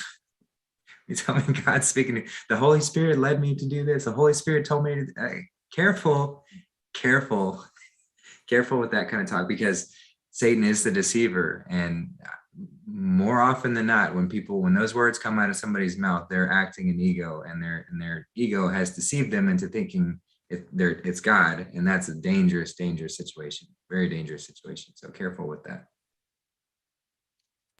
Yeah. Right. You need that discernment when you're throwing those statements around. Yeah, I mean, that's taking the Lord's name in vain when you say God told me to do this, or but you're acting out of ego. That is very much taking the Lord's name in vain, and it's wrong to do, because you're wielding God's name as if He's justifying your egotistical, selfish actions, which is wrong. It's very, very wrong. That's idol worship. Yes, absolutely. Very well.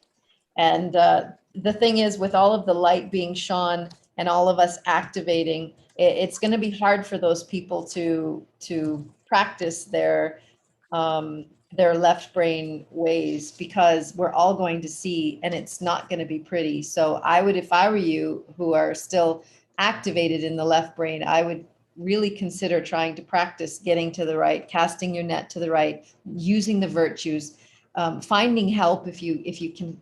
Please just ask for help. And I know it's hard sometimes when you're in your ego, because your ego doesn't want you to change, but it's really important at this point in time to be asking for help if you can't do it on your own. And honestly, we can't do it without God anyway, but if you don't even know what God is or where he is or what it is, you need help. And so that's what those of us who are, maybe a little bit ahead of that curve, we can help you. So if you have the fortitude in this moment, and you are struggling and you are reacting really badly, there isn't going to be a place for you to hide. So it really is a good time for you to make a choice that we've all had to make. And that is to get rid of the 10% as a ruler and put it in its rightful place, so that the 90% and God can be the biggest part of your life. So Well, and go ahead, sorry. it's time. Yeah, absolutely. Yeah, and I mean, as you're saying earlier, as we're activating and the light's being shown and it's expelling darkness, there's not much room to be in. So you're going to get backed up in the corner. So if you're serving from your ego, you're not going to have room, and you're going to notice that you're going to be really uncomfortable and have nowhere to go. And you're going to have to go within, because the more and more that you dig in to that ego, it's not going to work out well for you. It's just going to get worse and worse. And until you recognize it, recognize your brain waves and get them over to the right and go through that eucatastrophe and hit your I'm done and give it back to God, your ego is going to really take a toll on you. And and once you feel that you're backed up in the corner, the best thing to do is to give it to God and quit fighting, because it's only gonna save you from going through some pain. So it's inevitable. It's going to happen. It's what we're going through, is this eucatastrophe where the light is being shown. It is being activated all around the world. Everywhere the light is being activated. So this is the process. We are going to go through it. And there's a lot of people here to help. And the ones that have went through it before are on the other side waiting for the rest to come through. And we're here for support. That's why we're pushing so hard and doing the work and integrating the things that we talk about, and we're really embodying everything that we practice, and not just up here speaking words and reading out of a book and speaking bullshit. This is true practices that we're doing. Not just word salad. Not just word salad. So it takes a lot of work, and it's easy though. It's not a lot, once you get out of your left brain and work from the moment of now, life becomes very simple and it's very enjoyable, and the worries go away, the fear goes away, and you can walk around with a smile on your face and nothing bothers you, and you can just float around where the wind blows you, and you're just enjoying every moment. And that's where we need to get to. And just FYI, just to brace yourself, that really pisses off people who are in ego when you're having a good time. Yeah. And they're not. It's really gonna piss them off. So just brace yourself for that. But know you're doing the right thing when you piss off people when they're in ego, because that's that magnetism, that dielectricity. It's bringing in everything that you need and repelling everything. Not doing them any service at all if we allow them to, run rampant and stay in ego, and we're not doing them any service. We have to tell the truth, and we have to set that straight. And no, ego does not like that. So And we're in end times. We're not at the point of complacency anymore. There is no more time for complacency. We had that time before where we could be lazy, we could be a procrastinator, and it just caused us to what we're experiencing now. There is no more time for complacency. We have to make a choice. Get off your ass and make a choice. And that's what we have to do. Time's up. It is. It absolutely is. And That's one why Justin and I really wanted to get the Bible decodes done, and it's why we started with Matthew and Revelation, is because we really needed to decode Revelation prior to all of this, and we put it all out there for you. This as Aaron said, these are end times. Revelation was written for now, but it's the end of time. Time's up. It's the end of their time.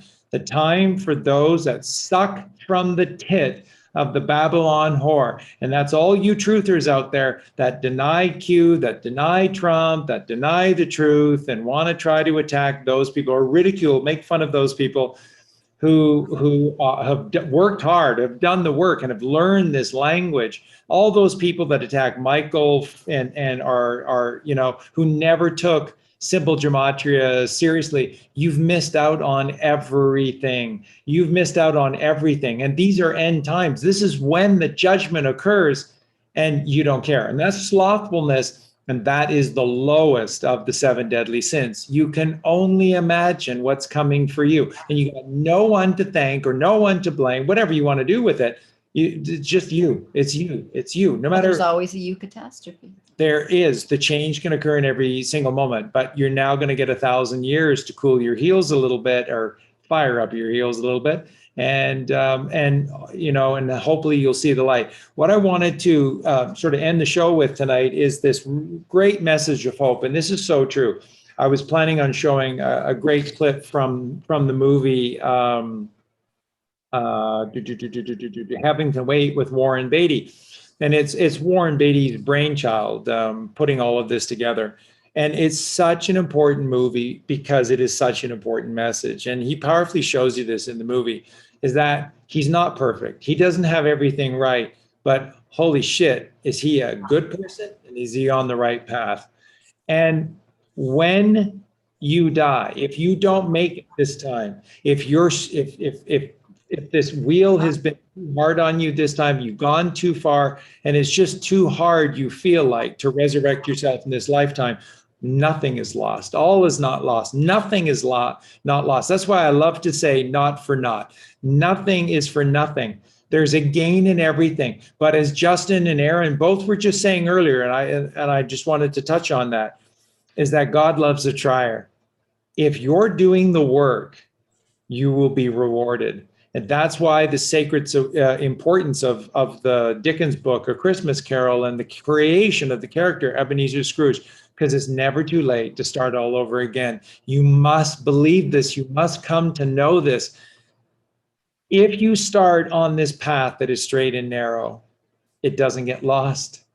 You will not come back as the forgetful child. And that is the first hump for many to be able to get over the hurdle and to make it to the other side, is you need to know that even if you don't make it in this go or this pass, if you've started down the path that is straight and narrow, it never forgets. It's like when you start practicing sacred sex, it doesn't matter what time elapses in between, you don't lose a thing. Nothing is lost. When you're doing this good work, when you're really doing this good work, it stays with you. It's like magnetism, one might say, and that it clings to you and that it's eternal. And that's the truth.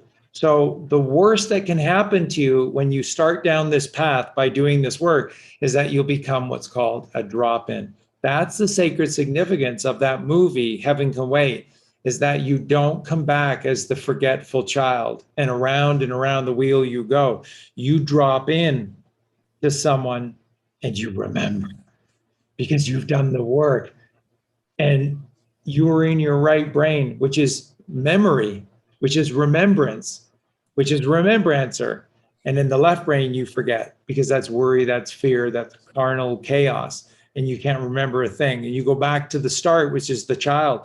So if you do this work, even if you don't make it this time around, you won't go back to the reset button. You don't go back to the child. You will drop in. And when you drop in, you remember, and you're that close. You're that close to then doing it. And you just look at all the symbology in the movie, how he ends up saying to Mr. Jordan, the River Jordan, crossing over Mr. Jordan, And he says to Mr. Jordan, I don't want that young body now. I'm going to get his body into shape. I'm going to get this guy's body into shape. Do the work. Do the work, and the rewards will never, ever, ever be taken away from you. That's not God. That's not what God does. People will say, why did he create the wheel? And why is he punishing us for having to go back to the beginning again? He's not punishing you. You just didn't do any work. You did nothing to change your circumstances. He's not judging you. He's not angry, but he wants you to come home. The only way this changes when you change. You must change. What do we call change? Change is transition. And that's where you have to get to in life is transmission, transition, transmutation, transportation, portal. Transportal is to the pineal. You must make changes in your life. This is not about talking. This is not about reading books and talking. It's about doing. You have to do the work. And God loves a trier so much that when you do the work, it's a credit to you. And credits don't get taken away. Only they take your credits away in this fake world. It's not real. God doesn't take your credits away In because the credits are gold. currents of the bank. That's right. Credit is gold and silver, which is eternal. So that's what you're gifted. Your Harry Potter was rich in gold because he was a kind man for all those years. For 7 years at Hogwarts, he was a kind man. He was loaded with silver and gold. And so will you. Do the work. You will not go back. Promise you. Yeah, and it is a challenge to do because it's supposed to be a challenge, and I think, it's like why did God make I think I've used this example before, but why did God make a donut so delicious? If it's so horrible for me, why did God dangle this in front of me and say, here, I'm gonna make this thing so delicious, but you can't have it. And God's not up there torturing us like that. This is all a specifically strategic challenge that we signed up for. We agreed to this. We wanted this. We wanted this level of challenge because it brings that level of growth. So when I can let go of the donuts and say, I know they're delicious. I know that I have these sensations, but when I eat them, I feel like shit and I die. So when I can make that decision and say, oh, I don't want to die. So let me try something else. And then you experience the rewards, but you can also look at that challenge overcome and say, wow, I did that. And it was hard, but I did it. So how rewarding is that? And so this whole experience has to be that way, because if there was just an easy way out where some blue chickens were going to come save us, what would be the point of that? What would be the point, right? Like, it's supposed to be hard and we're supposed to do it all ourselves. And there is no other way. There's no other way. So, we're here to do this, and we want, there's no, God didn't put us in a prison and we have to try and escape. No, we all help build this. We all help make it. We all signed up to do it, and we're all part of this. It's all us. So there's no victor victim. It's all us. We're all part of it. But yeah, we are the donut. We are it. Yes, exactly. There is no. Yeah, there's no donut.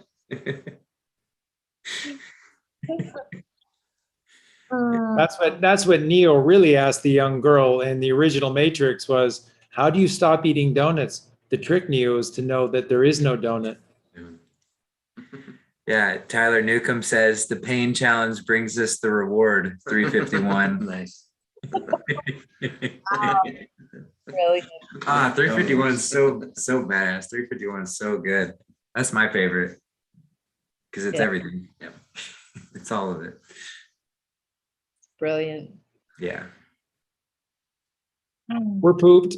Yeah. This has just been such a glorious show because we got our two prodigal sons to drop back in and say hi. So it was so truly special. I know Eugene was really excited about this as well. So thank you guys. You just helped to make this such a special evening for everyone. And we really appreciate it. Yeah, so honored to be here and just to, you know, have a little self-deprecating joke. Leanne Zinke said, or the barbecue chips, and that's in reference to me because that's another one of those temptations that are there as a challenge. But yes, you know, it's all part of that process, and we get to acknowledge like, hey, if I want to experience that pain for a little bit longer, then I get to have my own free volition in doing so, knowing all too well what that comes with. But yes, it's all part of it. But yeah, A bit of good news. When you go down the straight and narrow and you do partake of wonderful light food, like juices and fruit, there comes a time when you're walking down the mall and you see those donuts that are Krispy Kreme and you look over and you smell them and you smell that beautiful vanilla smell and you remember what it was like to eat them. If you do partake in it again, and you can, it's free will choice. If you decide to experiment with it, it isn't going to be what you thought it was. And you're going to go, that really wasn't worth it. And you know what? You might even spit it out. And that's the beauty. That's the beauty of where you get to. And you know at that point that you've won. You did not pick that ring up. Galadriel says, I've won. I passed the test.